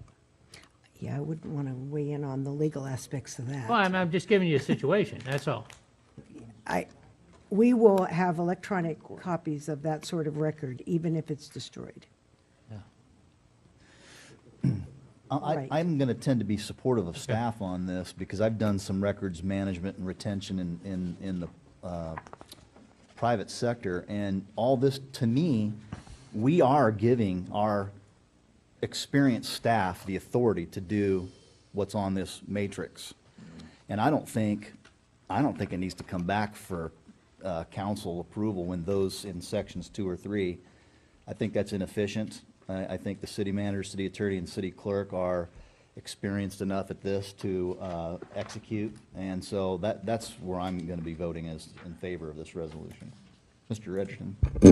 Well, no, and I'm in agreement with you, Mayor, but I, also, if we're talking about permits, this goes with property. I know I had permits with my property. Those are permanent records, are they not? I'm going to just quickly look at it. I think city attorney would know that. Those are permanent records because they run with real property. Yeah, I think the city clerk is going to look it up, but ordinarily, those are all permanently retained. There's not, the stuff that is subject to destruction are things that the project or the issue is finished. For example, litigation records. Once it's over, once it's settled, once it's resolved, you don't need them anymore. After a number of years. So after a number of years. And building So- permits are permanent And records. even then, you would still have the electronic records. So, you know. And building permits issued are permanent The records. M3 permit from 1950 to 1968, and they can't find it anywhere in Riverside. Yeah, is there a motion? Is there a motion to adopt this resolution? Huh? Make a motion Oh, to adopt it. Yeah. I so moved. Yes, I So, understand. and Mr. August, second. Call the roll. Yes, Your Honor. Councilmember August. Aye. Councilmember Furman. No. Councilmember Denver. Aye. Deputy Mayor Edgerton. Aye. And Mayor Mann. Aye. Thank you. On to the next two agenda items now. Mr. Johnson, would it be possible for us to hear the staff report on both of these, and then we can take them in separate motions? Or if it flows that way? Absolutely. That's a great idea, Mr. Mayor. Members of council, I'm going to turn the balance of the next two items over to Robert Lennox, your Community Services Director. Oh, see, he was already prepared for that. Look at that, 12.2 and 12.3. Wow. I hate guys that think Thank you, Nice. Mr. Mayor, and That's great. members of council, I appreciate that. This item, the first one, 12.2, is for the first reading and introduction of ordinance 2014-143, essentially adding an ordinance for, or I should say, chapter 2.3, the Menifee Municipal Code, providing for Parks, Recreation, and Trails Commission. Just to give you some deal points of the ordinance without reading it out loud thoroughly. Some of the details on it, though, back on February 5th of this year, council did provide direction to staff regarding proceeding with a citywide park and recreation program. Part of that process traditionally in the industry includes the creation of a commission to oversee and provide advice for the creation and implementation of a park and rec program. So in this case, the ordinance before you includes a recommendation to establish a commission which is comprised of 7 commissioners. In this case, the recommendation is for 5 of those to be appointed by council members. Each of you would have the option to appoint one of those persons. And then the 2 additionals would be at-large positions. All candidates in consideration for the commission would be required to submit an application. However, as I mentioned, each council member would have the ability to choose one of their own preference, with the other 2 at large by the entire council. In terms of eligibility, the only requirement would be that the applicants be city residents, meaning they reside within the city boundaries. The term proposed is a 2-year term. Is a 2-year term. Is there an age limitation? Isn't it 18 and up? I'm sorry, yes. 12 and for the commissioner, yes, it is there's an age limit of 18 and up for this particular commission. And the proposed meeting day would be the 4th Thursday of each month. The proposed quorum would be 4 of the commissioners in attendance. Just a small correction, in your agenda packet, your original agenda packet, the ordinance does state 3. It should say 4, so that's something that will be corrected in the second reading prior to adoption. And then, in addition, the role and responsibility, as I mentioned a little bit earlier, was of the commission is to really to advise and recommend policy and program and facility needs to the city council regarding park and recreation activities and facilities in Menifee. And to expound upon that a bit, the primary involvement and feedback of this commission in year one is dedicated toward the Parks, Trails, and Open Space Recreation Master Plan that was disclosed to you all in the last meeting's update under the city management portion of the agenda. They'll also be responsible for reviewing the park concept plans that come through, as well as trail routes and connections throughout the city during its growth. Just moving on a little bit, the tentative schedule pending action from the council is to have a second reading and adoption at the next council meeting on the 16th, and then immediately following that, advertising from April 23rd to the 21st, with the deadline for the applications to be due on the 21st. June 4th would be the preferred council meeting for selections and appointments, and then the first commission meeting could occur as early as June 26th. Just a couple other things. The number of commissioners, because I know there's been some discussion about this, number of commissioners is really, it is truly a recommendation. Having worked in other agencies, they each have followed different models. Typically erring on the side of caution, providing more opportunity for community to provide feedback is always a good rule of thumb. However, some communities have limited it to the same number of council members, and others have elected to go the other way and expanding that. So it truly is up to the council as to what your pleasure is. Really, that concludes my presentation on the commission. So, Mr. Mayor, if you want to do questions on this portion first. We'll take questions on this one first. Mr. August? Mr. Lennox, now thank you for the presentation and welcome to the city again. And this has been a long night and I'm a little tired here, but I would like to ask you the question I think you might have already answered, the advantage of 7. Is there really a disadvantage of 5 over 7 in a community like Menifee? I know you've had experience in Riverside and San Bernardino, which are quite a bit different cities than we are, probably larger populations as well.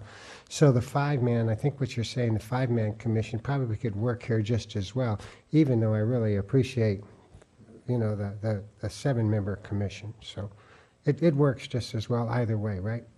It does, and it typically is a byproduct of the city size. So, you haven't been with the city long, but do you realize how long it would take this council to choose 2 at-large commissioners? Yeah, that might take a long time. So, anyway, I want to thank you for your comments, and I'll wait to hear what the other council members have to say. Thank you very much. Mr. Denver? I notice you have the term 2 years. Help me understand why it wouldn't be like our person with the planning commission, which would follow our term. On the other hand, we could change our commissioner anytime we want. How come you have it? In other words, if I'm 3 months away from losing an election or being election out, why would my person stay here past that time? well, the appointments that you make at the onset obviously won't be the same term, won't coincide with your term limit if you are in the election cycle. So for those, yeah, certainly their term could be less if an incoming council member elected to bring in a different appointment. Part of the ordinance and the way it's written suggests that if a council member would like to change theirs, they still can do that. They don't need any other reason to other than they want to appoint someone else. If we wanted to change this to following our term and leaving all of it in where we can change our mind and change our person, would that offend, or does that fit in your rest of your motion? Well, it's somewhat written that way, so it will coincide with your term. The only council members that are at any disadvantage are the ones that have to be that are in the middle of their cycle, so to speak. In other words, if you aren't reelected, then that commissioner who you appointed would have to discuss that with the incoming council member and see if they could continue with the rest of that term. But again, it's up to the council if you want to make that a permanent built-in measure, or if you prefer it stay as is. Mr. Edgerton?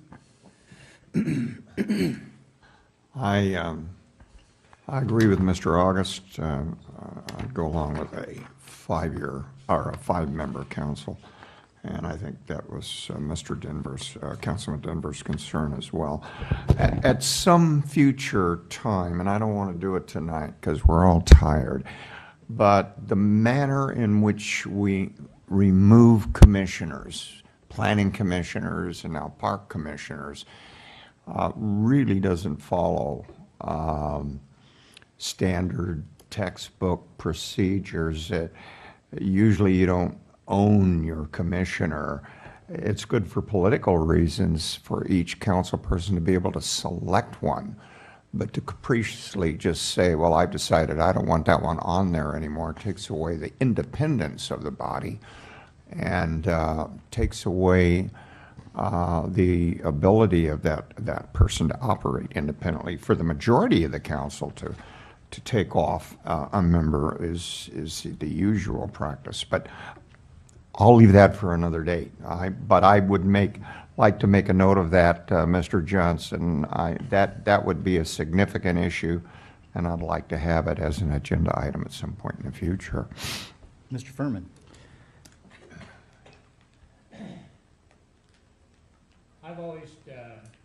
I've always professed that the importance of a Trails Committee is it's almost a lifetime appointment. The history of the trails in this town since I've been here, all right, I know probably more than anybody where the trails are, where they should have been, and where they've been taken out. And the longevity of someone on this commission, that is the very important thing, I think.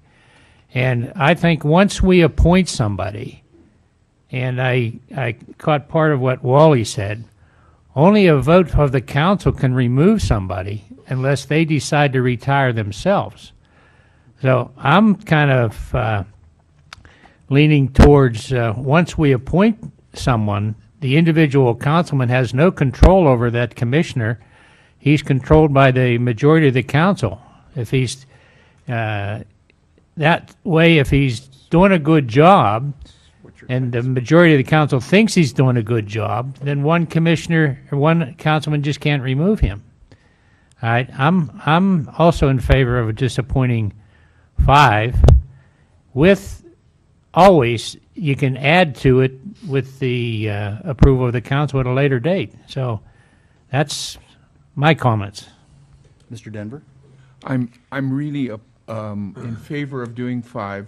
I'm really opposed to the concept of having to have the either a lifetime membership on the commission, and it takes a vote of the whole commission. We have, I mean, our whole group. We've had, and I'm not going to go into detail, we've had people on planning commission which each one of us personally had to make a decision if it was our person, and we had to get rid of them for a number of reasons. And I think it needs to be left that way. And by the way, this isn't a Trails Commission, sir. This is the real meat of this is Parks and Recreation Commission, and the Trails was thrown in at the last minute as an additional task for them to do. This is Parks and Recreation, and I think we need to keep it the way we do Planning Commission. Mr. August? Well, hearing the majority of the council, and when the mayor gets through with his comments, anytime, I would like to make a motion after you get through, unless you make a motion first. Yeah, thanks, Mr. August. I have a couple questions. Thank you for the report. I too am in favor of 5, not 7 at this point. I too am in favor of the terms following the term of the council member who appoints them.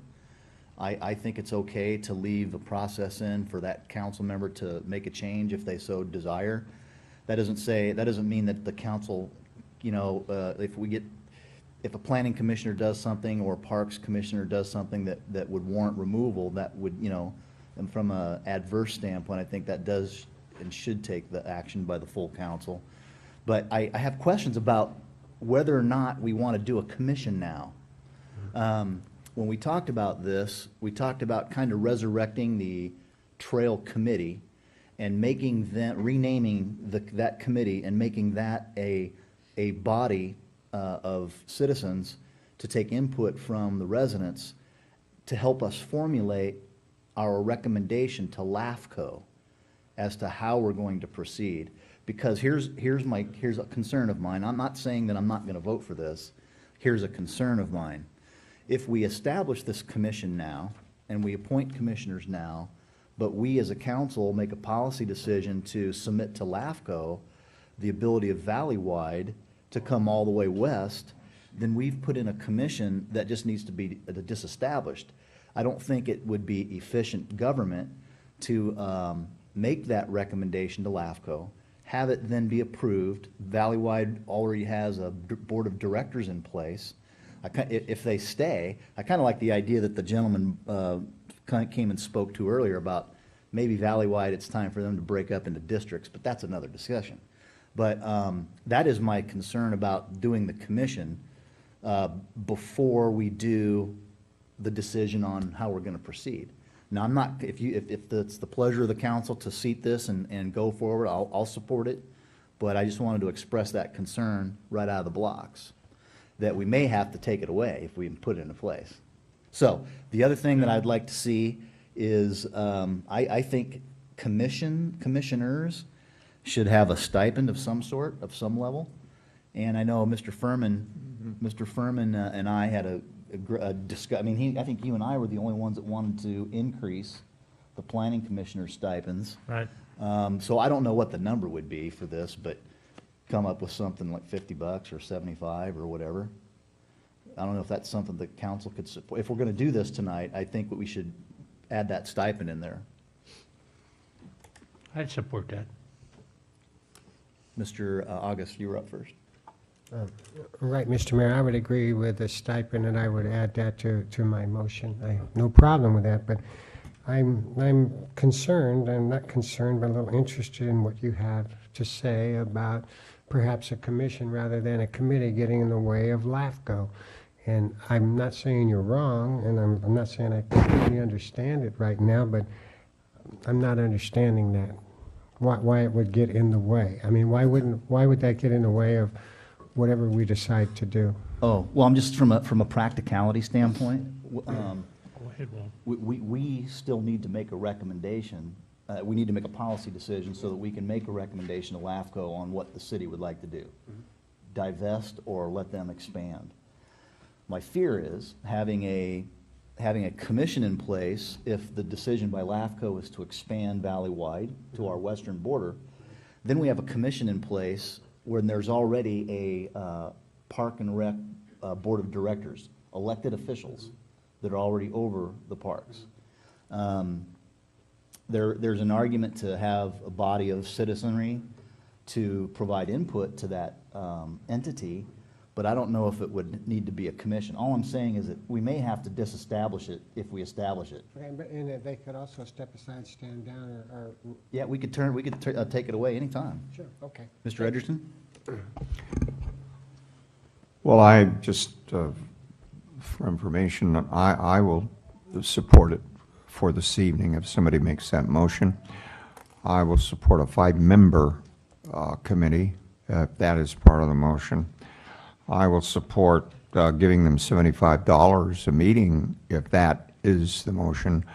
And I will not interfere with the way that they're removed tonight, because that would get us into a big hassle on this council.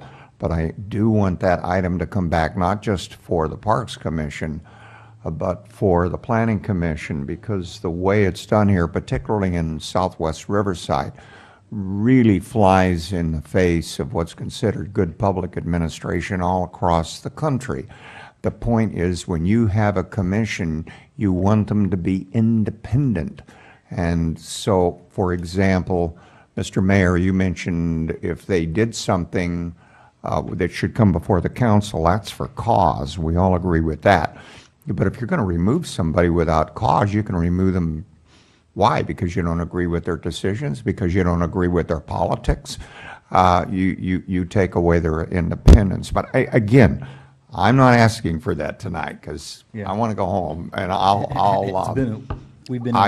would like to talk about that later. Yeah, okay, all of us have had marathon meetings today. I'm going to call upon the city attorney first before I go to the other council members. Well, actually, you may want to call on me after you go to the other council members, because we need to make the changes this evening in order to get this done as a second reading. I understand. At the next time. Like so. we've done before. Yeah. Okay, I believe, Mr. Furman, you were up first. Well, are we going to handle this with the 5 appointments first? Are we going to vote on that first? Because I'll make a motion for 5 council members. We want to get that part done Get first? through us all first before we get a motion. Yeah, let's. Because I got another change if you want to do. I was going to make the motion first. You did make the motion, Greg. What's your addition? Okay, all right. What's your addition? All right, hold on.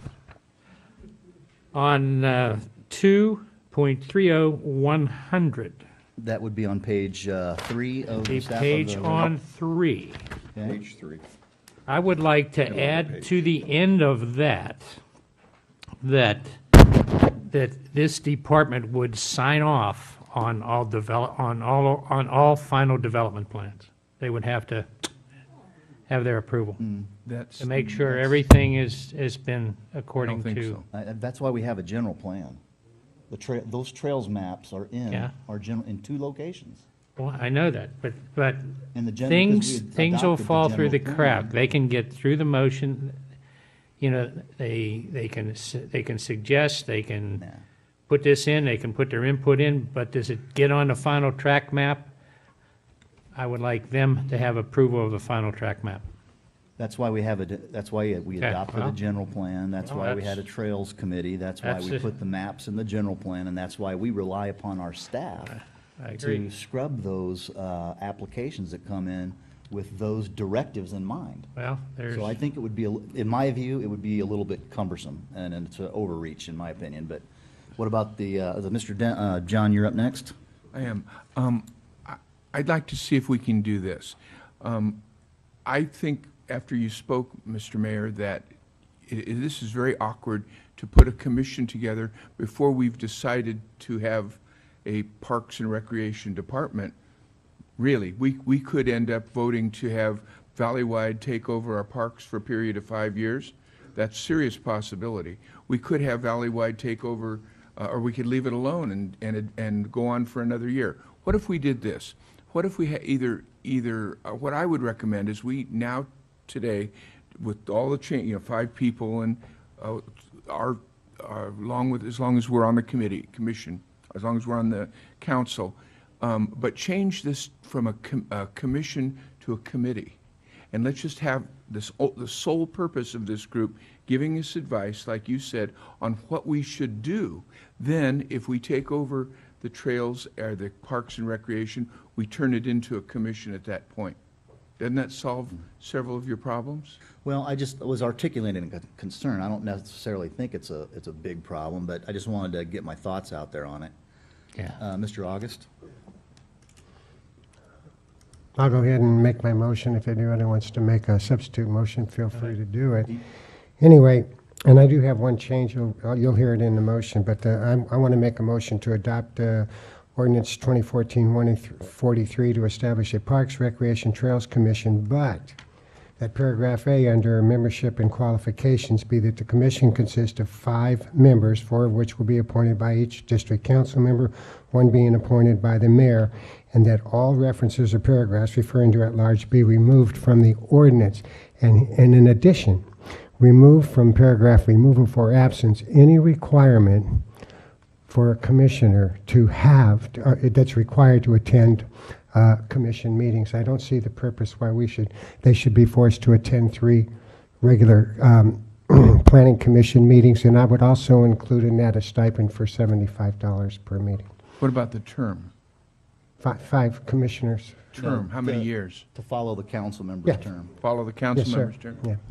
And you want to give them any money? Sure. He said that. Yeah. 75? Yeah. I'll So- second the motion. All right, so we have a motion and a second on those 4 changes. Do we need to re-articulate those changes? Yeah. So, First of all, just for the record, in 2.30.010, we need to change the effective date from April 16th to May 2nd, because we do have a 30-day period. Actually, it has to be June 1st. what page are you on? Page 1 of the resolution, or excuse me, the ordinance. It needs to be, the effective date needs to be June 1st, because it takes 30 days after Oh, yeah, I see. second reading before this is effective. Yeah. Then in 2.30.020, we remove paragraph B. We remove paragraph B in 2.30.030, and in 2.30.040, we remove paragraph B, and in 2.30.050, we remove paragraph B. And that was actually in Mr. August's motion, but that just is clarifying it for the record. With regard to 2.30.070, removal for absence, if you go with Mr. August's recommendation, that will be removed. Yes, ma'am. Okay. And I think, also, paragraph 2.30.140 is amended by removing the words "no salary" or before the word stipend, and inserting the word "a," and then also following stipend, it's a stipend of $75 per meeting, semicolon, and then the word "and," delete "provided however that." Nothing in this chapter should prohibit reimbursements. Just, I know we have a motion and a second of this, but I want to, take a moment to review one of the, I need to read it for myself so it sinks in. Talking about on top of page 3, the removal for absence Right. paragraph. Is that the whole? Absent whether or not from 3 consecutive. I just spoke to Mr. August about that. That would mean that the person would miss 3 full months in a row of Parks, Recs, and Trails Commission meetings. And so, I mean, if we're going to appoint somebody and they're not going to serve by not being here, then I would want to have the flexibility to make a change, to make a replacement. So, How about I council only, discretion? I only wanted to remove the requirement that they are required to attend planning commission meetings. The other Where part. does Oh. it say planning? Second sentence. Oh, oh, okay. yeah, that's okay. Okay, that's a typo. Oh, that's a typo. Well, good Oh, okay. catch. So that's the only change, Mr. August? Yeah, that was it. I'm with you on that then, yeah, okay. Yeah. Good catch.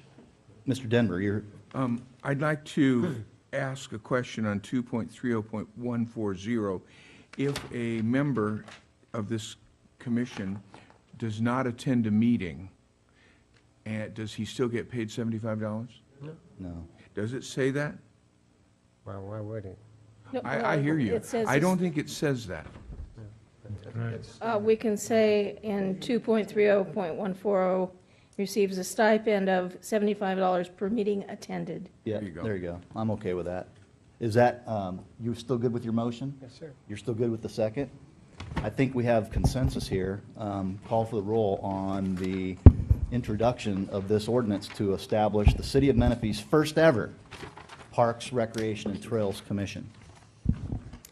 With those changes in mind, Councilmember Furman. Aye. Councilmember Denver. Deputy Mayor Edgerton. Councilmember August. And Mayor Mann. Aye. That will be brought back to you for a second reading next time. Could I say that I thought this was particularly well done, Mr. Mayor, and I think that this is the model that we should have for our, all of our activities, and be able to argue things out and decide and compromise. I think this has been a very, very good thing, as tired as we all are. This has been a pretty darn good meeting. It's not over yet. All right. 9 million, 9 million. Okay, Mr. Lennox, please proceed then with the second half of your presentation for 12.3, if that's okay, Mr. Johnson? Absolutely. Okay. Great, thank you. I assume this portion will go a little quicker because I think most of the issues have been discussed, but. So we're gonna talk about the yak and the sack. The yak and the sack, that's right. This item's for two separate committees, which also entails the adoption of two separate resolutions. The first is for the Youth Advisory Committee, So moved. Resolution number 14-361, which would establish the committee and create rules for its governance. So the recommendation in this case is for 11 members. In this case, they'd all be appointed by City Council as at-large members. And the eligibility for those applying, those candidates would be, again, the city residents, but in this case, the age range would be from 15 to 25 years of age. The term would be 1 year, which is intended to coincide with the academic calendar. And this is, I'm sure there may be some questions on this, but for the most part, this comes from experience in working with youth, whether in high school or at college age. Typically, their availability is in 1 year increments, sometimes even less.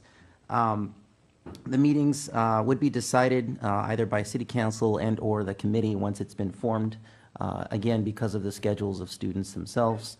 And then quorum would be established by 6 members, which is a half plus 1. And their role would be, again, to advise and recommend policy, programs, and facility needs to City Council regarding the youth in Menifee.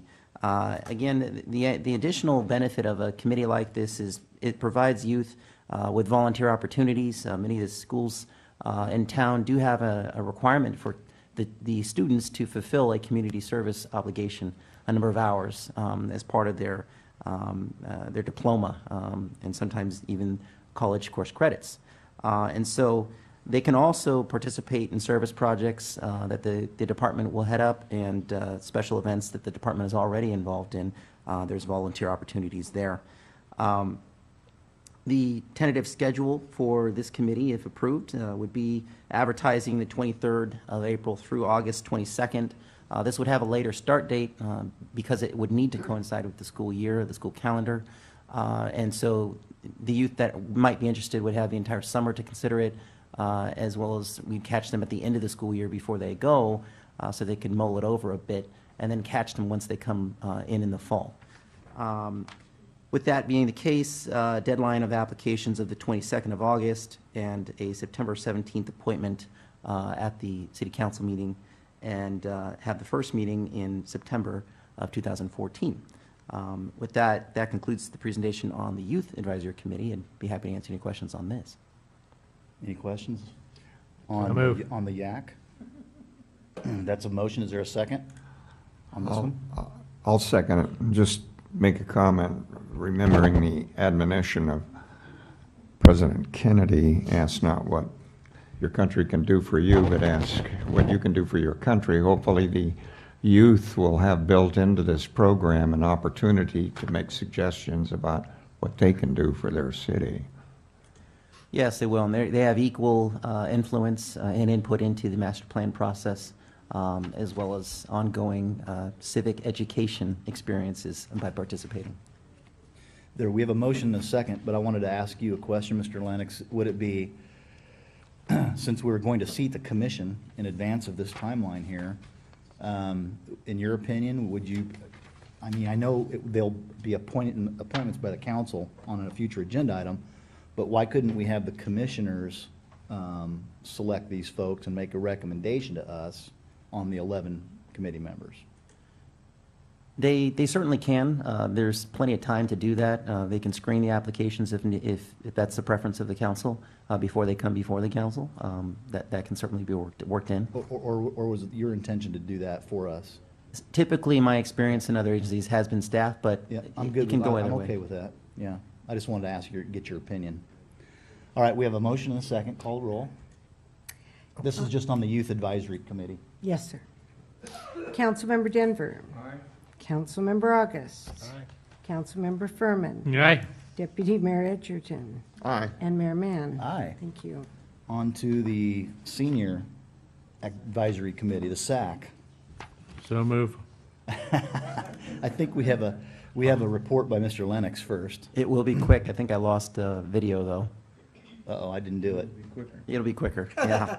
Well, that's coming up. This is for the establishment of a senior advisory committee with the adoption of Resolution 14-362. There may be some modification to this in light of the discussion regarding the commission, so we're certainly open to those options as well. Again, the recommendation is for a seven-member committee, 5 appointed by council members, 2 appointed at large. Eligibility, in this case, again, is city resident, but the age requirement is 55 or better. The term in this case would be 2 years, and meetings, again, to be decided based off the availability of the committee members. And a quorum would be four members at any one meeting, and the purpose of the committee would be to advise and recommend policy and program and facility needs of this to the city council regarding seniors in the city of Menifee. And the background on this, and as you all know, in the upcoming meeting, there will be an opportunity for the senior committee that currently exists, who completed the survey regarding senior services in town, to give an update to the council on what the findings were, which certainly can then be folded into some of the goals and objectives of a future senior advisory committee to help flush those out and build them into future programming and opportunities. A tentative schedule in this case, April 23rd through May 21st would be the advertising period with a deadline of May 21st. Appointments made by council on June 4th, and then the first meeting, June 4th, and then the first meeting would be in June as well for that committee. That concludes the presentation. Thank you. Mr. Edgerton. Well, this isn't my area of expertise. Perhaps it will be after I become a senior. The only question I would have is in reference to outreach from the staff, and maybe you already have. We have a large segment of a senior community. We have some activists who are very involved. I see 2 of them right here, Red Sullivan and Gloria Sanchez, who have years of experience involving this topic. And have we had some kind of outreach to get their input into why we're doing this? Should we be doing it? And if we should be doing it, any suggestions from them? Just general conversations with in one case with Gloria regarding the role and responsibility of such a committee. The deal points, the terms, the eligibility, they're all fresh tonight. And so these are simply best practices that other agencies have used, have proved beneficial to the growth and ability to provide feedback from the community, from the senior community. Again, they're open for modification if this council so chooses. Mr. Denver? I'm confused. This looks more like the Youth Advisory Committee and less like a Planning Commission or a Parks and Recreation Commission. Why wouldn't you recommend to us 11 members, not appointed by us? You go through them, not have it to do anything to do with our terms or all that. Why is this? Why this one that way instead of the? Otherwise, why didn't you make the youth one that way? Sure. The Youth Committee is intentionally a larger body because it gives more of them opportunity to engage in a civic education process. So there's a dual purpose in that committee, whereas this is purely advisory and recommendation type committee. So the youth has more than one function. Making this or the Park and Rec Commission larger would make it much more difficult to manage because, as you have all astutely mentioned, making a decision on one thing with more members tends to get harder when you increase the memberships. So, in that case, I would just like to discuss the concept of having this be 5 members also. Go with our terms, the same concepts that we did with the other commission. Mr. August? I see this as pretty much being pretty much the same as the Youth Advisory Committee. It's set up pretty much the same way, right, Mr. Lennox? The same structure, same format. The structure is the same, but the intended outcomes are a little bit different. Intended outcomes from it. I'm gonna, when the opportunity comes, I'm gonna make motion up to approve the ordinance as you wrote it. Say that one more time. I already made a motion. I don't think anybody made a No, motion you yet. made a motion on the first one, the youth advisory. There's a separate resolution for it. No, Motion to approve it this way. as Mr. Lennox wrote it. You have that same problem of two, was all choosing two, and all the Or rest. five. Yeah, I'm in favor of What about 5. 5 members, Five, just like he's we did. gonna make a motion at 7. Well, we approved the youth council at what? No, that's a different thing. We're going back to what. Okay, we'll go 5, that's fine. Yeah, but they're not being paid, so what? That's fine. I'm trying to help you out, Mr. Lennox, but they don't want me. So that's a motion by Mr. August to That's fine. approve the resolution with the modification to have only 5 appointed members. And the terms. And the be terms equal are to go with our, terms? yes. Is there a second? I'll second it. Mr. Edgerton seconds. Can we call that roll? We had no The term- speakers to this? Yeah, that's a good point. Gotcha. Did we have any public commenters on any of these agenda items? I forgot to ask. No, Okay, I would have. all right. Not anymore. Sorry Make about a it. motion, and they have a right to come up and speak as well. Yeah, if they Do we want not? to. Let's go. Okay, we have a motion and a second. Okay, I want to clarify that this is to approve the resolution 14-362 with 5 members and with the terms of office to be the same as the Trails Commission, The council members. Council Follows the Commission. council member's term. Got it. Okay. Councilmember August. There's no application process. Councilmember Furman. Aye. Deputy Mayor Edgerton. Aye. Councilmember Denver. Aye. And Mayor Mann. Aye. Thank you. On to city attorney reports. Congratulations and thanks for that work, Mr. Lennox. Well done. City attorney. Yes, just a very brief report. You may remember that some time back, the council approved joining in an amicus brief to the Supreme Court seeking a hearing on the case of Orange citizens versus City of Orange. This had to do with a general plan amendment that basically the court invalidated as to part of the general plan that it in fact amended. The Supreme Court has granted hearing, and another amicus brief is being prepared, and the preparers, which is the Shute Mahaley firm out of San Francisco, has asked again if Menifee would like to join in that. I assumed that you joined in the beginning and that probably that's okay. We can schedule this for closed session next time if you'd like to go over it again, or you can just direct me to go ahead and say it's okay. Any objection to continuing with a previous council discussion and decision to join that brief? Nope. Anything change? The only thing that's changed is that the Supreme Court has agreed to hear it, Yeah. which says that they liked what we said. Nothing. Yep, you got, okay. You're up, sir. Mr. Mayor, members of council, have a couple items, and then we have an update on Public Works Department. Yesterday, we received the application for the Stater Brothers on Menifee Road in Newport, Yeah. southeast corner. So you've got a new grocery store, a new drugstore, 6 other pads coming in that section. And the application is in, and it's being reviewed, so thank goodness. Some time ago, when we started the Veteran and Military Banner Program, we talked about when they come down, making that presentation of that banner to those families and getting recognition for their service. Are we still interested in pursuing that? Because we have a couple. Mr. Denver?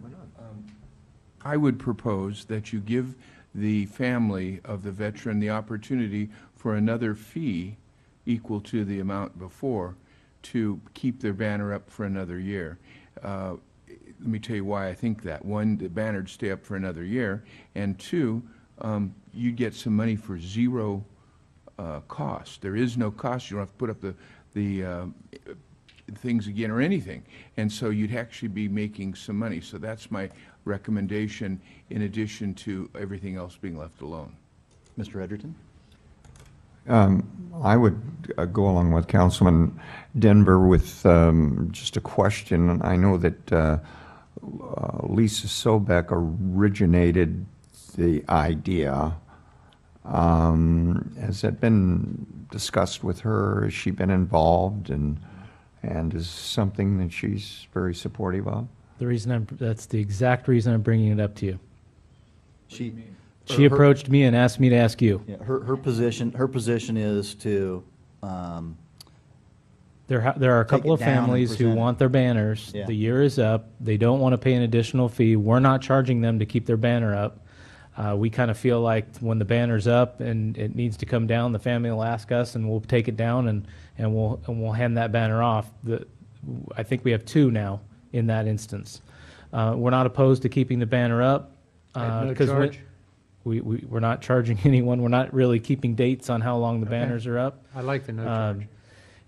It gives us an opportunity to, like Mr. Denver said, to keep that banner up on that pole and keep that spot filled. Now, when the military member comes home and they want to share that banner with them and they want to bring it down and have a sort of a ceremony, I'm asking for your consensus that we do that here in the Fine. council chambers. With no additional fee whatsoever. Correct. I agree. Yeah. Okay, great. Agreed. So we'll proceed. I think you'll be seeing something on the agenda coming up here then for one of those.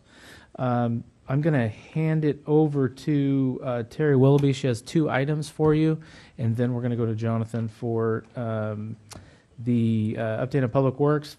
The final piece that I'll mention is we do have the Historical Society photos up. They asked, they got those really nice framed photos up. They asked for some space inside City Hall. We thought this was a good spot inside council chambers, and what they'll be doing is rotating those throughout the year and bringing in fresh new ones to try to keep a historical perspective of our area. With that, Terry Willoughby has a couple items for you. Thank you, Rob. First, on the development impact fee study that we mentioned earlier, following the adoption of the general plan, which was necessary to proceed with the DIF study, we did issue, the Finance Department issued an RFP in January 2014. The responses were due March 14th, 2014. We received 5 responses, and an evaluation panel made up of staff members is evaluating those, and I expect to bring that contract back to council for approval in May. Also, on the city attorney RFP, following city council direction, we have issued the RFP for city attorney services that is been posted on the website and has also been forwarded to a variety of firms that have been targeted for selected to respond.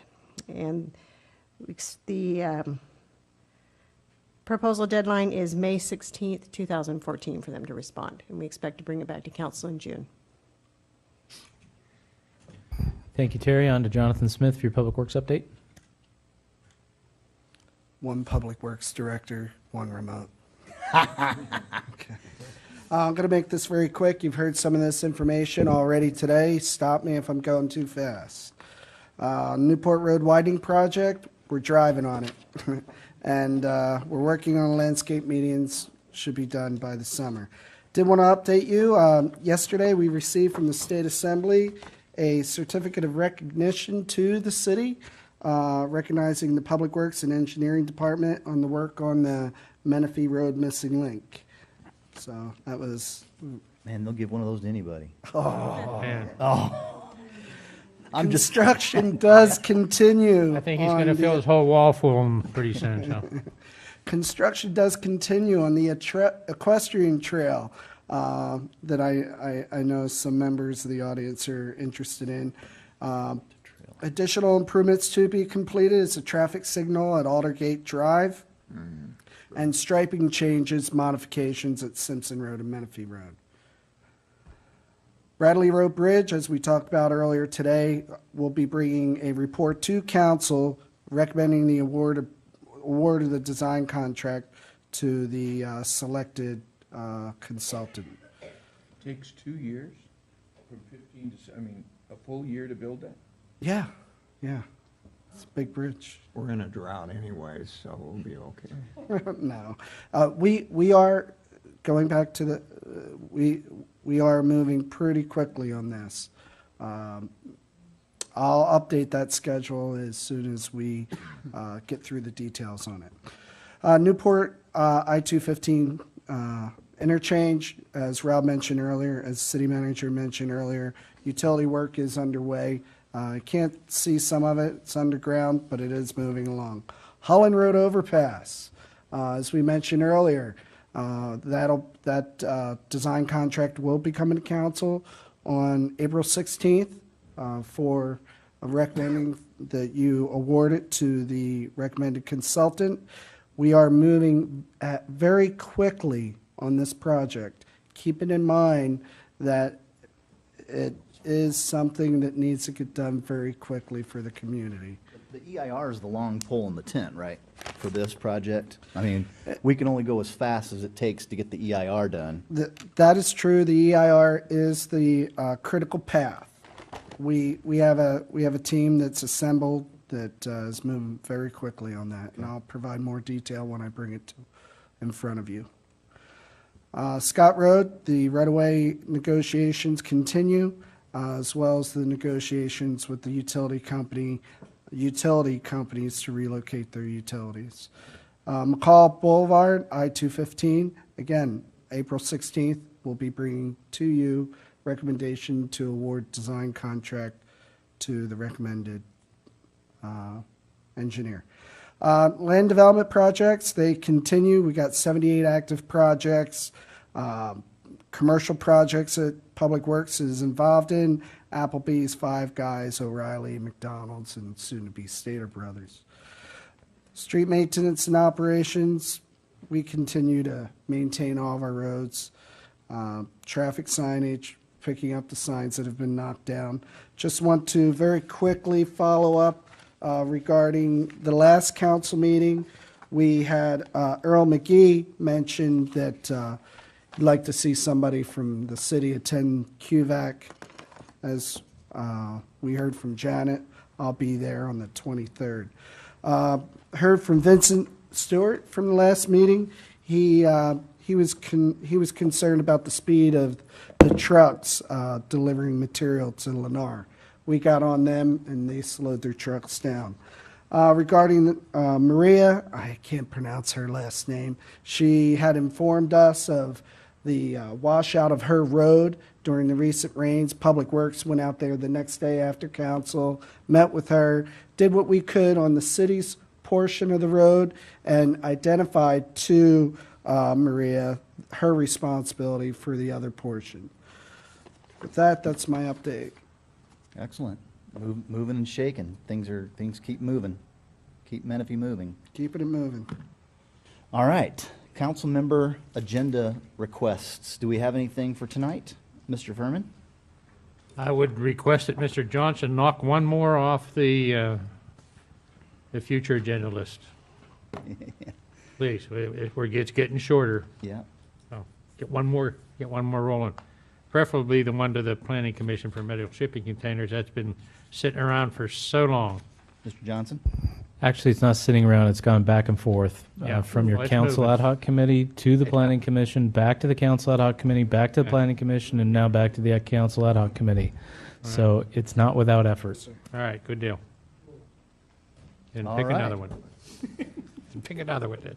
Hearing no other future agenda requests, going once, going twice, we are adjourned.